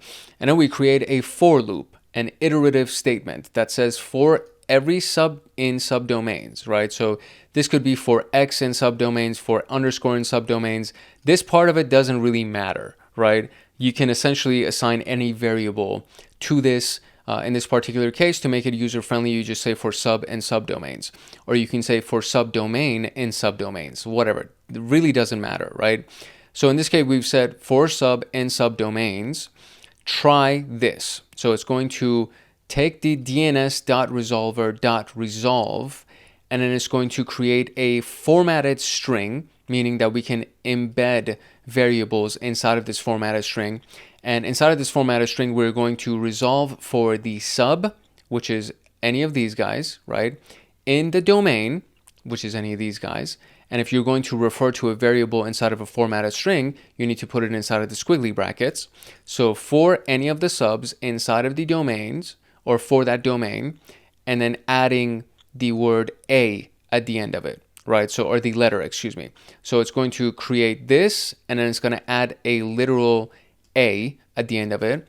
And then these are going to be the potential answers. So all of that, the information in here is going to be assigned to the answers variable. And then it's going to iterate again. So there's another iterative statement that will be inside of this iterative statement. And it's going to say for IP in the answers. So when it pulls all of these things right here, and the A in this particular case is the A record, right? So the A record is IPv4. If there were 4 A's, we would be looking for IPv6, and all of this piece right here would be different because we would need to use a different function inside of the resolver module of the DNS library to be able to pull IPv6 addresses. So we're pulling IPv4, there we go. So now we're saying for IP in the answers and everything that's over here, print this. So another formatted string here where it says this is the subdomain and the domain, and this is the IP address that's been assigned to it. And so this subdomain has this IP address. Basically, that's what's going to print on to our string. So if this is all good, so when we try this, if this actually works, it's going to work, and it's going to print it onto the screen for us, except DNS resolver NX domain, meaning that it doesn't exist. So it's going to pass, meaning it's going to move on, and it's just going to say that it doesn't exist. You can also have another print statement here saying that, NX domain, we weren't able to find it or whatever. Print some kind of a error onto the screen. But this is basically a DNS enumeration script that we've created using Python. So instead of doing, let's say, the subdomain enumeration script that we created earlier using Bash, you can actually use this one. And then you can use this inside of a Linux computer, a Mac OS computer, or inside of a Windows computer. And it'll be cross-compatible with all of those platforms because of the fact that it's Python. So as long as there's Python installed on those computers, then you can go ahead and run it, and you should get the same type of result, or you should get a successful result so long as you actually have this information, like this stuff exists on the domain. You'll be able to get some kind of a result from this. Our third Python script is going to be using the Scapy library. And from Scapy, we're going to import all of the modules, or scapy.all. So from all of the modules, we're going to import everything, right? So from scapy.all, we're going to import everything that exists. And the target IP address is going to be this IP address. The ports are going to be these ports inside of our list here. And so for port, in the ports variable, we want you to do this. So PKT, which is just another variable, right? We're going to do IP destination equals target, and TCP destination port equals port, and flags is the S flag that we're going to assign to this. And this is going to be all stored inside of this PKT variable. Now, the reason for this is that we're going to pull the information from this and store it inside of response, but we're referencing now this PKT variable. So all of this information, these are essentially options that can be assigned to the SR1, which is technically a part of the Scapy library, right? So what now is going to happen is that it's going to pull the SR1, or it's going to pull all of the information from this. It's going to use all of those options. It's going to store it inside of the PKT variable. Then we're going to run SR1 with all of that information. We're going to give it a timeout of 1, and verbosity is going to be 0, which means we don't want it to be verbose. And all of this is going to be stored inside of a response. And so this is the first part of our for loop. And then inside of our for loop, now we have a conditional statement saying if. So if it starts with if, now it's saying if condition, then action, right? So if the response and the response has the layers of TCP, so both of these things have to be true, and the response has the layer, can retrieve the layer of TCP flags. So if all of these things, right, equal to 0 times 12 or 0x12, then we want you to print the port is this port, whatever the port is, right? This port is open on the target, which is this IP address. So it was a little bit confusing, especially if you don't know how these things work, but you can combine multiple conditions for an if statement. And so in this particular if statement, we have if there is a response, right? So first of all, if this actually has a value, right? That's the first thing we're checking. So if it has a value and that value has a TCP layer and we can retrieve the flag from that layer, and the flag from that layer is this flag right here, then I want you to go ahead and print this, right? So this if statement, if that entire thing is true, I want you to print this onto the screen and then print the actual port inside of these ports. And then I want you to say that it's open on this target, which is this IP address. And that's what this port scanner will do for us.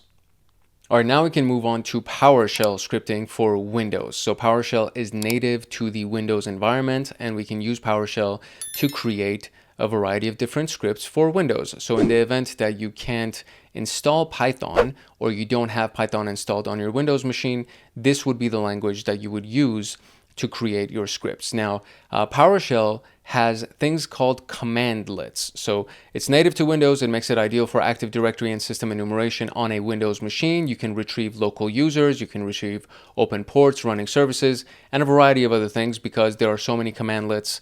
And you can Google the list of the commandlets and just go to the Microsoft website and just pull all of them, right? Commandlet is CMDLET, so commandlet. So when you do that, you can then go ahead and use them, and this is what it looks like, right? So there's a verb and then a noun. So get the process, that's a commandlet. Get the net IP address, that's a commandlet. So in this case, we're going to get process. Now, if we do this, it's going to list all of the processes that are running on the computer. So it's going to be a very long list. And it includes foreground and background processes. So we need to take the output of this, which is this long list of processes, and we're going to pipe it into this right here. So we're going to pipe it or forward this output as an input to the select object commandlet. So again, verb, noun.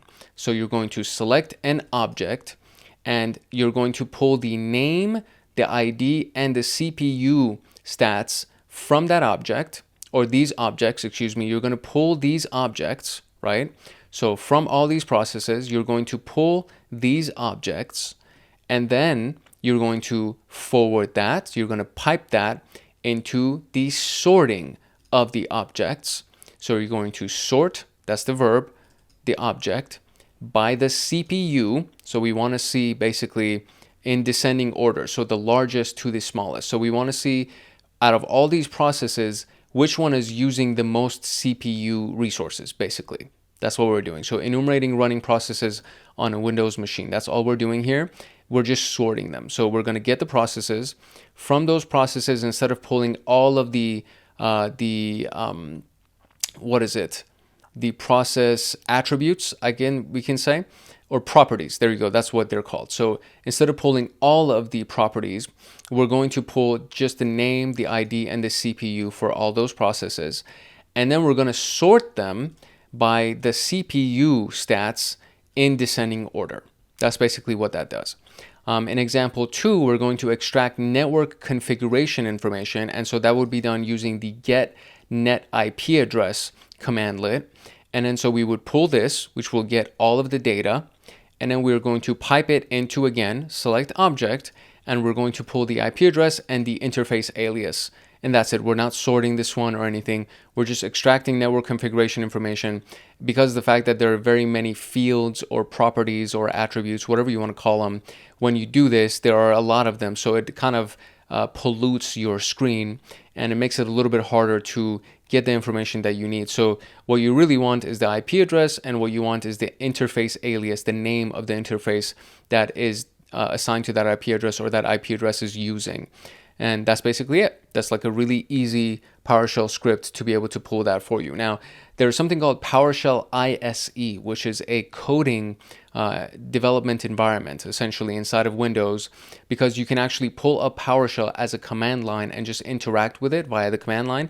But if you do PowerShell ISE, you can actually start creating scripts which will have very many lists. You can combine a bunch of different commandlets and create one very similar to what we did so far with Bash and what we did with Python, because these are technically one-line commands that we're running that we can actually put inside of just PowerShell by itself. But if you wanted to create a PowerShell script, which would have a .ps1 extension on the file, you would go open up PowerShell ISE, create the full-on script for yourself, save it, and then you can run that script repetitively in the future. And so this is an example of that. But real quick, we have another quick one-liner.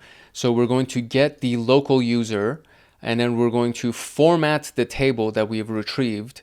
And we want the name, enabled, and last logon. So we're going to pull all the local users, and we want to format the data that's about to be pulled for us to show the name, to show whether or not they're enabled, and their last logon date and time. And that one is, again, another one-liner that will help you enumerate the local users and their privileges. In this example, we're actually creating a script, a PowerShell script, and it's going to scan for open ports on a Windows machine. So kind of similar to everything that we've done so far, but now we're doing it inside of the PowerShell language, the PowerShell scripting language. So we have the ports variable. We need to put a $sign in front of it to make it a variable. It's not like Python where you actually do ports without the $sign, and then when you are referencing it later, you would reference it as you would inside of those squiggly brackets or something like that. And it's not like shell scripting where you would do ports like this without the $sign, and then when you reference it later on in the script, you would put the $sign inside of it to be able to reference it. So the nuanced differences are important, so just keep that piece in mind. When we create a list inside of PowerShell, instead of putting it inside of the square brackets, we put it inside of regular parentheses. And so all of these values are now going to be stored inside of this ports variable. And then the target variable is going to be our IP address, right? And so for each, so this is the syntax for PowerShell to create a for loop, right? For each port in ports, this part is fairly similar. Then we open up a squiggly bracket. So this squiggly bracket, this one closes with this one, and then this one closes with this one. So keep that, pay attention to that as well. So for each port in the ports, I want you to test the net connection. So you're going to run this commandlet, and you're going to check for the computer name target, which is this computer name. And then you're going to check for the port, which is going to be each individual port, right? And then if the connection is TCP test succeeded, meaning it's actually an established connection, essentially, then I want you to write onto my screen that the port, which is this port number right here, any of these, is open on this target, right? So you're going to test the connection on this computer, which is that IP address for this port. And if that connection is established, then I want you to write that this port is open on the target. And that's basically all it's doing. It's scanning for open ports on a Windows machine. So it's just the syntax is different. Now, depending on what your preferred language is, depending on what your preferred operating system is, these things will be different, right? You will need to learn different languages. I prefer Python because of the fact that it's cross-compatible. I can use it in Linux, in Mac OS as well as Windows environments. So that's one of the main reasons why I like Python so much, is because it is cross-compatible. And as long as you're using standard libraries that exist in all of the different operating systems, it's not hard to write a script that you can just use on any machine to scan for open ports, right? So that's those are like some of the key reasons why I like using Python so much. Because if you don't use Python, then you have to learn PowerShell for Windows environments, and then you have to learn Bash for Linux and Unix environments. So you can, and there's nothing wrong against that, by the way, like there's nothing wrong with that. I do that just because I want to be more functional as a security professional, and I want to learn these languages and at the very least be able to kind of decipher what a script is doing, even if I don't know how to write it line by line. I want to be able to read a script in any language and be like, oh, I think I know what this is actually doing, which thankfully I can say that I'm pretty confident at the very least in trying to decipher what a script does, right? I may not be able to write it line by line, but I can definitely read it and understand what's going on. And that's one of the main reasons why this is such a big deal. But when you want to learn how to create these automations, you got to pick a language. If I were you, I would choose Python because it's cross-compatible. So that's my spiel on the various languages. Now we need to look at some of these key constructs a little bit closer. So for example, a loop, right? We need to look at loops a little bit closer so you really understand it. It's not hard to wrap your head around it, so I'm not going to spend too much time on this. Hopefully it'll make sense and you'll kind of be able to understand it easily. So a loop repeats tasks. It's a loop. It just repeats, right? And it repeats it automatically, making them useful for scanning multiple targets or parsing large data sets. So for example, looping through multiple targets in a file using the Bash scripting language. So this is our shebang line, and this is our loop for target in cat targets txt. So if you don't know Linux or Bash or Unix or anything like that, cat stands for concatenate, and it reads all of the contents of a given file and it displays it onto the screen for you. But now instead of displaying it onto the screen, what we're doing is that we're using this command to essentially display everything for the script to use, and then we're housing all of the contents of the target txt file as a variable. And so we're saying for a target in this entire list of targets, I want you to do this. I want you to echo that you're scanning that target, and then I want you to run nmap for port 80, 443, and 222 on that target. So let's say you have a targets txt file. Inside of this file, you have a dozen IP addresses, and you're going to say for each target inside of these IP addresses, and there's an IP address per line, by the way, they have to be separated by line. So for each target in this list of IP addresses, I want you to say, I'm scanning that IP address, and then I want you to run nmap and actually scan the IP address. And then it's going to go through every target, every IP address in this list until it's done. And then when it's done, it'll stop running.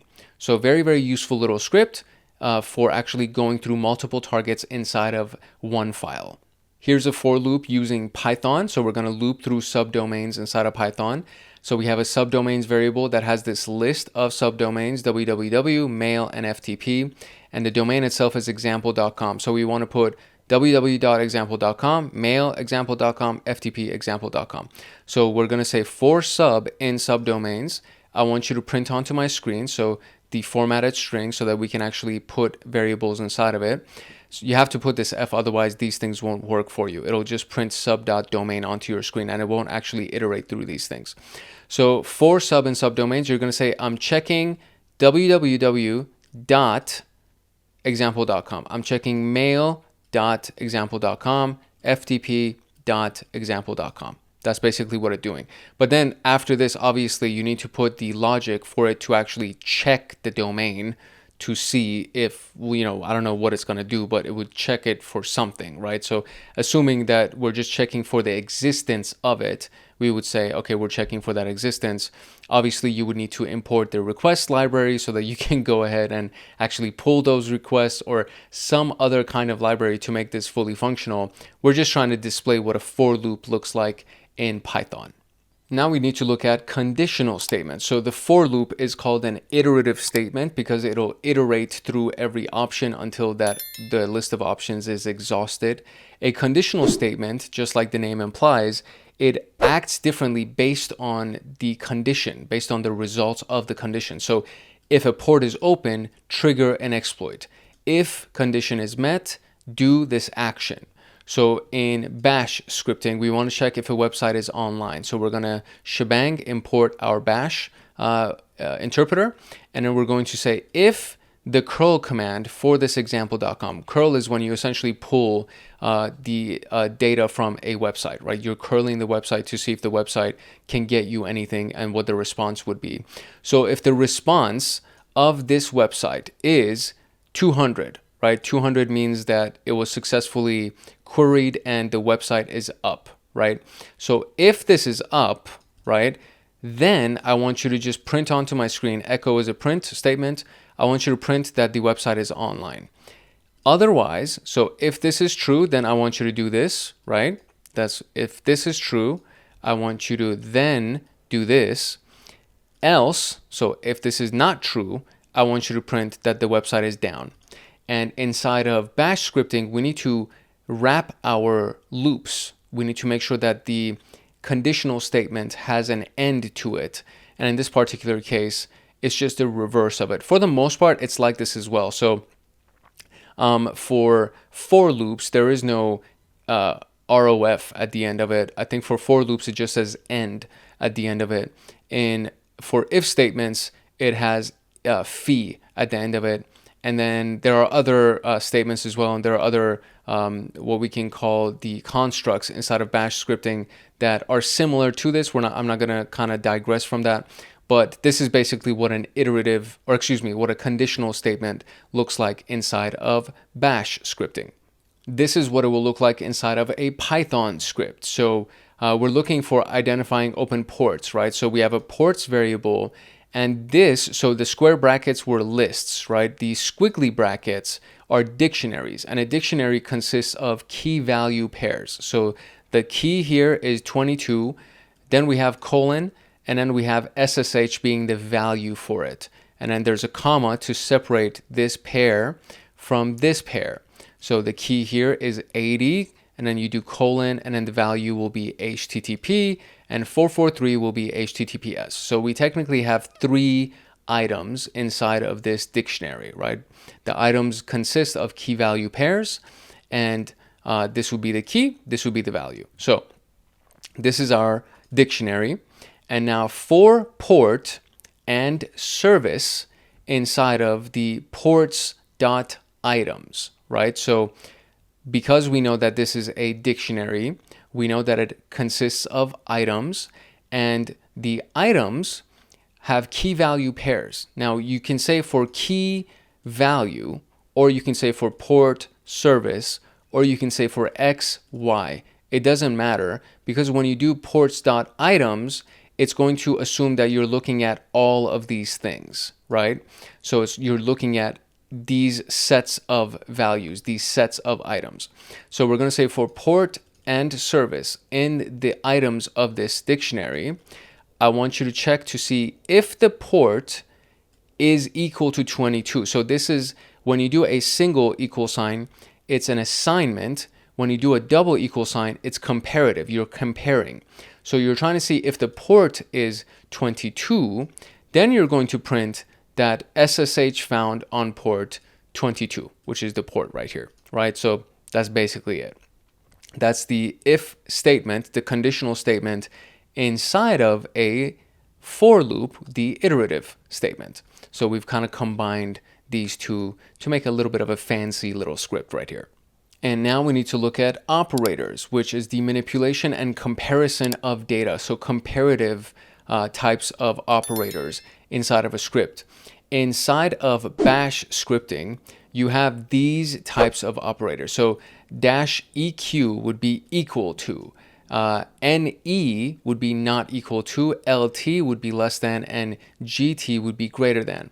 And you can use this for technically any type of value. So you could use it for integers, you could use it for strings or anything like that, right? So this is a comparison operator that can be used especially for, these are like useful for strings, because you can say if x is equal to y, or if false is equal to true, whatever, right? That could be one version of it. When you do LT and GT, you have to be comparing integers, because you can't say, if false is equal, or if false is less than true, because now you're comparing two strings, and you can't say whether or not one is less than or greater than the other. Then there's the version of it where it's LE, which would be less than or equal to, and GE, which would be greater than or equal to, and those would also be used to compare integers, okay? So the example script that we have over here is we're just checking to see if a file exists using the bash scripting language. So if the file, right, so -f wordlist.txt. So if this actually responds with true, if the file wordlist.txt exists, then I want you to echo that wordlist was found, okay? Else, I want you to echo that wordlist is missing, and then finish the loop. That's it. That's basically all we got. Now, this specifically is not using any of these operators. This specifically is just checking to see if a file exists. So technically, we can consider that to be an operator, but it's not doing any of these, obviously, right? So we haven't referenced any of those comparison operators in this particular case. In this case, we're just using the operator to check to see if a file exists. In Python, there are different ways to do it, and again, this is just an example. I don't want to kind of run wild and try to show you a bunch of different examples. This is an introduction, assuming that the people who are watching this have not seen any of this stuff. If you have seen Python before, if you've seen shell scripting before, all of these things are going to be just review for you, and obviously you are more anticipating or more excited about the advanced scripting. And I understand that this is an intro for people that have not seen this. In this specific example, we are checking for the comparative operator here to see if the status code of the response. So we've imported the request library, and our response is going to be getting this request from example.com. So we're just going to put a get query, a get request for example.com. And depending on this response, if that response status code equals to 200, so this is this comparative, right? So if this is actually equal to 200, then you're going to print that the website is reachable. Otherwise, you're going to be printing that we can't access the site, right? Error accessing the site. And that's basically it. If you wanted to do not equal to 200, right? So you could do exclamation and then an equal sign, and that would be not equal to 200. So if the response status code is not equal to 200, which means that it's anything but 200, you can print that the website is not reachable or whatever, error accessing the site. Otherwise, you can say that if it's not equal to 200, it could be 300, it could be 400, 500. So that's kind of, you would have to create a bunch of different else if statements to account for that. It's easier to just check to see if you get one, and then otherwise you can just print this other thing. So that was kind of a bad example, but this is a comparative operator. That's kind of the whole point here. I have to try so hard not to go down these tangents and digress off of the original point. And sometimes I'm just like, man, you just make life harder for yourself. And I'm always worried about making it confusing for you as the viewer. And it's like, dude, I don't want to confuse them because my mind bounces from place to place to place. And it's like, oh my God, just stay on task, please. Good Lord. Okay, all right, moving on. Now we need to talk about libraries, functions, and classes for Reconnaissance scripting. And libraries for Reconnaissance, these libraries, as far as I recognize, are Python libraries. So requests are to make web scraping and API calls to websites. Scapy is for network packet manipulation. Beautiful Soup is for parsing, crawling, and ultimately scraping HTML data, HTML web pages, things like that. Impacket or IMPacket is for server message block Active Directory exploitation. In this example, we are using the requests library for web reconnaissance. And so we would import the request library. We would create a response variable, which is the request getting the http example.com. And then based on the contents of this page, if we can find the string admin, right? So if admin is actually inside of the text of this response, then we can say admin panel has been found. Now, this is not a good script because it may not necessarily be the admin panel, and it may just be some instructions on the screen that says, yeah, you need to be an admin to be able to access the data that we have, or we're looking for admins. Let's say it's like a hiring page that says we're looking for admins. And it's like, that's not an admin panel. It's like a job posting. So this is not the most functional script, but it's just an example of using the requests library to do reconnaissance or to pull data from a web page. And so this is technically a function, and functions are different because the DEF that we talked about earlier when we were creating that email function, that's one version of a function. This is another function that exists inside of the request library. So this is now a function. The request library has the function to get, and we can now get data from this web page, store it inside of the response, and from all of the data that we've pulled, we're going to look at the text value, the text attribute of this response, and we're going to check to see if admin is inside of that text. And if it is, we're going to print onto the screen that admin was found, right? Now that we understand what libraries are, we can talk about the function concept, the overall function concept inside of Python scripting, not the function of a library, okay? So technically, this is the library, and this is the socket function inside of the socket library. But what we're talking about in Python is this element right here. When we do DEF and we create this, everything that's been tabbed or not indented, everything that's been indented inside of this specific section, this block of code belongs to this function, okay? So our function here is scan_port, and then now we are calling on our function later on in the script to actually activate all of the contents, all of this block of code here.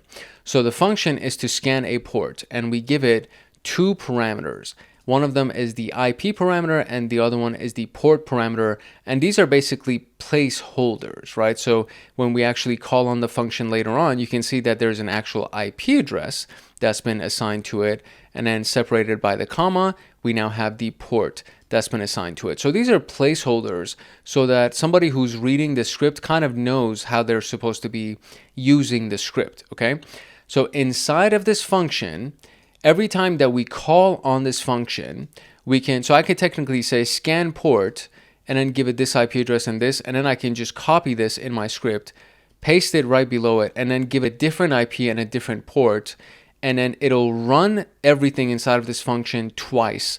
The first time with this IP address, the next time with the next IP address, and then I can call on it as many times as I want, and it will just run it every single time. It will run all of these commands inside of it because anytime that you call on this function, it's just going to run this block of code every single time. So it's very useful because if you need to repeat a certain action multiple times, you can just call on the function instead of having to rewrite the code over and over and over again. So the scan port has the IP and port parameters. Inside of it, we have the S variable, which is going to call on the socket library and call on the socket function inside of the socket library. And if you actually went to look at all of the contents of the socket library, this actual function looks like this. So it's like a full-on function that's been created, and when we call on it, it does a bunch of activities, right? So this socket function, we're going to feed it these parameters. So it's going to get the inet, right? And it's going to pull the sock stream, and then from there, we need to do set timeout at 1. So now the value of this variable, which is all of these actions right here, the value of that, we need to give it a timeout of 1, meaning 1 second. So you're going to get a timeout of 1 second. And if this variable's connect EX, so because of the output of these results, there's not going to be this data that's available. So for this socket variable, or the S variable, if connect EX, right, for the IP and the port is equal to 0, so the comparative, right, we're comparing the value of this whole thing. If it's 0, you're going to print onto the screen that the port is open on IP address. So a result of 0 means that it's open. And that's basically it. There is no else statement in this particular case, so we don't have any other option for it. We're just checking to see if it's open. So if it lists this for us, that means it's open. If it's not listed, we're just going to assume that it's not open. So it's going to look at all of the ports, really, right? Or whatever port we feed it. And in this particular case, we're looking at port 22. So I would, if I was the person who wrote this, which I mean, I am. So I just needed to do it to kind of make it fit onto the screen. But usually when I write this, I always have some kind of else statement, because for myself, I want, okay, if this condition is true, this is what it's going to print for me. But if it's not true, I also need to notify myself that, hey, the port is not open, right? Especially if we're going to give it a variety of different values and we're not testing just one value. But in this case, we just have this one statement. And then we're going to close it, right? So because it's an actual connection that's being established and we're trying to find out if that port is open, we need to close this socket connection that we have over here, the socket stream that we have over there, to just make sure that by the end of this function, there's no open connections anywhere. And there you go. And then at the end of it, we call on the function and then we give it the parameters. When you are providing the value of the parameters, these are considered to be arguments. When you're writing it up here, these are considered to be parameters. So the IP and the port, this portion, are the parameters for the scan port function. When we actually call on the function, we are now feeding it arguments for it to operate.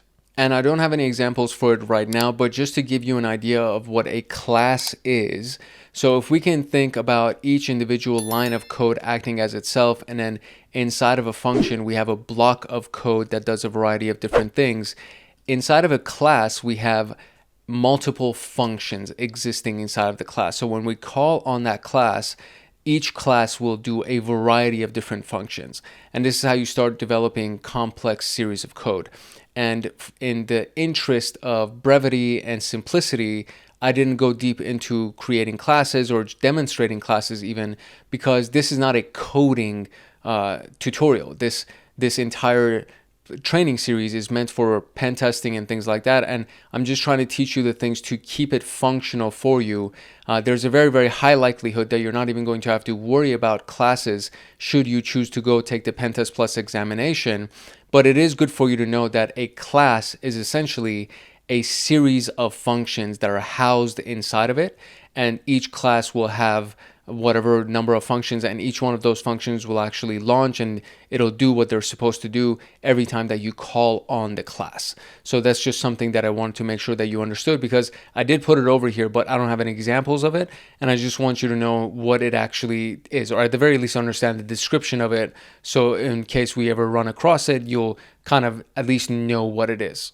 Which now brings us to our practice questions for section 2.3. And as always, we will have multiple choice questions that we will just choose one choice. We will have multiple response questions that you will choose 2 or more answers. And for the performance-based questions, I'm just going to be giving you scenario-based, because in the slideshow, I could really only create scenario-based. It's very difficult to create drag and drop and matching questions.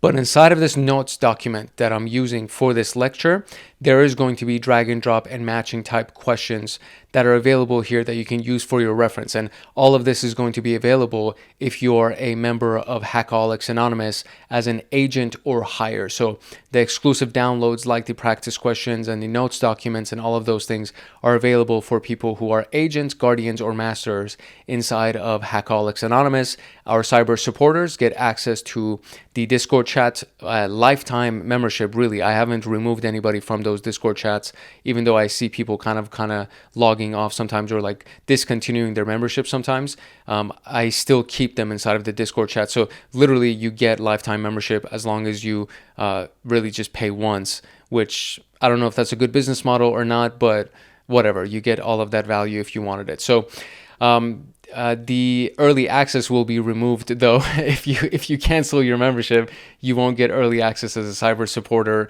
and obviously as the cyber guardians and the cyber agents and the cyber masters, you won't get access to the downloads anymore. You won't get access to the exclusive content, etc., etc., etc., etc. Whatever. Moving on to the actual slideshow for the practice questions. All right, here we go. Reconnaissance and enumeration scripting. So which of the following scripting languages is most commonly used on Windows systems? So Windows systems for recon and automation tasks. So Bash is for Linux and Unix. Python is cross-compatible. PowerShell would be Windows. And Ruby, I want to say, is also cross-compatible because Ruby is kind of in the same class as Python is. I know we didn't really touch on it, but it's not, It's not specific. It's not unique to any given operating system. It can be cross-compatible, as far as I know anyways. All right, next one. Well, that's the answer, PowerShell. Which of the following are valid use cases for Bash in reconnaissance scripting? So automating calls to tools like Nmap, Dig, and Whois, which is yes, very true. Parsing command output and redirecting it to logs, that can be true. Running Windows registry queries, it's not native to Bash. Bash is a Linux thing, so this doesn't apply. And Active Directory is also a Windows thing, whereas Bash is a Linux thing. So it would be A and B in this case. Very good. What is the output of the following Bash script snippet? Now, this is the kind of stuff that I've been wanting to get to as far as the questions are concerned. You will end up seeing questions like this, where they'll give you a command, right? Or they will give you the output of a command, and then they'll say, what was the command that initiated this output or elicited this output? So in this particular case, we actually have the command, and now we need to try to find what the output of this command is going to be. So it's saying, first of all, it's a for loop, so it's an iterative statement here, and it's going to say for an IP in this IP address, meaning 192.168.1.1, 192.168.1.2, 192.168.1.3, I want you to echo the IP address. So it should be 1.1, 1.2, 1.3. So the answer should be the 3 IP addresses that would exist right here, right? And that would in fact actually be the answer. So it essentially just goes through everything that has this, we can call it a subnet. So it'll go through everything that has this subnet, and then from there, it's just going to try to find the actual host addresses for us, which is in this case 1.1, 1.2, and 1.3. Which of the following are valid conditional logic constructs across common scripting languages? So across all of them, right? So what are the constructs, the logic constructs that exist across all of them? And we need 2. So an if statement, a for loop, try list expressions I've never even heard of, and route blocks are networking, really. So route blocks are technically networking conversations. So I don't even know if they are across all of them. I think route specifically applies to Bash only, I think. I don't want to be quoted on that because in PowerShell, it's a different syntax for trying to figure out routing. And try list I've never heard of. So that was kind of like just one of these answers to just put in there. So if statements for sure, for loops for sure, and there's our answers. Which Python standard library is most often used for crafting or analyzing packets during enumeration? So crafting or analyzing packets. The JSON library will either read JSON files for us or it will create JSON files for us. Scapy, if I actually literally just forgot, even though we had so many freaking examples that we used Scapy for, I completely forgot. I want to say it's for for network connections, I think it would be Scapy, because socket is looking for ports, and it can also be used for network connections, because technically you would to be able to get data about ports, you would be trying to connect to the network. So OS is for the operating systems and trying to do different calls and commands to various functions inside of the actual operating system that you're on. So the thing that I'm going to say Scapy. I want to say it's Scapy, but it could also very well be socket. Okay, it is Scapy. Wow. Okay, great. So crafting or analyzing packets, because it's network packets. When you think about packets, you're talking about network data that's being transferred back and forth. And it is indeed Scapy. I really, for a second, I just had a brain fart and I was like, dude, I don't even know what that is. Okay, great. Moving on. Which of the following are advantages of using custom functions in scripting during reconnaissance? And we need two answers here. So custom functions allow us to customize what we need for our environment, right? Instead of using a pre-made script or a tool that does automation for us. So reusability of code blocks for repeated tasks. That is technically true, because it's an overall benefit that comes from scripting, but it may not necessarily be the benefit of using a custom function. Simplification of complex logic into named procedures, sure. Functions execute faster than standard tools. Nah, I mean, not really, not necessarily. Functions eliminate the need for enumeration scripts altogether. That's also not the case. I mean, just because of the fact that these two seem to be such wrong answers, I would say A and B. Yeah, A and B would be the answers here. So it is reusable of code blocks for repeated tasks, but in general, that is a benefit of just scripting in general. It's not necessarily a custom functions benefit. A custom function, in my opinion, would be the fact that it's custom to our environment, it's custom to our industry, it's custom to our systems and our network, things like that. But yeah, anyways, moving on. So here's a scenario. A pen tester writes a Python script to enumerate open ports across a target IP range. The script uses a for loop, the socket library, and outputs the results to a file. So which scripting components are clearly used in this scenario? So obviously there's a for loop, so we're going to say a loop. It's kind of in the question right here. The socket library, this is like too easy of a question. I feel silly for this one. But okay, fine. The socket library is used, a for loop is used, and the outputting of a results to a file would be a file handling function that basically it will open the file saying with open and then give it the name of the file and then put it in write mode so that we can actually write to a file. DNS brute forcing module. This is such an obvious answer. Because DNS brute forcing has nothing to do with this. So it's A, B, and C, obviously. So here we go. Here's the scenario. You have this. So what is this script primarily doing? So we have the computers variable that has these IP addresses in its range. And for each IP in the computer's list of IP addresses, we want to test the connection and count by 1. So it's not enumerating open ports. Definitely not that. Checking host availability via an ICMP ping. And I'm actually not sure if that's the case. It's not brute forcing credentials. That's definitely true. And it's not running SQL queries. So it's actually checking host availability. So that's really the only answer that actually makes sense here. And there it is.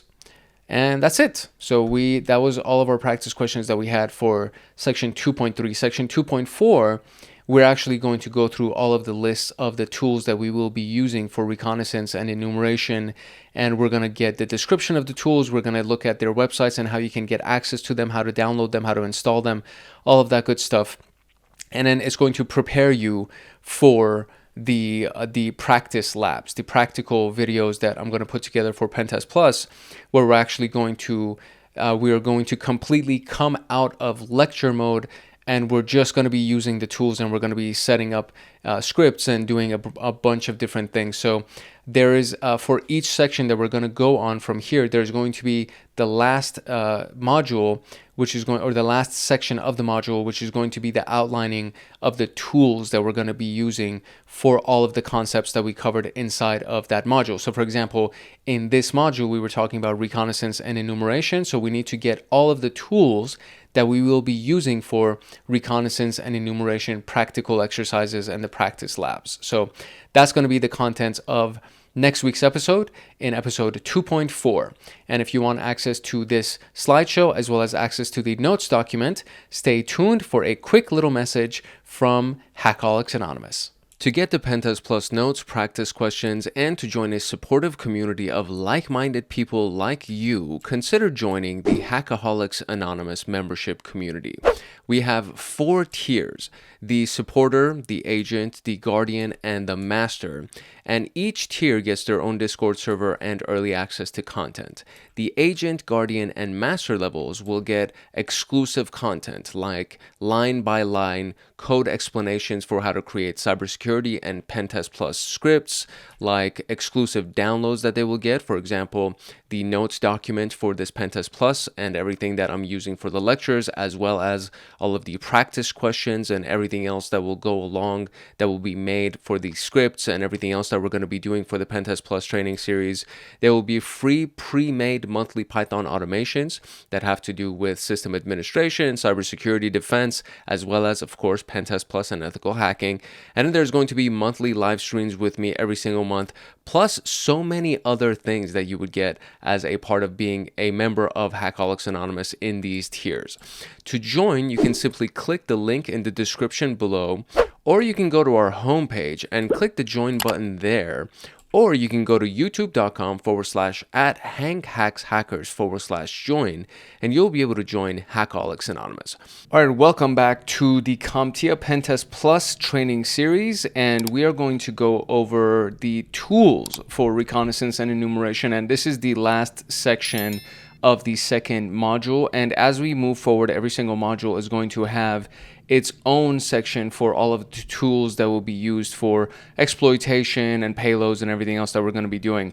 So in this particular section, we're going to go over the tools for recon and enumeration. And as we've discussed so far in this entire module, the module number 2 for reconnaissance and enumeration, we're going to be doing on, we're going to be gathering tools, gathering information essentially. So recon and enumeration is just getting a bunch of research, getting a bunch of information about your target, getting intel on your target. And a lot of times you need tools to get those things done because they work faster for you. They can, we talked about scripting in the very last video, and all of these things are designed, the series of tools and the scripting concepts and all of those things are designed to make your life easier when you're doing recon and to get the result faster, because a lot of times you will be limited on the amount of time that you have available to run all the scans that you need to run or to get all the information that you need to get. And you can't sit there manually typing up commands or doing a variety of different things to gather intelligence. It's usually a lot easier to just use automated tools or to use scripting to get the information that you need. And to go over scripting, you can just watch the last video, section 2.3. That was the scripting, reconnaissance and enumeration scripting video.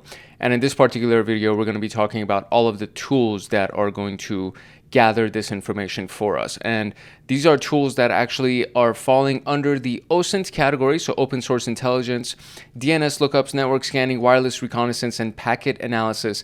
And this is the list that we have so far. And by the time that we get to the actual practical section, usually what happens is I go off on a bunch of tangents and I go down rabbit holes and I start doing things that aren't necessarily inside the lesson plan, mainly because of the fact that I really want you to understand it and get a good grasp on it. And typically I end up just giving more information that's actually necessary. And I've done that several times inside of this series already as well. I literally do it all the time.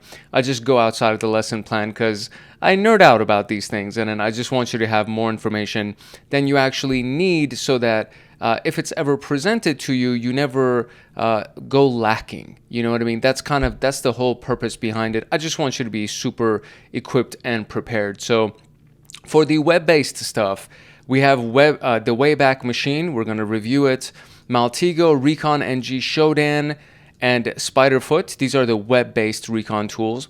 Then there's the DNS and Whois lookup tools. So Whois is literally a command that you can just type into your terminal and then say whoisexample.com, and then it'll get you information like that. You can do the same thing with an IP address. NSLookup and dig essentially serve the same purpose. There's also a web-based NSLookup, which is nslookup.io, which does the same thing that running the command line version of NSLookup would do. Dig gives you a little bit more information, or I should say a lot of bit more information than NSLookup would. NSLookup just gives you the IP address for a domain name or the domain name for an IP address. That's kind of essentially all it does for you. Dig gives you much more information about that IP address or domain name. Then we have census.io, hunter.io, DNS dumpster, and Amass.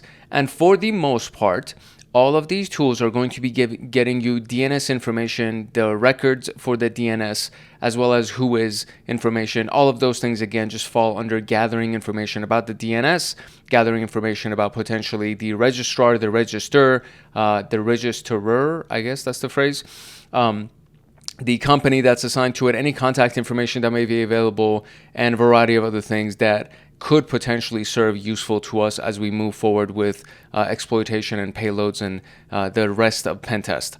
Then we have network wireless enumeration tools. This is, in my point of view, in my perspective, that's the most exciting series of tools that we're going to be running upon. And network enumeration is very, very important. Wireless enumeration is insanely important, especially when you are trying to find let's say you're outside of a building. Again, don't do this, please, without permission. It's a felony. I have to keep giving these disclosures because we're going to start going deep into a lot of really, really crazy information that can be used for malicious activities. And I can't stop you, but I have to disclose it to you. It is a felony. Anything that you do without permission is a felony in this world, and you can get a lot of jail time. You can get very, very severe fines, and just keep that in mind. Wireless enumeration would be trying to, let's say you're hired to do a black box pen test, which is essentially they say, attack us. We're not going to give you any information about us. We're not going to give you the wireless name. We're not going to give you the password to the wireless. We're not going to give you the IP address that we want you to scan. We're not going to give you any operating system information, any service information, nothing. You're going to get nothing. All you have is permission to attack us. That's all it is. And so when you do that, one of those things, one of the ways that you want to get into the network is, okay, let me see if I can detect the wireless around here. And then let me see if I can actually connect to the wireless, right? And so getting a tool like AirCrack NG, for example, that will actually allow you to potentially crack the password of a wireless network so that you can actually enter that wireless network. And then once you're in there, you can start doing lateral movement exercises and doing further reconnaissance as you're inside of the network, and then kind of build your intelligence further and then get potential users that you can exploit, so on and so forth. So network and wireless enumeration was the one topic that was of most interest to me personally. As I started studying pen testing and just going into this, I was like, dude, this is kind of really, really cool. And thankfully, by the time that I actually learned how to do it, enough ethical and moral guidelines had been exposed to me that I was like, okay, I'm not going to go attack my neighbor, because I really, at the time, I really had it out for my neighbor. And I really wanted to hack my neighbor's Wi-Fi just so if I could see if I could do any damage or anything. And I am proud to admit that I did not do that. And I could have, though. I'll just throw that out there. You know, neighbor, if you know who this is, if you know who I am, you almost got attacked at one point. ex-neighbor from Los Angeles. Just throwing that out there. So we have Nmap, NSE, The Harvester, Wiggle.net, Wireshark, TCP Dump, and Aircrack NG, which are going to fall under our categories of network and wireless enumeration tools. And I'm going to give you an introduction to these tools. I'm going to give you some sample queries that you can run using these tools. I'll show you where to download them, but we're not going to start using them because we're not at the practical section yet. And again, every section that we go into, as we go into the next module and as we go into the module after that, by the time that we get to the final module, which is going to be all of the practicals, which is literally just me doing the attacks, right? Me running queries, running commands, doing Nmap queries, trying to find information about various IP addresses and etc. Like, it's going to be all of the stuff that we've talked about applied.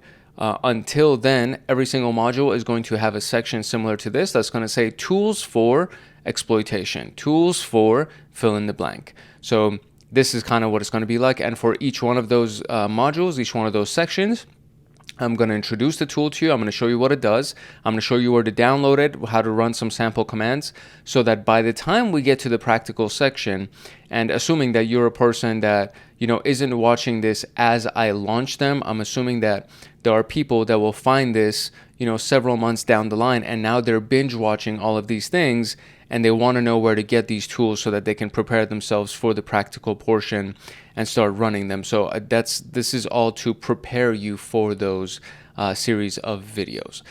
To get the PenTest Plus notes, practice questions, and to join a supportive community of like-minded people like you, consider joining the Hackaholics Anonymous membership community. We have 4 tiers: the supporter, the agent, the guardian, and the master.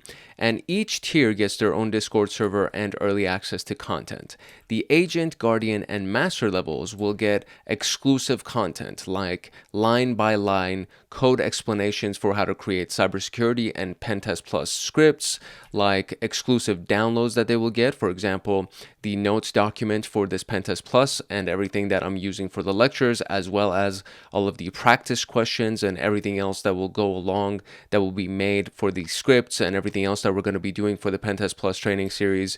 There will be free pre-made monthly Python automations that have to do with system administration, cybersecurity defense, as well as, of course, PenTest Plus and ethical hacking.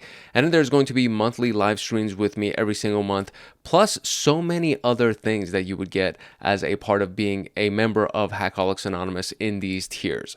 To join, you can simply click the link in the description below, or you can go to our homepage and click the join button there, or you can go to youtube.com/@hankhackshackers/join, and you'll be able to join Hackaholics Anonymous.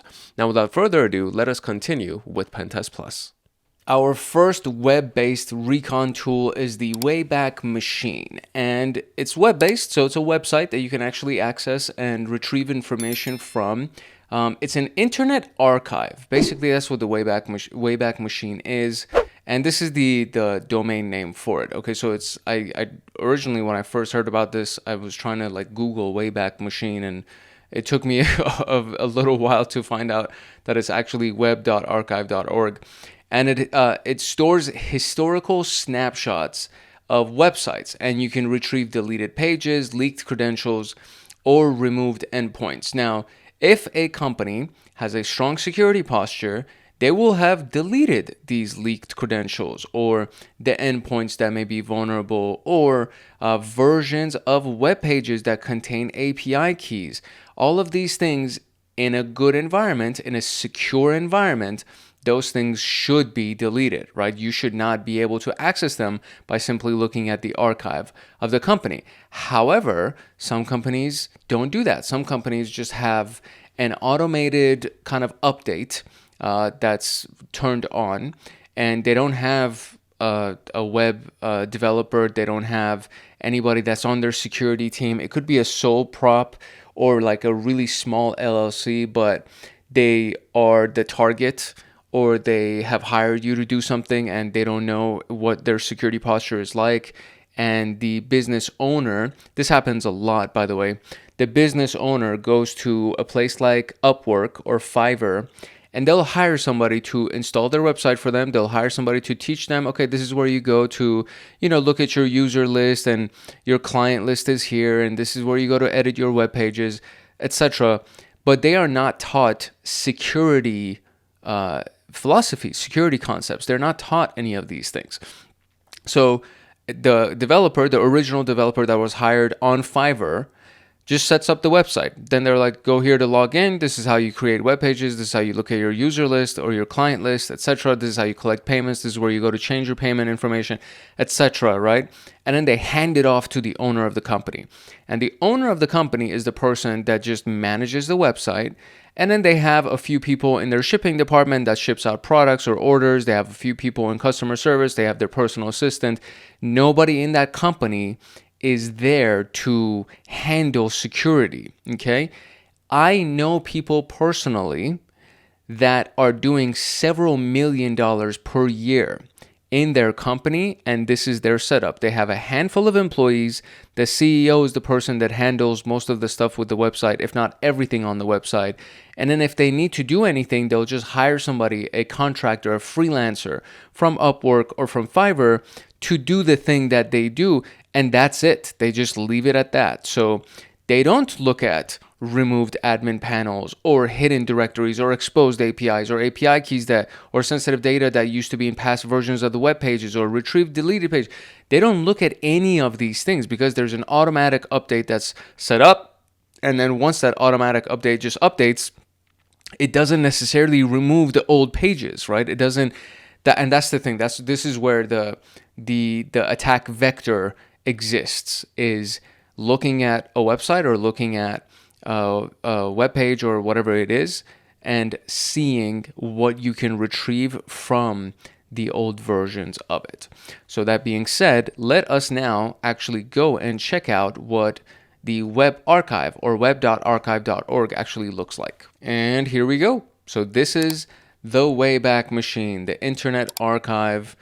This is a free resource that you can donate to allow the resource to continue to run. And then look, you have all these things right here. NBC News, right? October 21st, 2013. This is the version of NBC News' website. So if I just click on that, we'll be able to look at that outdated version because it's literally from 2013, right? So we can also see it up here where you can actually kind of move back and forth in the years or the specific date, and then it'll retrieve that web page for you.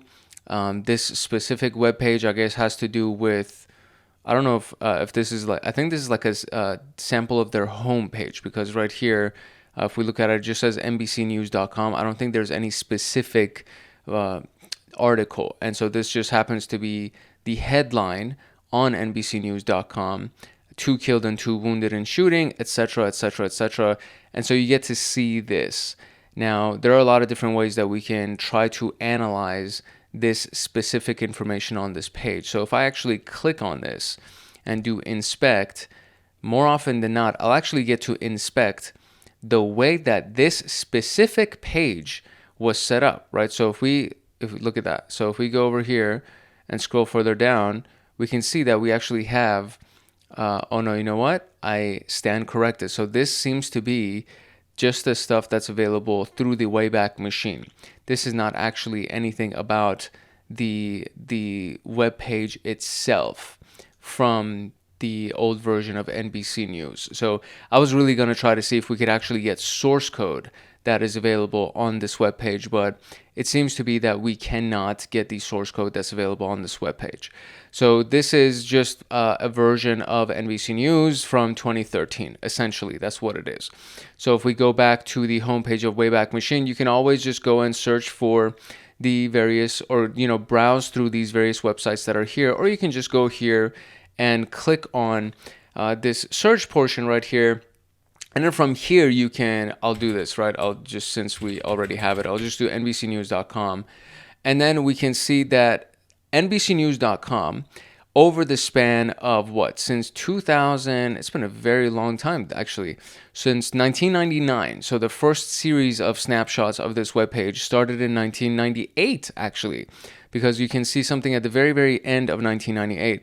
So started in 1998 and it went on and continued to be snapshotted until the most recent decade right here, from the 2012s on forward. You can see that their website was getting way more snapshots because most likely up until this point they were not really very active on the web. And then what happened after the fact is that they started really becoming active on the web, and so you can now see all of these snapshots being generated. And if we scroll through any of them, or if we hover over any of them, you can see that on February 3rd 2013 there were 17 snapshots, and then you can see the various times of the snapshots. And so this is what's really interesting. Okay, so if you go and look at these various times of snapshots that are available for this particular website, or whoever your target website is, when you start looking at the snapshots, the different versions of the website that were snapshotted, right, during these different times, you can just, based on the analysis of it, right, based on the analysis of these things, you can be like, okay, you know what, back around this time that they weren't doing very many snapshots, it's most likely that they weren't even focused on the security of their website a lot over here. So maybe there's something interesting about these series of web pages that we might potentially use as leveraged information. You can look at, the format of the web page looks very, very different here than if we were to look at the most recent versions of them in 2025, for example. So let me see if I can actually skip to it directly from here. If not, we can just go back to the last web page and then come to 2025 right here, click on 2025 and get the most recent snapshots from May 24th of 2025. And then we can click on that and then we can see what it is. And today is actually May 24th of 2025. So there's actually a snapshot from today, or multiple snapshots from today. And if we look at the NBC News website from today, you can see the format of the site is very different, right? The actual visual aesthetics is very different. Their menu has changed. The data tends to be similar, like where it's just basically a bunch of articles that's displayed on the page, but the format has changed. The accessibility of the various links at the bottom have changed, and all of these things.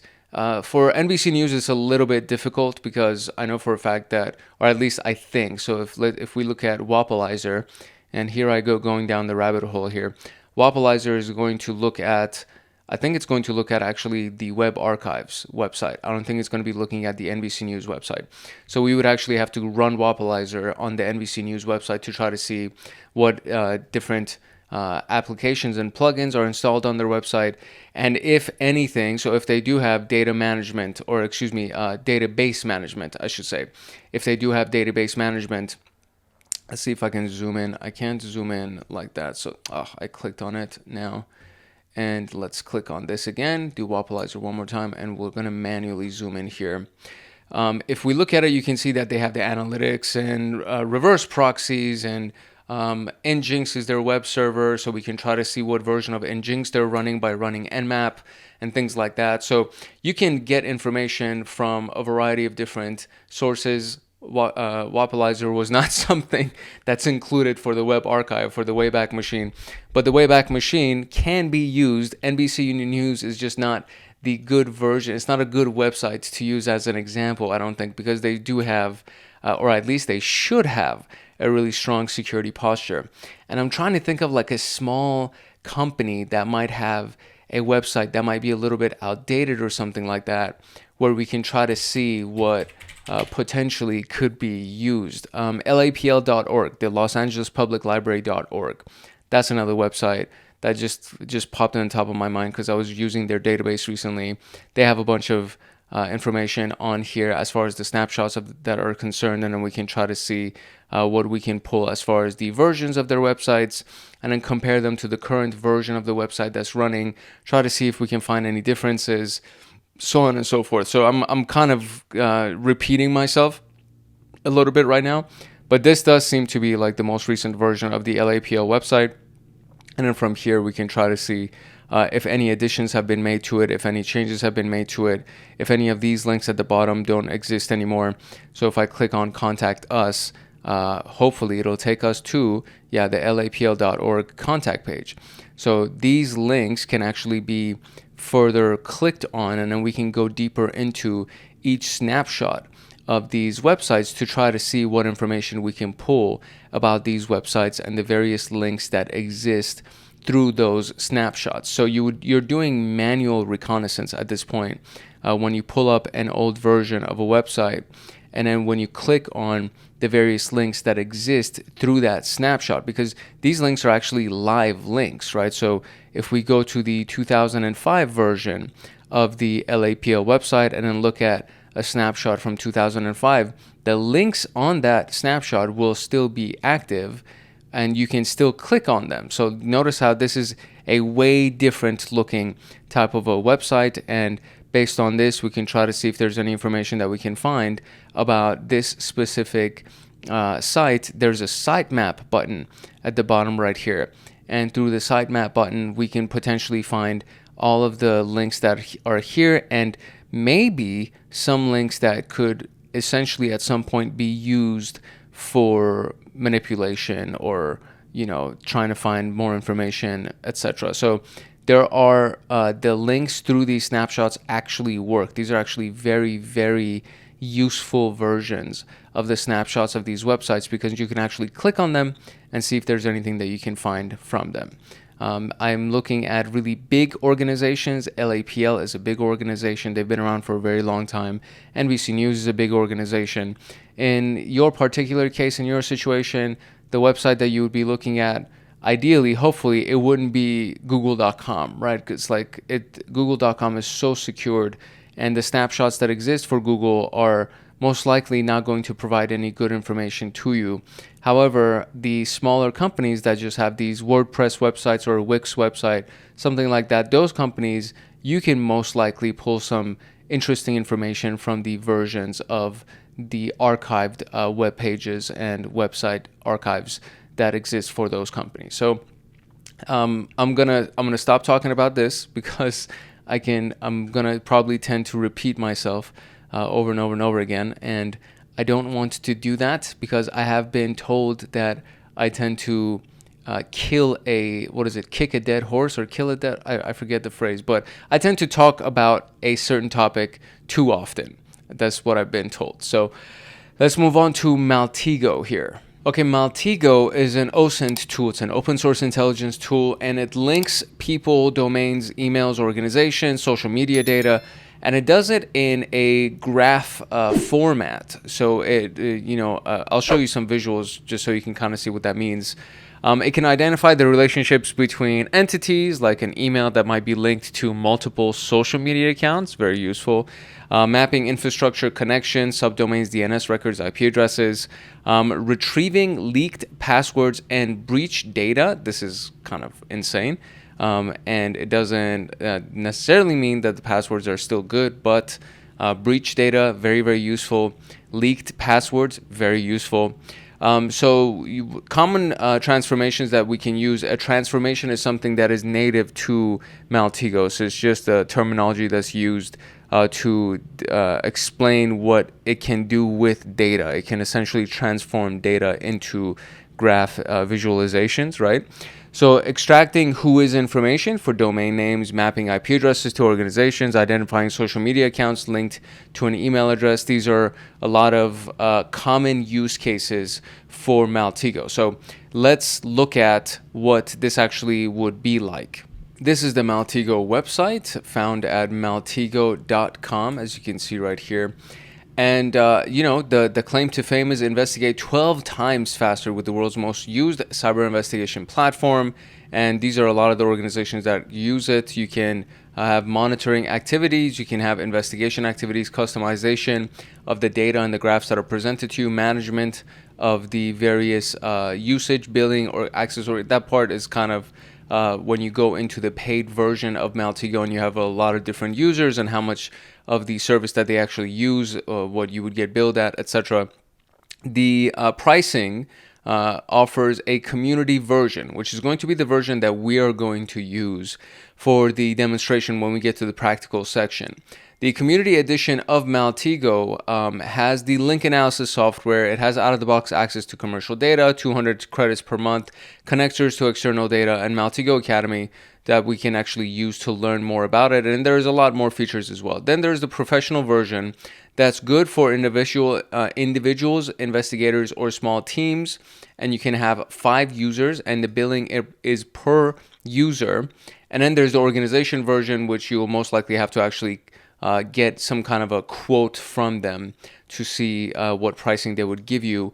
In case you were actually interested in a professional plan for yourself or for your organization, the professional plan, let me see if this will load in time here for us. It's going to quote it to us at 6,000 euros per year. So if we convert it to USD, it would be 6,600 bucks per year. Okay. And that's for one user. Okay, so let's kind of zoom in here. So 6,600 per year for one user. Two users would be 13,200. 3 users 19,800. So it's not really giving you a discount on anything. So if you get 2 users or 2 years or 3 years, not users, 2 years or 3 years, it's not giving you a discount necessarily. It's just that I guess you get to kind of play around with the actual prices or bill it in advance. Same thing if we went to do quantity being the 5 subscriptions. In this particular case, this is what you would be doing if you had 2 users, right? So if you add 2 users, it's still 13,200. So again, there's no discount applied if you get volume or anything like that. And it is a fairly hefty price tag. The difference is it's actually very useful. So I've done a video on Maltego very briefly. I did a video on Maltego because we were doing a room on Try Hack Me that allowed us to kind of use one of the versions that they had, and it was the community version. It was not the paid version, so there were like limitations to it. And it's still, even on the limited format, even in the community version, it's still a very powerful tool and it's still very useful. And this is one of the things that we're going to be using as we go into our practical section, and we want to do reconnaissance using tools and things like that. So that's what Maltego in general is, just kind of showing you a demonstration of what it can do. We'll look at the various elements of Maltego. Okay, so this is the Maltego graph, and this is available on their website if you just wanted to watch this demonstration video real quick. He is currently creating a graph that would be designed for, I believe, this domain that you see on the screen in front of you. Let me see if I can kind of zoom in on this just to make it a little bit more visually appealing. I can't zoom in on it. Interesting. I can't go full screen with it. If we probably went to YouTube, we'll probably be able to go full screen with it. But as you can see, once he adds the domain name and he starts adding various elements of the domain to it, you can start creating these tree graphs or brain map type graphs where all of these things start getting connected to each other, and you can start to expand. Look at that. So you see, you can start to expand to see what the various elements of the organization might be. In this particular case, he started out with the domain name, and he's expanding on the various elements of the domain name.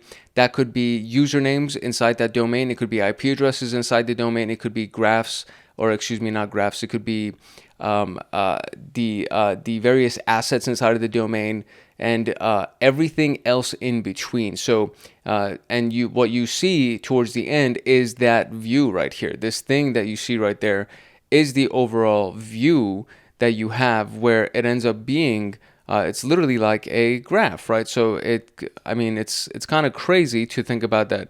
Each one of these elements, each one of these things right here is a series of usernames or a series of IP addresses or assets that would be inside of that specific network. And this massive thing that you see right here, the color coding will help you decide the shapes of the various dots that you see, or the little squares that you see. They represent different things. And as we go deeper into it, again, you will start seeing the usages that are available for Maltego and what you can do. The version that he's using, I highly doubt, is the community version. We will go ahead and try to see what we can do, how far we can push the community version, but it just visualizes the various elements and assets inside of an organization, inside of an IP address or a website. And one of the things that we saw was, just trying to find what different social media accounts might be connected to a given email address. That could be one way that you can do it. So it's just a visualization of the data, just to make it a little bit easier for you to look at everything on one screen. The next one that we have would be Maltego Search. Maltego Search is where you actually can use one of their mechanisms to search for something. So we have this comment right here. I'm just going to pause this real quick. You live near the Boston area. I got a heater if you need a piece, meaning a gun. Just don't be a cop or I'll shoot you myself. WhatsApp or texting now number would be whatever the phone number is. And now we have this username right here, the Scary Red 24 username. So let's say you want to find out what would be connected to that username, what other locations you can find it. So you would go between alias or email address or whatever it is on Maltego Search. And in this case, he searched for Scary Red, and then Scary Red and the various aliases under Scary Red potentially, or the ones that would be connected to it, start showing up. Email addresses start showing up. Names potentially that have been used for these various usernames start showing up. Social media accounts start showing up. You can find the email, as you can see right here. He pulls that up, the data lineage of it, and there's a lot of good information that you can find just based on somebody's username. And this is open source intelligence, right? So it's actually looking at all the stuff that's available online that would be available, and then you can go ahead and start adding the various elements of your search to a new search. You can start now searching for, instead of Scary Red as a username, you can do Scary Red 24 at the Gmail address. So now you're looking at his email address, and from that, now you can start seeing, okay, there is a Tumblr account here. It's very, very difficult to see because it's like super small, but there's the Dropbox account, there's Tumblr, 12 billion for something, what is that, Master Comp. There's a lot of different websites. Bitly is available over here. There's images that are associated with it. There's other aliases that are associated over with it. There's the GPS coordinates that would be associated with it. Social media links on the right side that would be associated with it. There's a lot of different information that you can pull just by looking at somebody's email address. So we started with the username. We went into an email address. The email address was connected to other types of accounts. And now we're looking at the graph of that connection. So you see how it can quickly start visualizing data for you. You look at GPS coordinates, you can start seeing where the actual potential latitudes and longitude coordinates of this particular location, or, assuming that that's actually their location and they're not using a VPN or anything like that. That's kind of what that information would look like, and that's what you can pull from looking at the search. So monitor evidence and data, as you can kind of tell just by the names of them, they will allow you to have, for example, monitoring capabilities. You can use the monitor feature to monitor social media in real time with AI-driven analysis of massive data volumes. And I mean, that's kind of the best description I can use. I don't think there's an actual demo video for this, but for the most part, there's going to be a massive amount of open source intelligence data that will be brought together and ingested, very similar to what would happen with a SIM tool, a security information and event management tool.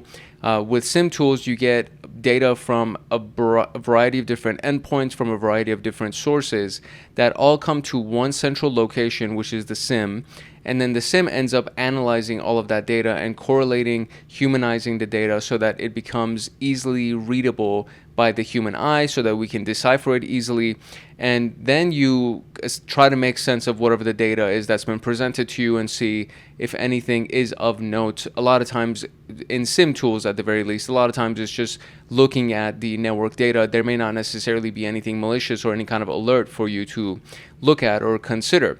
And Maltego will do the same thing, but it does it with ingesting data from a variety of different sources. So you have massive data volumes that are available through social media in the real-time element of it. That's the part where I think is actually very interesting. And you have AI-driven analysis that'll help you analyze the data a little bit easier, or at least point out some things that might be of note or useful to you. But the real-time element of ingesting and analyzing massive data volumes from various social media sources would be one of those key elements of using Maltego. And basically what we've done up until this point, the graphing point or the graphing feature kind of connects to everything else that's available inside of Maltego. But the one where we used the search and we went from the username and then we ended up with the email address, and then you go ahead and connect all of the different social media accounts that may be connected to that email address to your monitoring feature, and you start monitoring all of the activity and the data from all of the different social media sources connected to that specific email address, and you can start seeing how these things actually end up building on top of each other and getting you some really, really good intel. Now, the evidence feature is actually a very interesting feature. It used to be called the social network harvester. And essentially what you can do is you can gather the evidence before it's deleted, right? Because you're doing live monitoring, real-time monitoring.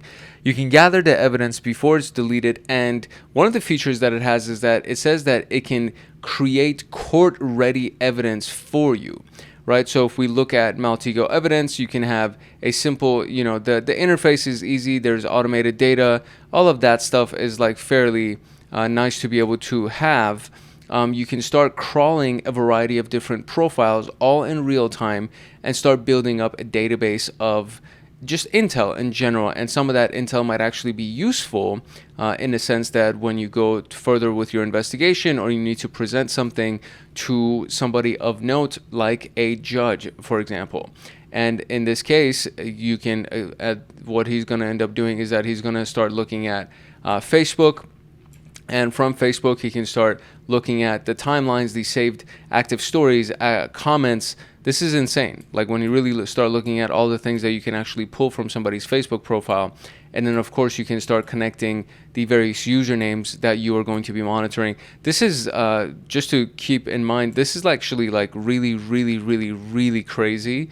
Really freaking scary when you really think about the fact that somebody can sign up for this tool, which is Maltego, and then using Maltego, they can now be monitoring your username, right? They can be monitoring your user profiles at these various locations, X, YouTube, Facebook, TikTok, Instagram, whatever it is, and they're building a file on you. They're building a bunch of data on you. And as a pen tester doing this against a company that you were hired to pen test, you can start looking at the various employees of the company, start building databases of these employees. If they have too many employees, then you can select the key employees, the management and other people that are of note and usually like very, very high privileged individuals that actually have access to user accounts that can do a lot of different things, and then you can start building intelligence based on those users, and then from there build potential attack vectors for social engineering those individual users. Then obviously you can start building the graph on it and the way that these users are connected to each other and how they're connected to various social media profiles. And then this is the key part right here. You can export that data and use that data for your investigation. Use it for the next step of your penetration test and so on and so forth. So very, very, very powerful freaking tool. This Maltego, or at least obviously Maltego is powerful, but the Maltego evidence module is extremely powerful as well. And then we have this very, I call it simple, but the single pane of glass for all of the relevant data, which is known as Maltego data. Maltego data can be summed up with this little element right here. You have external data and internal data all being ingested in this one central location and then correlated to each other to try to find patterns and relevant piece of intelligence. And this data can be pulled from Facebook, it can be pulled from YouTube, it can be pulled from Instagram and X and TikTok, but it can also be pulled from VirusTotal. It can be pulled from Splunk, which is one of the key SIEMs that exists in the world of security analysis. IBM Radar, another one. Anomaly, Abuse.ch, all of these various sources of data can all be pulled together and correlated and curated so that you can go ahead and find persons of interest, cyber threat intelligence, anything from the dark web or corporate intelligence, and then go ahead and start expanding on your investigation. So your organization potentially could have these sources of data. With Maltego, you can integrate those data sources so that you have one central location to analyze all of them. And I know it's kind of blurry because I'm literally zooming in using my browser because I haven't opened this up in YouTube. I guess I could open it up. This is much easier to see as we can see now. Then you have the data hub partners that exist. So cyber threat intelligence, cryptocurrency, dark web, Alien Vault, Epios, Farsight, all of these various data sources that can be used to, again, compile your overall data. So let's go ahead and kind of speed this up so we can actually breeze through this a little bit. And then you can see that she's going to pull the user, which is whoever the alias is. And then once we click on the transformation to try to get data for this person, so you can get persons of interest. And then now you're looking at the various social media platforms is what she was going through, because I saw Tinder on there, I saw Tumblr on there, and all these different data sources that can be used. So now that can be integrated from external, right? So the open source intelligence, but it can also be integrated with internal data sources, which is, for example, what she's using is Splunk. She's connecting Splunk Enterprise to ingest data from Splunk, pull it into Maltego, and then try to correlate that data with stuff that's pulled from external data sources, which could, for example, be Facebook or TikTok or Instagram. And then based on that, now you have one central location to process all the data that you've gathered internally as well as externally. I would be remiss if I did not point out the fact that Maltego obviously has their own YouTube channel. They have a lot of videos for use cases and examples that you can use Maltego, and the demos and the dashboards and things like that. So if you have not checked it out, I would highly recommend that you do if you're interested in using this specific tool. And thankfully, because of the fact that it's built by a fairly large company, because of the fact that they're well funded, they have all of these tools or these videos that are available to display how you can use this specific tool to your advantage. So this would be something that I would check out if I had more time, me being you. So if you have the time and if you're interested in it, I would highly recommend that you check it out, because it can be a very powerful resource, especially if you can actually pay for one of those paid subscriptions to Maltego. Okay, moving on to Recon-NG, and this is a modular OSINT framework, very similar to Metasploit, but it's designed specifically for Reconnaissance. So it automates OSINT gathering from Shodan, VirusTotal, Hunter.io, it's just to name a few. It extracts subdomains, email addresses, DNS records, and metadata, and it has API integration that's already built into it for third-party data sources like VirusTotal, because you can get a free API key, or API token, I should say, from VirusTotal. Same thing with Shodan and all these different sources. They allow you to integrate with their APIs, and they'll give you an API key. And for the most part, those API keys are free. When you use Recon-NG, it is modular and it's command line based. So if you want to call upon it, first you call the actual program name itself. So recon-ng, and then it'll take a couple of minutes or a couple of seconds depending on the speed of your computer, and then it'll load. And once it's loaded, very similar to Metasploit, because in Metasploit we also do this command where we say use, and then we give it the path to the module that we want to use. So in this particular case, it's recon domain hosts and hacker target, and then the set source would be whatever the domain name would be, and then you run the module itself. So this is very, very similar to the syntax that's available inside of Metasploit. You first call on MSF console instead of Recon-NG, Metasploit starts, then you use the module that you want to use. You set whatever variables or whatever options you have to set that are required for that specific module to run, and then you run it. There's also the option where you can search for something. So let's say you want to search for a specific type of attack. You can actually do search first, and then once you have the search, you'll see all the paths of different modules that are available for you, and then based on that, you can look at the descriptions of the different modules, see which one actually is the thing that you're trying to do or something close to what you're trying to do, and then based on that, you can use it and then set the options for it, or do show options just to see which options are required for that module to run, and then from there you'll go ahead and set the option and then run it. In this particular example, it'll extract host names that are associated with the domain name using the Hacker Target API. So Hacker Target, as you can see right here, is something that is an OSINT source, again, that can be connected to it using Hacker Target. Now, in this particular case, I would assume that you also need to actually connect the Hacker Target API, or go get an API from Hacker Target, API key from Hacker Target, and then use that API key to run it. That would be just my assumption in this particular case. And then you'll get host names, right? Host names are another way of saying the name of the computer, the name of the host that would be associated with this specific domain.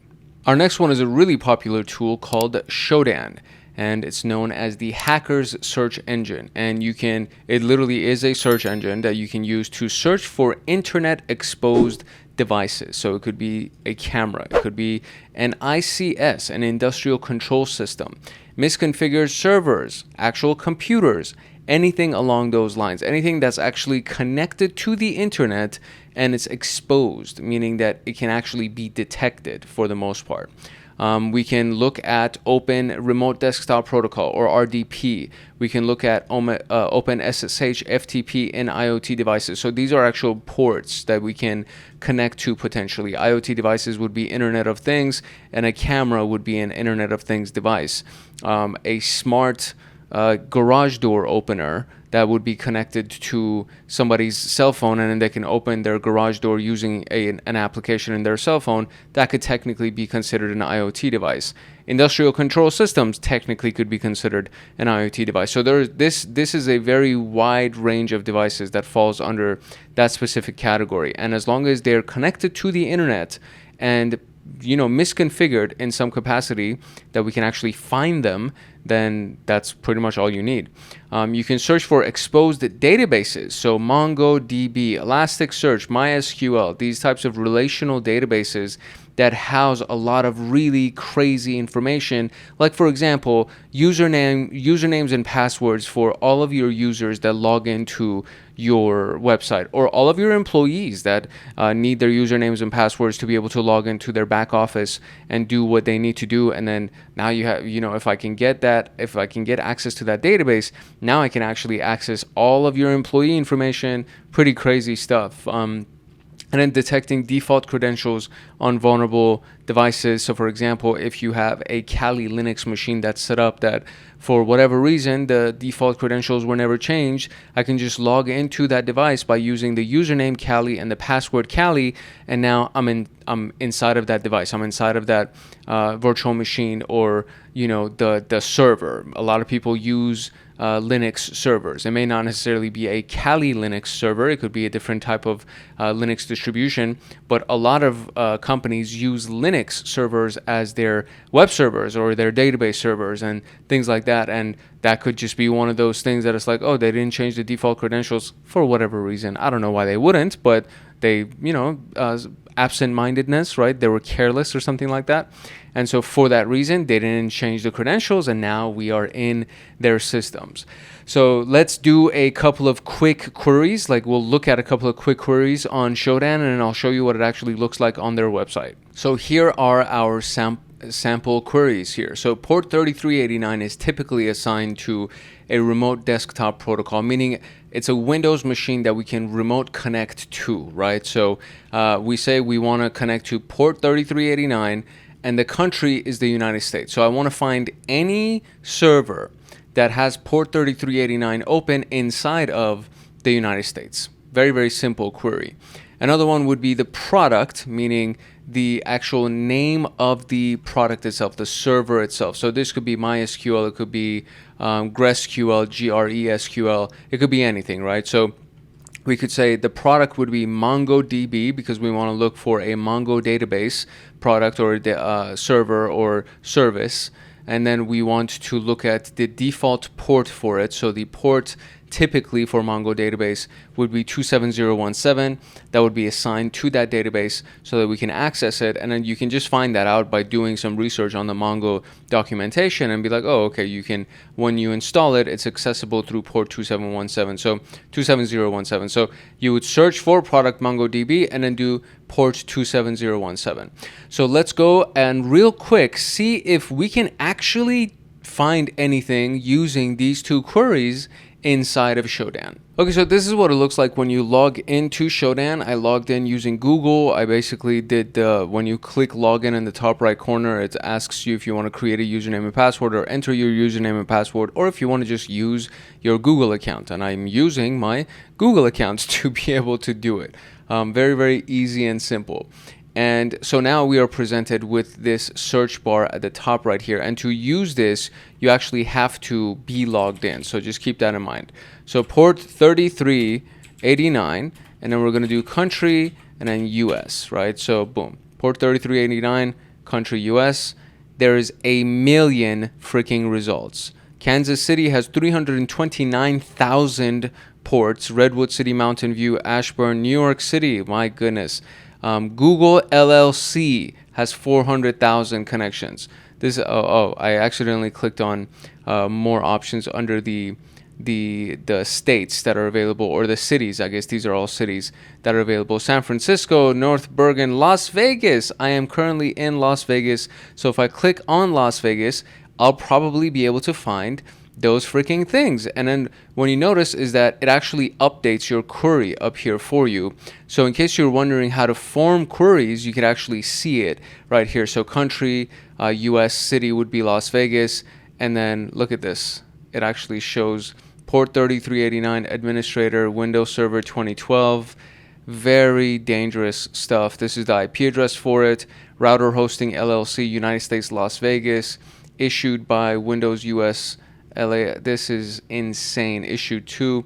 This is terrifying. This is terrifying. This is why they say that Shodan.io is the hacker's search engine, because just with a few clicks, all of a sudden, look at this. I can see these IP addresses that have their port 3389 exposed, essentially.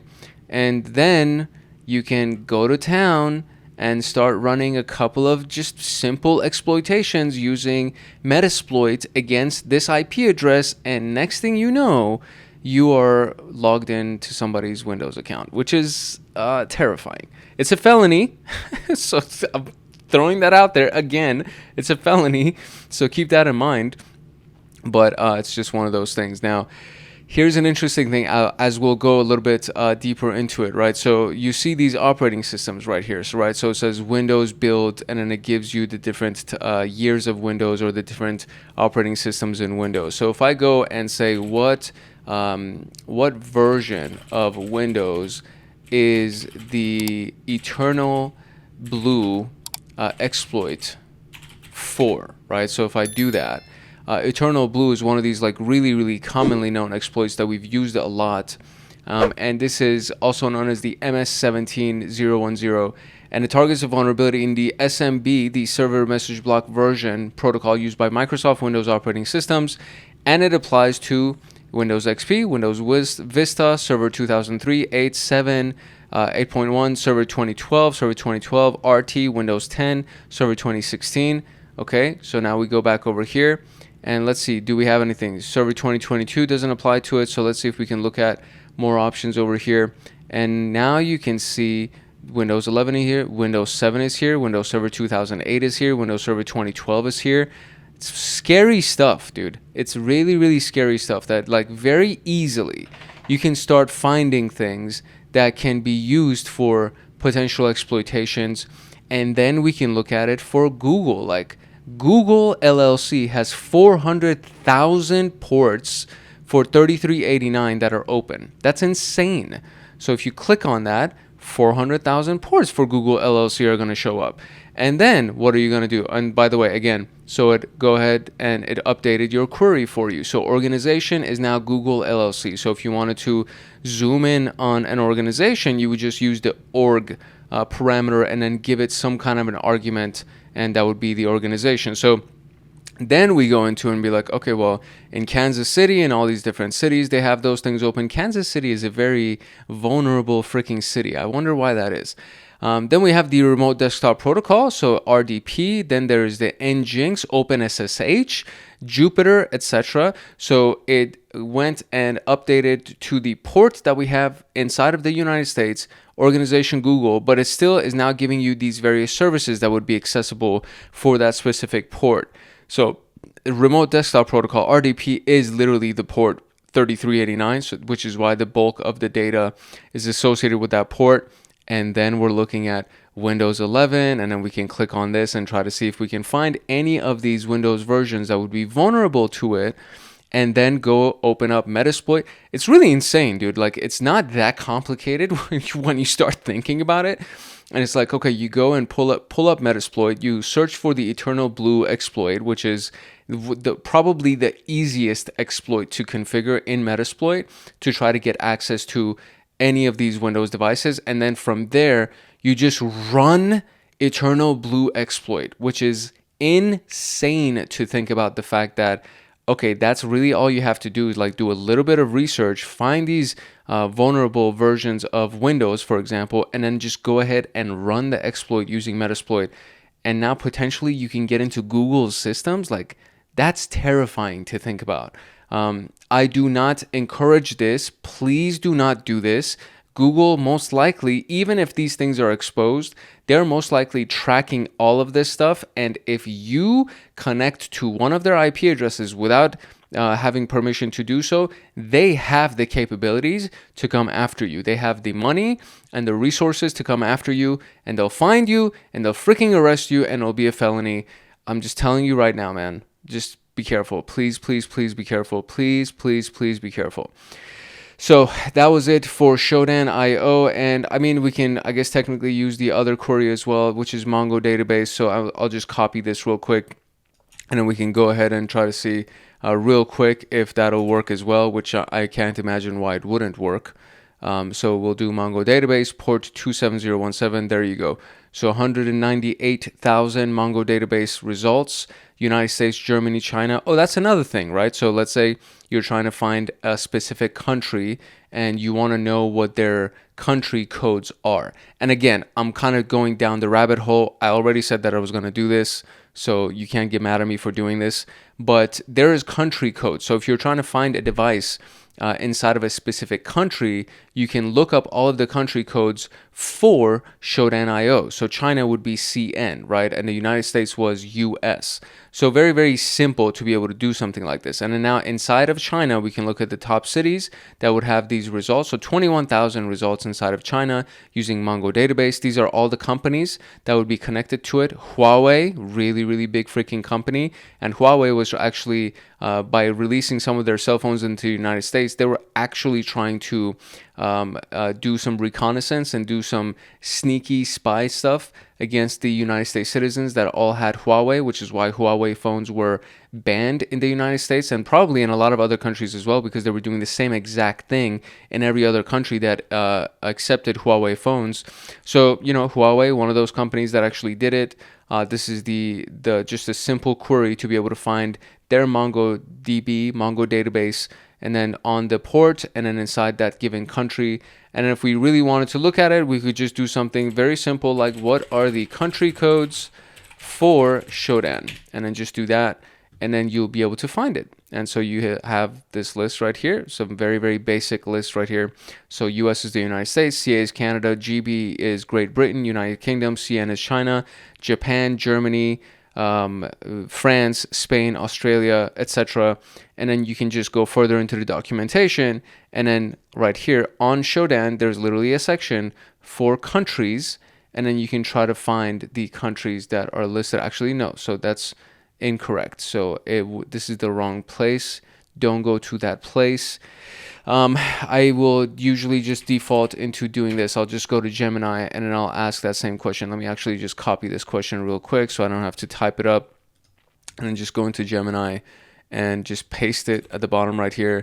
Be like, hey, what are the country codes for Shodan? And don't worry about that. And then boom, here we go. So for example, these are the country codes, and then that's what you can use. Give me the top 20 countries, and let's see what we can get out of Gemini here. And so here's what we got. So the top 20 countries and their country codes are as such. So we have China, United States, Germany, Russia, Brazil, Japan, India, France, United Kingdom, etc. And it says Shodan determines the top countries based on the number of internet connected devices it finds and indexes within those countries. While the exact ranking can fluctuate daily, here are the consistently top countries. So China actually has more internet connected devices than the United States does. And that makes sense because they have like hundreds of millions more people over there. They have like 1 point something billion people. The United States has like 400 million people. So it makes sense that China would have the most internet connected devices. And in the United States, Germany, Russia, Brazil, Japan. India is actually interesting because they're also in the billions as far as their population is concerned, but they don't have that many internet connected devices, or at least devices that would show up on Shodan.io anyways. So that's what we got for Shodan. You will have so much fun. You can burn so much time just doing this on Shodan. And I mean, I recommend it. I think you should learn how to use this tool. It's very freaking powerful and very, very useful, as you just saw. Moving on to Spiderfoot, and this is another automated OSINT tool that scans domains, emails, and IPs for intelligence. It can extract subdomains, emails, whois data, and any potential leaks. It scans for open ports and vulnerabilities and checks breached credentials linked to an organization. Really powerful tool. It is a Python module, or it's a series of Python scripts, I should say. So you actually do need to have Python installed, and this is basically it, right? So Python sf.py, which is the extension for any kind of Python script, and this is how you call on any kind of Python script. And then you would give it the domain function, or the domain option, which is example.com in this case. And then you would say module all, right? You want to pull all of the data, a full OSINT scan on a given domain, and then see what it can potentially pull for you. So this one is pretty straightforward, but it's extremely powerful. So this is another one of these tools that will most likely yield a lot of really, really good results for you. And it's something that is good to have inside of your arsenal of weapons, I should say. So that one is called Spiderfoot. Let's see if we can find anything from their website. I feel like this is going to be a GitHub repository type of a thing that we'll be able to look at, but let's see what I can find online real quick. So yes, Spiderfoot is typically, when you just Google it, it is a GitHub repository. That's the first thing that pops up. But there's literally a link right here from Kali Linux under tools that actually has Spiderfoot listed as one of the tools that comes, I would say, pre-installed with Kali Linux, which is one of the reasons why Kali Linux is the main distribution for pen testing and hacking. And this is what we can see right here. This is what it would look like if we pulled it up. So Spiderfoot-H for the help menu. And then you can see that the usage would be calling on the script and then using any of these various options to be able to pull data. So -D would be for debug mode, -L would be for an IP and port address combination to listen on, -M would be to enable a given module. And if you do -M all, which is what you just saw, you'll be able to call on all of the modules. If you do M, it'll list the available modules for you, so you can pick and choose from what you want. And that's pretty much it. I mean, you can literally read through all of these options that are available here to try to get a better idea of what it looks like. And then Spiderfoot CLI, which is the command line interface of Spiderfoot. It'll give you a help menu for how to use the command line best. And of course, you can, look at that. So we have, this is the original version, which is the script itself, which is used by Spider sf.py. And then this one right here is calling on the sfcli.py. And this is assuming that you're not using Kali Linux, because Kali Linux has it installed as a module. So you can technically just call on it by just doing spider foot and then giving it the various options instead of having to do sf.py technically. If you don't have Kali Linux, or if you don't have the Python file, the series of Python scripts for Spiderfoot installed as a module where you can reference it by just calling on a name like this, if you don't have this set up like that, then you would have to do Python sf.py and then give it these variety of options to be able to use it. But if you have Kali Linux, which is what I have inside of a thumb drive that I use and I love it, it's one of my favorite little things that I've done for myself, and I recommend that you do that as well. If you don't know how to install something on a thumb drive from Kali Linux, go ahead and watch the Linux Plus playlist, the Linux Plus training series. It's in the first video, so the installation of how to do Kali Linux either on your actual computer or to do it on a thumb drive is in the first video of the Linux Plus, the CompTIA Linux Plus training series that's on this channel.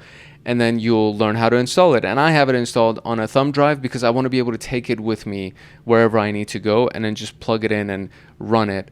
And that's my thing. So you can do whatever version that you want. But this is Spiderfoot, and it does come pre-embedded inside of Kali Linux distributions. All right, now that we are on the DNS and Whois lookup section, I'm going to burn through these fairly quickly because they are pretty straightforward, and I don't need to go and do a Google search or go look at their website to be able to pull information for you.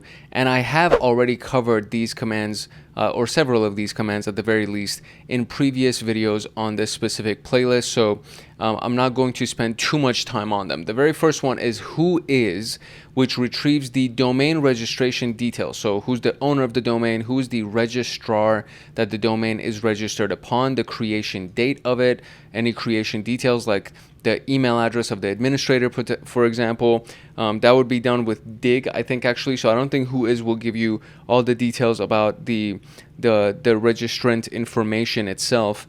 But Whois, and then give it the example or the domain name that you're looking for.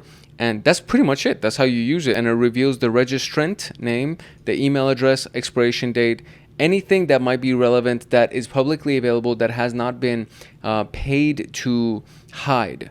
And a lot of times those things are not paid to hide because it costs extra money, and some people are not willing to spend that extra money because they don't think that it's important. So that is just data that's available for you, and it's a very quick script that can be, or a quick command that can be ran to be able to pull the information. The way that I would do these things is I would go ahead and create a script that would run a Whois query for me, and then it would run NS lookup queries for me, it would run dig, and then get all of those things ran with one script. So instead of having to manually run Whois and then look at it and all these things, I'll just run one giant script that does all of these queries for me, and then export all of the file or output all of the data into a file that I can reference later on and pull information from. So we talked about scripting in the last video, so you can go ahead and try to look at that. There's also, if you're interested in learning how to create shell scripts for Bash inside of Linux, then again, it would be the last video that's inside of the Linux Plus playlist that you can go ahead and see how easy it is to create scripts for Bash and Shell and Linux. Same thing with Python and things like that. So for our use case, what we're going to end up doing most likely is we're going to end up using a Kali Linux machine when we actually get into the actual practical portion of all these things. So I would highly recommend that you actually go get an installation of Kali Linux if you don't already have one. Get a laptop that has Kali Linux on it, go install Kali Linux on a thumb drive, or do whatever it is. Use VMware or VirtualBox to install Kali Linux, whatever you got to do to get access to it, because it is a very comprehensive distribution and it has a lot of tools that are already pre-installed on it that we're most likely going to end up using. And then when we start creating shell scripts and everything else, that will be the command line, or I should say the environment, the distribution, and the scripting language that we're going to end up using is going to be Bash and shell scripting, which is native to Linux. So just kind of throwing that out there just so you are fully aware of that. Okay, let's move on to the next one. And this is actually going to be a tag team combo right here. NSLOOKUP and dig are two different tools, and they're both used on the command line, or they can be both used on the command line. There is actually a version of NSLOOKUP that is nslookup.io, which is a website that you can just go ahead and enter a domain name or an IP address, and it'll pull that data for you. So what it does, or what these two do, is to pull the DNS records to extract IP addresses, mail servers, and subdomains, which is a much more comprehensive version of the DNS records that are pulled than what you would get from Whois, right? So if you do NSLOOKUP and then, for example, getting the MX records, the mail exchange records for this specific domain name, that would be the mail server for that domain. And then in this case, using the AXFR, which is the asynchronous full zone transfer, or full zone, I forget what this actually stands for, but it basically takes all of the data from a given domain, and if it's been misconfigured to allow that data to be pulled, because usually you can pull the data as long as it's configured correctly, and what it'll allow it to do is, if the IP address that is requesting that data is on their list of trusted IP addresses, then it'll send all the data, including the, actually, let me just give you the full set of data that this query will actually pull. So it stands for asynchronous full transfer zone. That's what AXFR stands for. And it will pull the IPv4, IPv6, mail records, name server records, TXT records, subdomains and their associated IP address, even internal network information or hosts that are not publicly advertised. All of those things are hosted on this specific zone, this asynchronous full transfer zone. So if it has been misconfigured to allow AXFR requests from any IP address, then it can leak a complete list of the DNS records for that domain, which includes all of these things. And this element of it, the @ns1.target.com, specifies the particular DNS server that you want to query, in this case, ns1.target.com, and it's the host name of the server that's belonging to target.com domain, and you're telling dig to bypass the default DNS server configured to your system, directly asking the specific question. And then the target.com, which is the second element of it, is the domain that we're trying to request the zone transfer, and we're asking this specific section, this particular DNS server, we're asking this DNS server to give us all of the records for target.com. So if you can actually find out what the DNS server subdomain is, you can then request the full transfer of that zone information for the given domain name to just be displayed onto your screen. And this was the full command that we had right here. So these are, very, very powerful. You can get a lot of information from a domain name, assuming that it's misconfigured. So that's like the key variable right there. If their DNS server is misconfigured to allow us to pull that information, then by doing a simple dig query, you can pull everything that you need about that given domain name. Or I guess I should say everything about their records, because you will run nmap to try to find open ports and those various things, and all of that information isn't going to be pulled by using dig. But at the very least, the records for that domain and everything else associated with it, those things can be pulled by using dig. The next one is census.io, and this is another search engine that's for network devices that are connected to the internet, very similar to Shodan. And the reason why we should have access to two tools, number one, is because if one of them doesn't give you the data that you're looking for, you can always go to another one to see if that one can actually pull that data for you. The other reason is that Shodan, on its free version, it does have a paid version, and on its free version, it limits you to a number of queries per day. And I didn't run out of queries as I was doing the sample, or the examples that I was doing for you earlier in this video. That kind of gives me a little bit of hope, because I don't know what counts as an official query, because I feel like every time that we click on one of those extra options and then the query updates at the top of the screen, I thought that was an extra query. You know what I mean? Like anytime that you click on something, it's like, oh, you've used up one of your free queries. So in any case, using up all of your free queries on one platform, and then you still need to pull information, so you would move to the next platform and then you would try to do something similar. So in this particular case, we can see that you can find TLS certificates, exposed databases, IoT devices, and you can get an attack surface for an enterprise to be able to map out that attack surface for a company.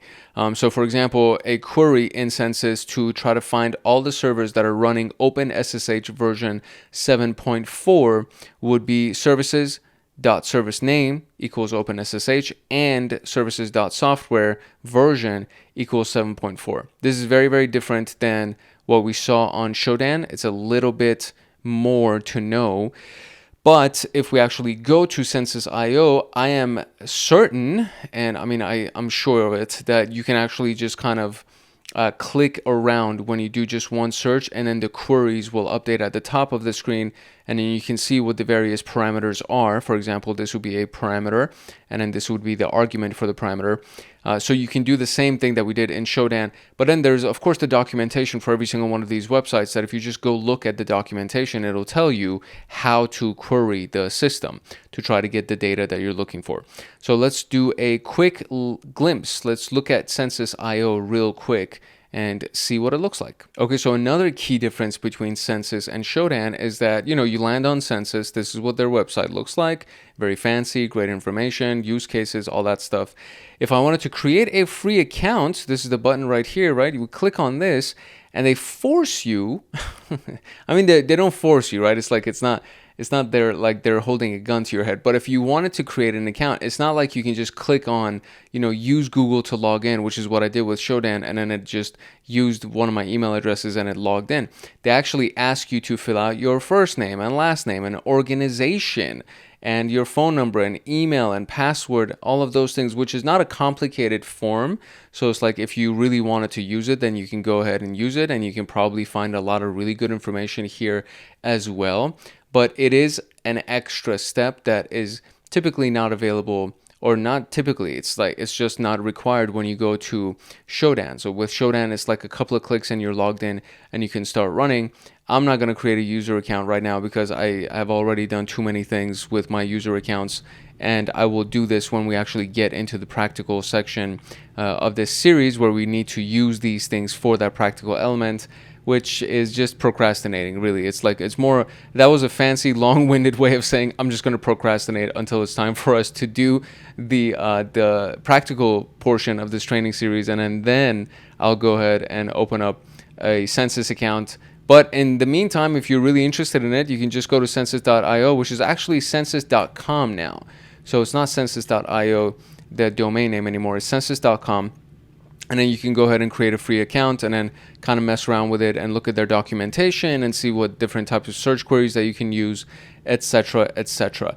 But a lot of big names use Census, right? So Security Infrastructure, Schweizer, Army, whatever, Stanford Medicine, Walmart, T-Mobile, as we can see, Bloomberg, right? All these big names, Microsoft, SanDisk, Bank of America, PepsiCo, all these people, all these governments, all these companies end up using Census.io, which is totally understandable because it is a very powerful tool to gather internet intelligence, as they call it.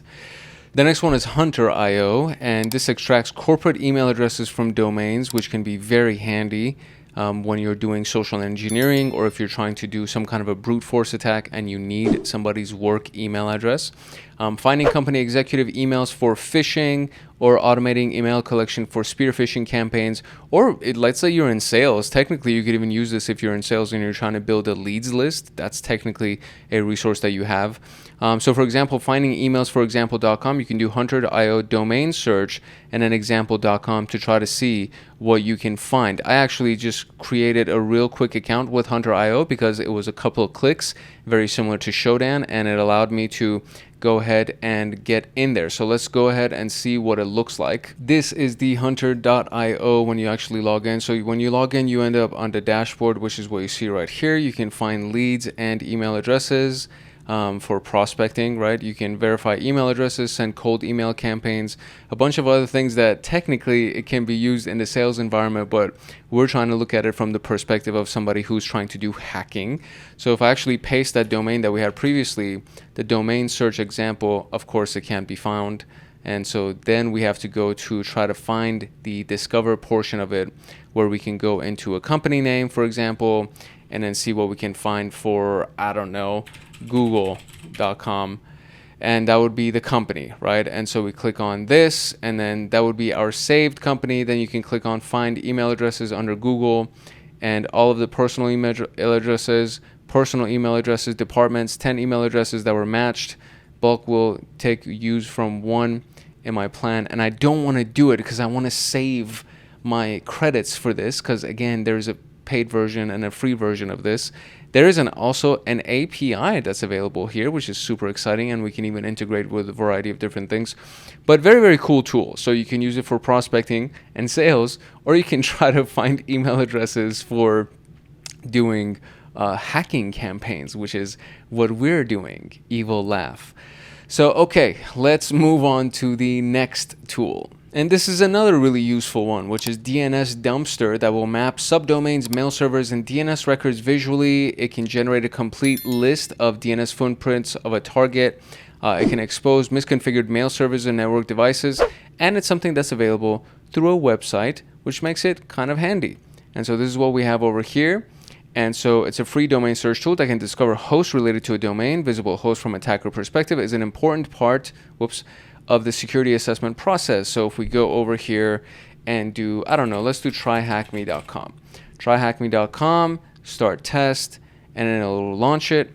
Cloudflare, Google are their servers. And if we go down a little bit further, we can start seeing that their blog at this IP address, Insights Proxy Worker, Remote TryHackMe, www TryHackMe, MX records are available, NS records, TXT records, all of these things. And then you get this visual graphic that's available for you. So free tool available. You don't even need a login. You don't need any kind of a username and password to be able to do this. So very, very cool tool. I love free tools that you can just use by just going to it. Free users are limited to 50 results for a single domain. Get 12 months plus access on sale now. So in case you wanted unlimited searches, then you can do that. But DNS Dumpster, another one of these tools that are just very, very powerful, very useful, and combining all of these records. We'll find out later on in future videos how you can actually use this various sets of data to your advantage to try to build attack vectors or exploits and things like that, and using the various sources of insight. So cyber threat intelligence, for example, the MITRE attack matrix, using things like that to connect the records of a given domain name to a potential attack vector. And then we'll be talking about those things as well. And there's already a lot of videos that exist on this channel that go through that thought process specifically of how to use the MITRE attack matrix to create attack vectors, but we'll be talking about it as we are talking about PenTest Plus. So that was it for DNS Dumpster. The next one is Amass, which is an automated DNS enumeration tool used for subdomain discovery. And this is a command line tool, as you can see right here. And this will extract subdomains and associated IP addresses, for example.com, for example. And what I use specifically is GoBuster, because I really like GoBuster. And GoBuster requires you to assign some kind of a dictionary for it to use.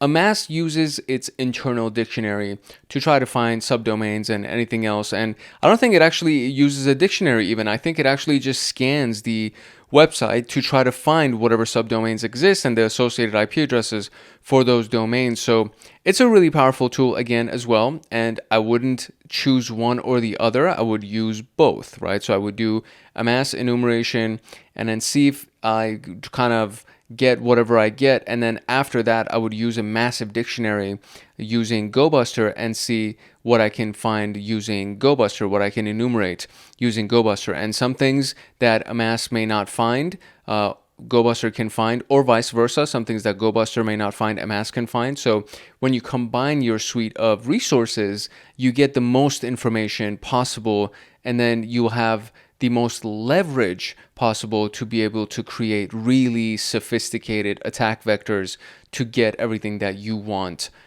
when you actually implement your ethical hacking or pen testing campaign.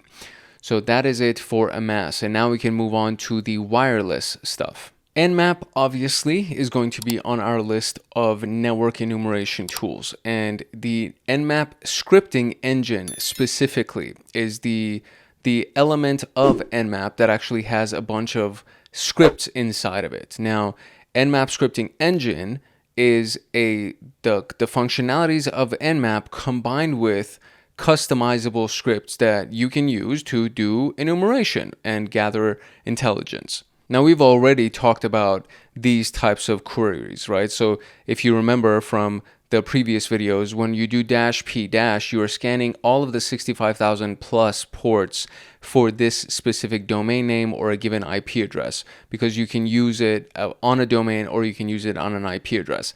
And this is literally doing a basic TCP scan, because if you don't attach any other types of options like this and you just do Nmap and then you give it the port range, it'll do a basic TCP scan, which is a full TCP scan. It tries to make the full TCP three-way handshake with every single port of example.com, which is going to take a very long time. It takes a long time when you do this because it's literally scanning 65,000 plus ports.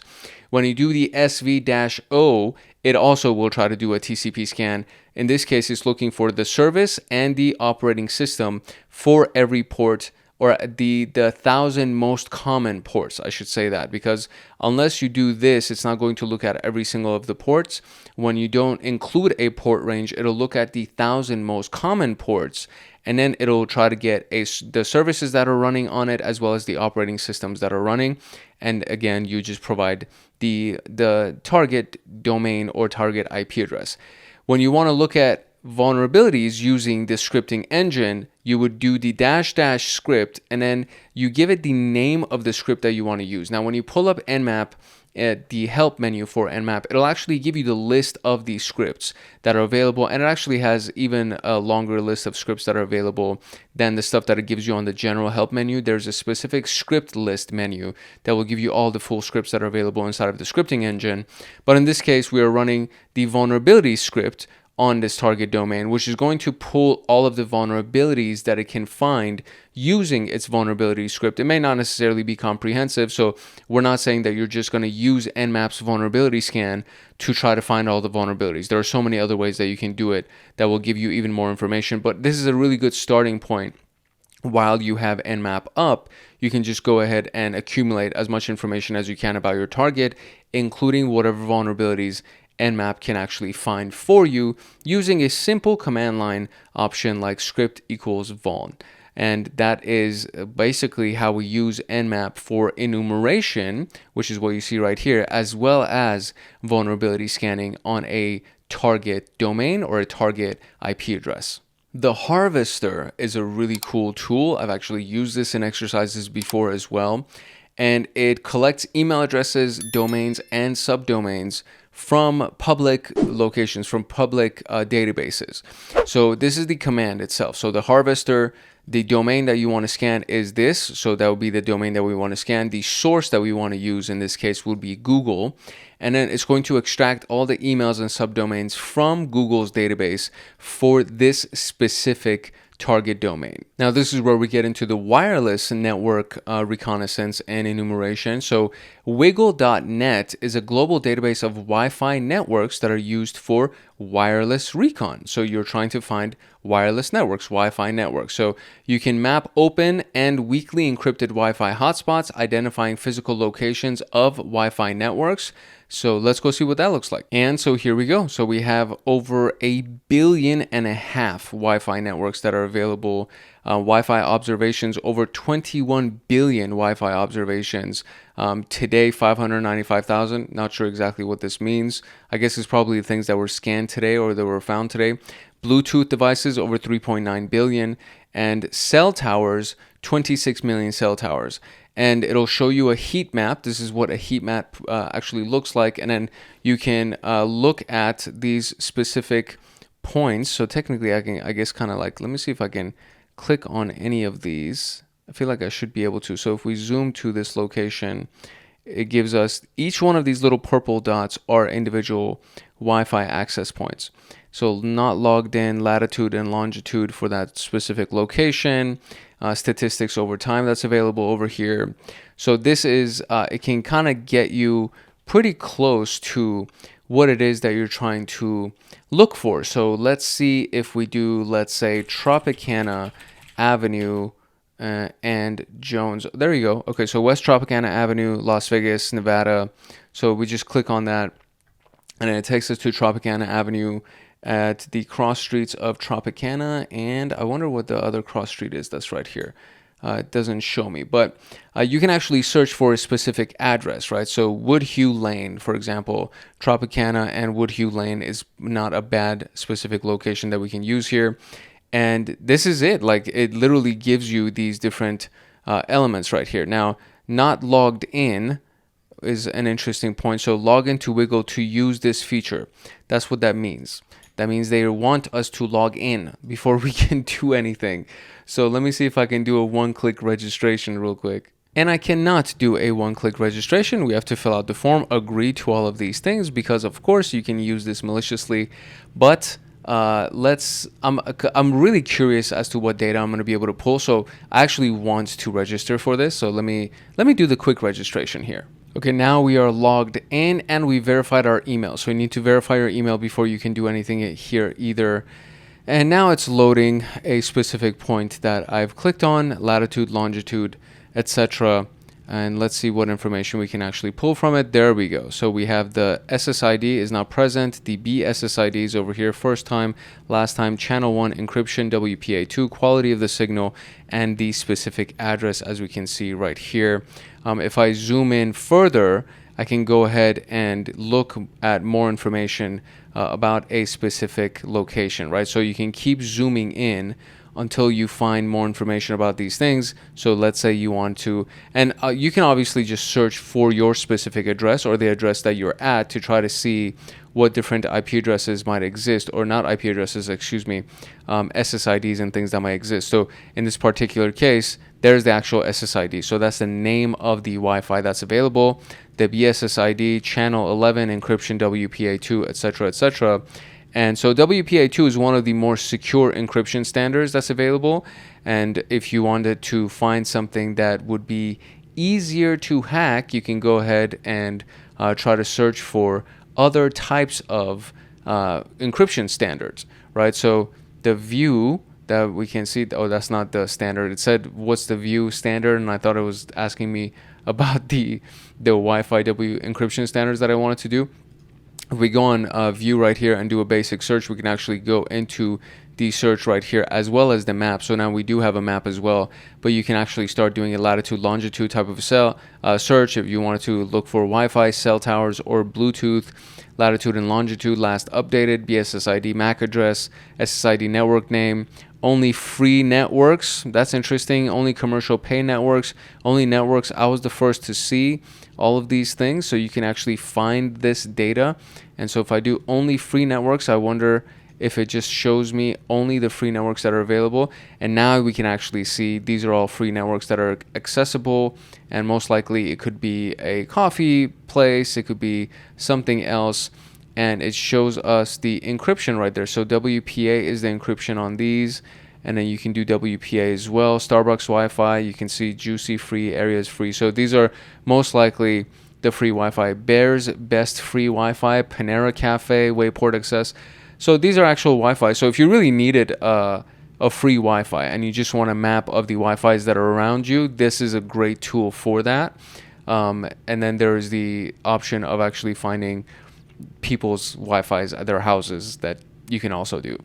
so that's available.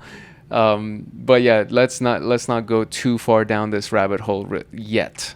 Let's go move on to the rest of our lecture. I have gone so far, like the recording is becoming much longer than I anticipated, mainly because of the fact that I'm getting distracted with all of these freaking rabbit holes. Okay, let's move on. Now, Wireshark and TCP dump are actually very useful tools that are used for packet analysis, and network sniffing is one of the key terms that have been used before. And TCP dump is a command line version of what Wireshark does. Wireshark has a graphical user interface, and there are very many videos on this channel using Wireshark. So if you are interested at all to learn about Wireshark and how to filter results and how to query results inside of a packet capture, you can just go look at any of those videos, and we'll be demonstrating what we can find with Wireshark and TCP dump when we get into the later episodes of this playlist. But if you are interested in it now, you can actually go ahead and get in-depth instructions on Wireshark. There are hours of instructions on Wireshark and how you can use it to sniff network traffic, how you can use it to filter the network packets so you can get some interesting data and get some interesting information. Now, some of the common use cases from the perspective of hacking and pen testing is that you can actually get clear text data, right? So HTTP is the clear text version, the unencrypted version of HTTPS, right? So when you're interacting with a website or any kind of web-based server or service, you are using HTTP, right? HTTPS is when something has been secured using some kind of encryption, SSL, TLS, etc. FTP is the file transfer protocol, and then there's SFTP or FTPS, which would be the encrypted version of that protocol. But if you are trying to just search for HTTP or FTP, then what you're going to end up finding is clear text data that's being transferred back and forth. And inside of that clear text data, sometimes you can find credentials, which will then allow you to log in as somebody or do some things. So analyzing DNS queries and their responses would be another common use case where, if you do a GET query, GET request to a website to see what the response is going to be, what the data that's passed from that response, are there any tokens or keys that are passed back and forth between those responses? This is all useful information. So a packet sniffer, these things are also really known to give you granular inspection of packet data. So that's the key element of Wireshark that makes it so useful. It's open source, it's free to install, free to download, and it comes pre-installed with Kali Linux, right?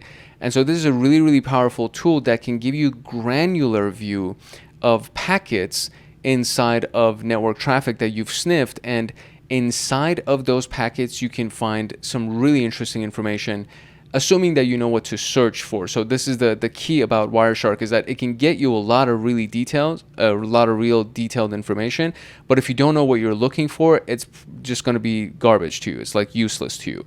So one of the key things is to know what you're actually looking for, and that's why Wireshark can be as powerful as it is. And then TCP dump essentially does the same thing, except it's just a command line version of Wireshark. So inside of Wireshark, you can choose an interface. So ETH0, Ethernet 0 would be the interface that you would choose to scan inside of Wireshark. If you use TCP dump, then you would do the -I to assign an interface, and then you would do ETH0, and then you would do N to not resolve any DNS names, and then you would give it the port itself that you want to get access to, so port 80. And port 80 is the port that's assigned to HTTP traffic, and you don't want to resolve any domain names, you just want to get all the IP addresses for it. So you would capture live network traffic on this specific on this specific port for this specific interface. And ideally, you would also choose the option to output the data into some kind of a file, a PCAP file, packet capture file, for analysis later on. Because this version, what you're seeing right here, is going to be a live analysis. It's a live network traffic, which is going to most likely kind of pollute your screen with a bunch of packets, a bunch of data, and it's going to constantly be updating live. So if you want to find something interesting, and if you want to investigate through the data, you might miss it because it's going to constantly update your screen. So anyways, that's the difference between Wireshark and TCP dump. And I mean, I'll just show you real quick where you can get Wireshark if you don't want to use Kali Linux, or if you want to just install Wireshark on your Windows computer, for example. This is the download page for Wireshark, and it's available at wireshark.org/download.html. You can also just Google download Wireshark and just make sure that you come to their website. Please don't download it from any other location. because it could be, messed with, it could be tampered with or manipulated with a variety of different edits that could actually put you at risk. So either get it directly from Kali.org, the Kali Linux website, and have it installed as a part of the Linux distribution, because that's a trusted source, or you come to wireshark.org and you download it. And then there's the Windows version, the Mac OS version, there's source code for it, documentation that's available for how to use it, and then there's a lot of different other versions of it that you can do. So there we go, the Linux versions and etc. There's a lot of different versions of this that you can install. It comes pre-installed with Kali Linux, so that's why I kind of rely on Kali Linux, because it has most of the tools that I would ever need for cybersecurity and pen testing. But if you want to just install it on your own computer, just to capture the traffic on your own computer, just so you can see what's going on and kind of get a taste of it, you can go ahead and download it and then install it, and then go watch one of the Wireshark videos that are on this channel to just kind of have a blast and really learn how to analyze the packet capture, how to query the packet capture to try to find different types of packets inside of it, etc., etc. So Wireshark, very, very powerful tool. TCP dump, it comes pre-installed with Linux and Unix computers, so there is no TCP dump for Windows computers, but there is a version of it on Windows. But if you're, instead of using command line version of packet capture on Windows, I would just recommend that you install Wireshark, because I'm going to be using Wireshark. I'm not going to be using TCP dump.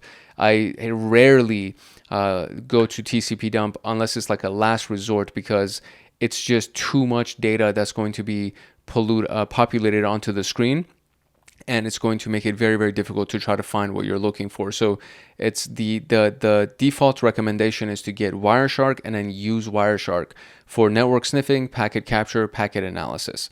And now we can move on to the favorite of many hackers, which is going to be Aircrack and Airmon. Aircrack NG is a pen testing suite for cracking the wireless of somebody. So let's say you go to that map that we found, right? And you're trying to find somebody's address or the wireless, or you're sitting outside their building, or you're sitting outside their house, and you want to try to crack their password on their Wi-Fi. You would use this tool right here. Again, please don't do this without permission. Please don't do this. It is a felony. It's not cool to do. And this is what I was going to use against my neighbor, but I decided against it. It requires a Wi-Fi adapter that actually supports discovery mode in order for you to be able to discover the Wi-Fi's around you, and then to be able to use its various features to crack the passwords of those Wi-Fi's. There's a monitor mode that will start monitoring what would be available around you on your interface. So let's say the WLAN interface, Airmon NG start WLAN will start monitoring around you to see what's going on. And then to try to capture a handshake, AeroDump NG will be able to do that. And then if you want to crack the password, we'll talk about that when we actually get into the specific application, when we get into our practical exercises in our practical video. But this is the tool. When you're trying to crack passwords for somebody's Wi-Fi, this is the tool that I was introduced to. This is the tool that I think many pen testers default to. And this is most likely going to be the tool that if you're hired to do some kind of black hat, or not black hat, excuse me, that's the wrong term, black box. Black hat pen testing is malicious pen testing. Black hat hacking is malicious hacking. It's something that is highly, highly advised against. Please do not do black hat hacking, because that literally is the felony. That's when you do something that you have no permission to do and you're doing it with malicious intentions. And I just can't say this enough. Please, please be aware of it.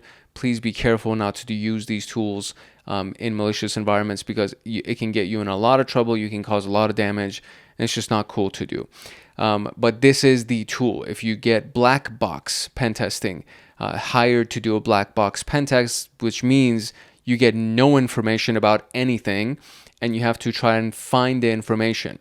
So when you get to the point that you're trying to enumerate their Wi-Fi and actually find what Wi-Fi SSIDs are available, and then try to hack into the Wi-Fi, this is the tool that you would end up using, which is Aircrack NG. That's the suite of the tools. And then inside of Aircrack NG, you have Airmon, AeroDump, etc. And this is the point at which we go into our practice questions for the Reconnaissance and Enumeration tools. And just like everything else, the question format is aligned with the PenTest Plus examination. There will be multiple choice questions, multiple response questions, and performance-based questions. Now, in this slideshow that I'm about to use, the only performance-based questions that I could actually embed in there are the scenario-based ones. But inside of the document, this doc that I'm using for the lecture, there's the drag and drop questions, there's the matching questions as well, and you're going to see all of these types of questions should you choose to take the PenTest Plus certification exam. And a lot of the questions, especially as we go into the exploits and everything else that's going to present command line commands as well as arguments and the responses to those commands, you're going to have to analyze what a command is doing and then see, describe or choose from the answers what that command is doing, or they're going to give you a response from a command and then you're going to have to choose what the original command was that elicited that response. They will sometimes show you screenshots of the tools that you will have to recognize and see what it's at least trying to do. Even if you don't recognize the tool itself, you will get a screenshot of the result from the tool and you'll be like, oh, it looks like it's doing a vulnerability scan, or maybe this was like a network traffic capture that was done. So that's kind of the gist of the types of questions that you will end up facing. And for the most part, just understand that we can't actually share the actual questions from the PenTest Plus examination, nor can we share any of the questions from any of the CompTIA exams, simply because the fact that you sign an NDA when you go and take your exam, and they had me do it as well for my CYSA Plus and everything. So it's like when you go into these exams, you literally sign an NDA saying that you're not going to share any of the official questions from the examination. No entity outside of CompTIA has access to the actual questions from the exams, which means if you get it from Udemy, if you get it from any other source, I promise you it's not going to be the exact question. So the thing that I'm going to share with you is to try to teach you the overall concept. Like, the reason why I go as deep as I go into these different sections is because I want you to understand the concept behind each of these questions. And when we look at the questions, we try to work through the logic behind the selection of the answers so you get the thought process behind it. I want you to learn how to think about these things so that you're not just doing memorization and trying to memorize the correct answer, etc. It's more about learning how to process, learning how to perform the actual analytical thinking element of it so you really do get good at it. And that's kind of the gist behind this whole thing. So that being said, let's actually jump into the slideshow so we can go through the questions for section 2.4. All right, here we go. Tools for recon and enumeration. The first question is, which of the following tools is best used to retrieve archived versions of websites that may contain outdated or sensitive content? So we're kind of starting from the very top as far as the various sections that we had. So this will help you at least narrow down the type of information. So Shodan is the search engine for hackers, right? You can find devices that are exposed to the internet. ReconNG is something that will help you do reconnaissance against a domain name. Wireshark is for packet analysis and network sniffing, network packet capture. The only thing that actually will give you an archived version of a website would be the Wayback Machine. So there we go. Which tools can be used for mapping out relationships between people, domains, email addresses, and IP addresses? And to be honest with you, I kind of already forgot. So actually Maltego, I think Maltego is definitely one of them. Spiderfoot, TCP dump is the packet capture. SQL map is for analyzing relational databases and getting information about relational databases. So it has to be Maltego and Spiderfoot. And that, by the way, what you just saw is sometimes what I do when I'm not like 100% sure of the answer, so I will go through the process of elimination, which is one of the key aspects of test taking. So it may not necessarily be the best for remembering information and real world stuff. But when you're taking tests, one of the key strategies is the process of elimination. And I know for a fact that it's not TCP dump. I know for a fact it's not SQL map. I know that Maltego is one of the things that we can do. And in Spiderfoot, I forgot what it kind of did, but then now just looking at the question and at this, getting rid of these questions, we now know that it can map out relationships between people, etc. So Maltego and Spiderfoot are our answers. Which tool provides domain registration details like contact info, name servers, and expiration dates? So Nmap is network mapping, right? It's the network enumeration tool. The harvester harvests data from websites. So for example, pulling email addresses, right? Whois will actually give you the information about a domain name, and Amass will gather information about the domain name as well. Now, what I know is that, or what I think is that the Amass tool will give you more information, for example, contact info and those things. And I don't think Whois will give you as much information as Amass would. I think Whois is limited on its output, and just based on that, I would say Amass would be the answer, but I think Whois can also be the answer. So this is one of those things that I'm gonna do a toss up, and I'll just choose Amass. But I think Whois can potentially also be the answer for this question.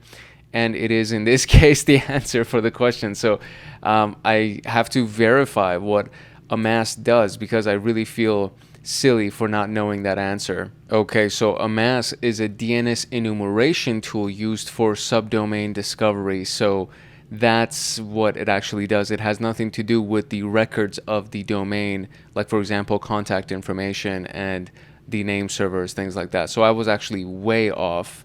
And that's technically considered a wrong answer. So that was a wrong answer for me, and I am not perfect. So I apologize for having the wrong answer. Moving on to the next one. Which of the following are DNS-focused tools used for subdomain enumeration and domain mapping? We literally just saw that Amass is one of them, so that's for sure one of them. DNS Dumpster, AirCrackNG, John the Ripper. John the Ripper is my favorite password cracking tool, so I know that that's not the answer. AirCrackNG is something that we use for wireless enumeration and specifically cracking wireless passwords and getting into wireless networks, so that can't be it either.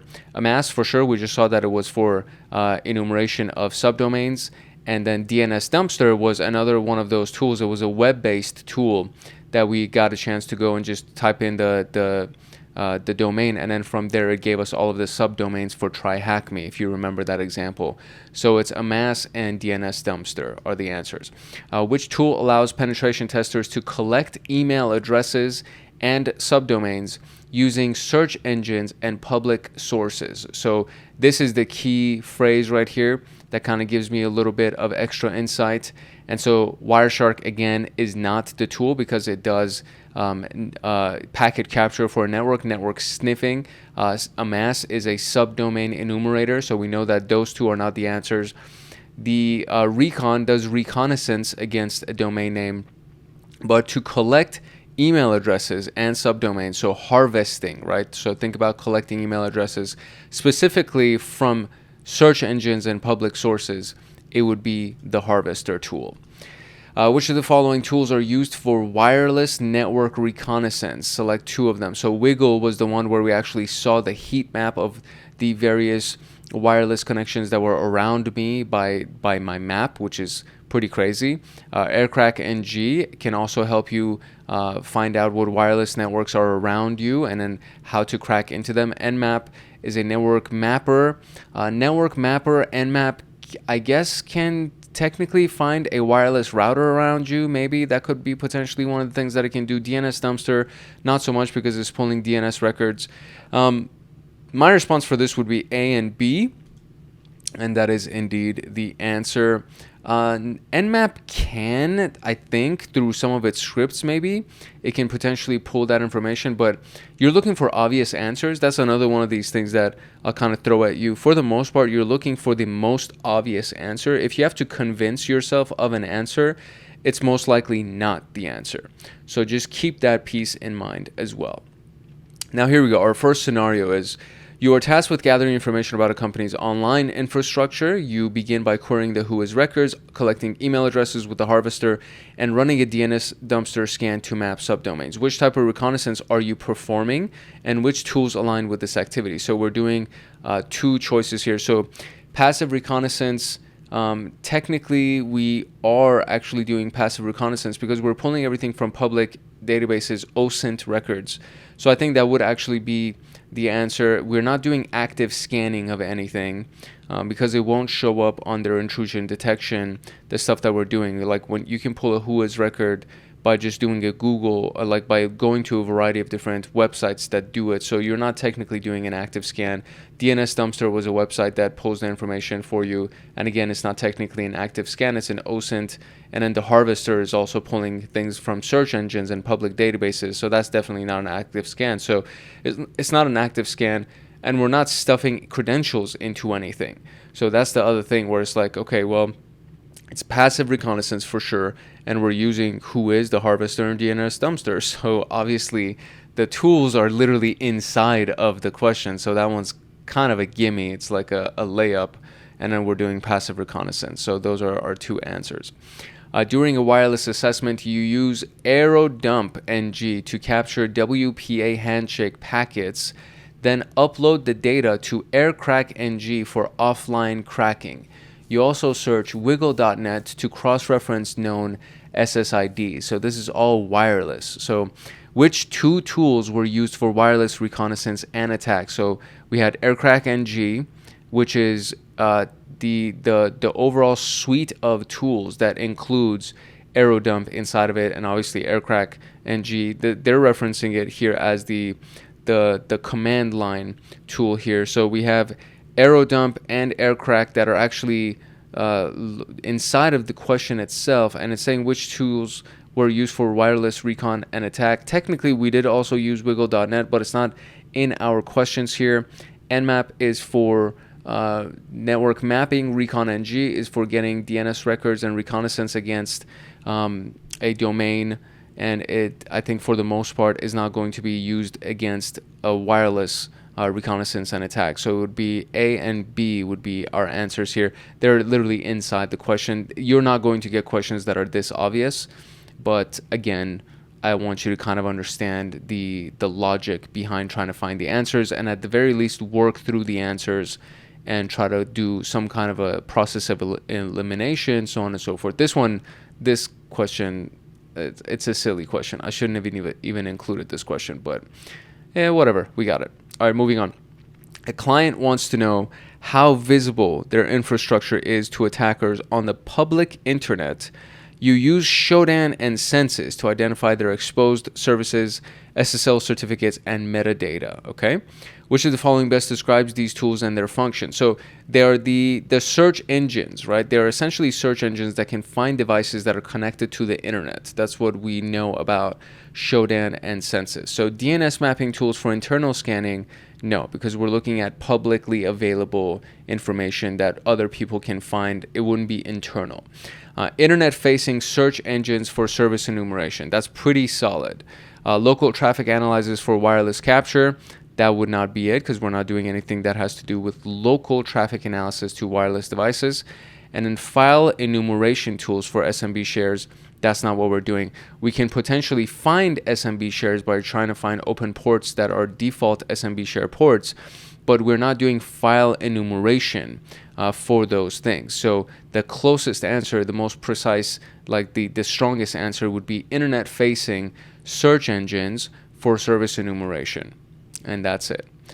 So our next main module is going to be under the category of vulnerability and vulnerability discovery, vulnerability scanning, and things like that. And so the first section of that will be vulnerability discovery techniques And of course, the series of questions that will come up in our slideshow will be the next series of questions for vulnerability discovery techniques. I hope you found value out of this episode. We covered a lot of stuff. This was a longer episode than I had anticipated. So hopefully you found it useful. Hopefully I didn't go off on too many tangents, and you were able to get some value out of the various tools that we covered, and you know now where to get those tools and what the purposes of those various tools are as far as reconnaissance and enumeration is concerned.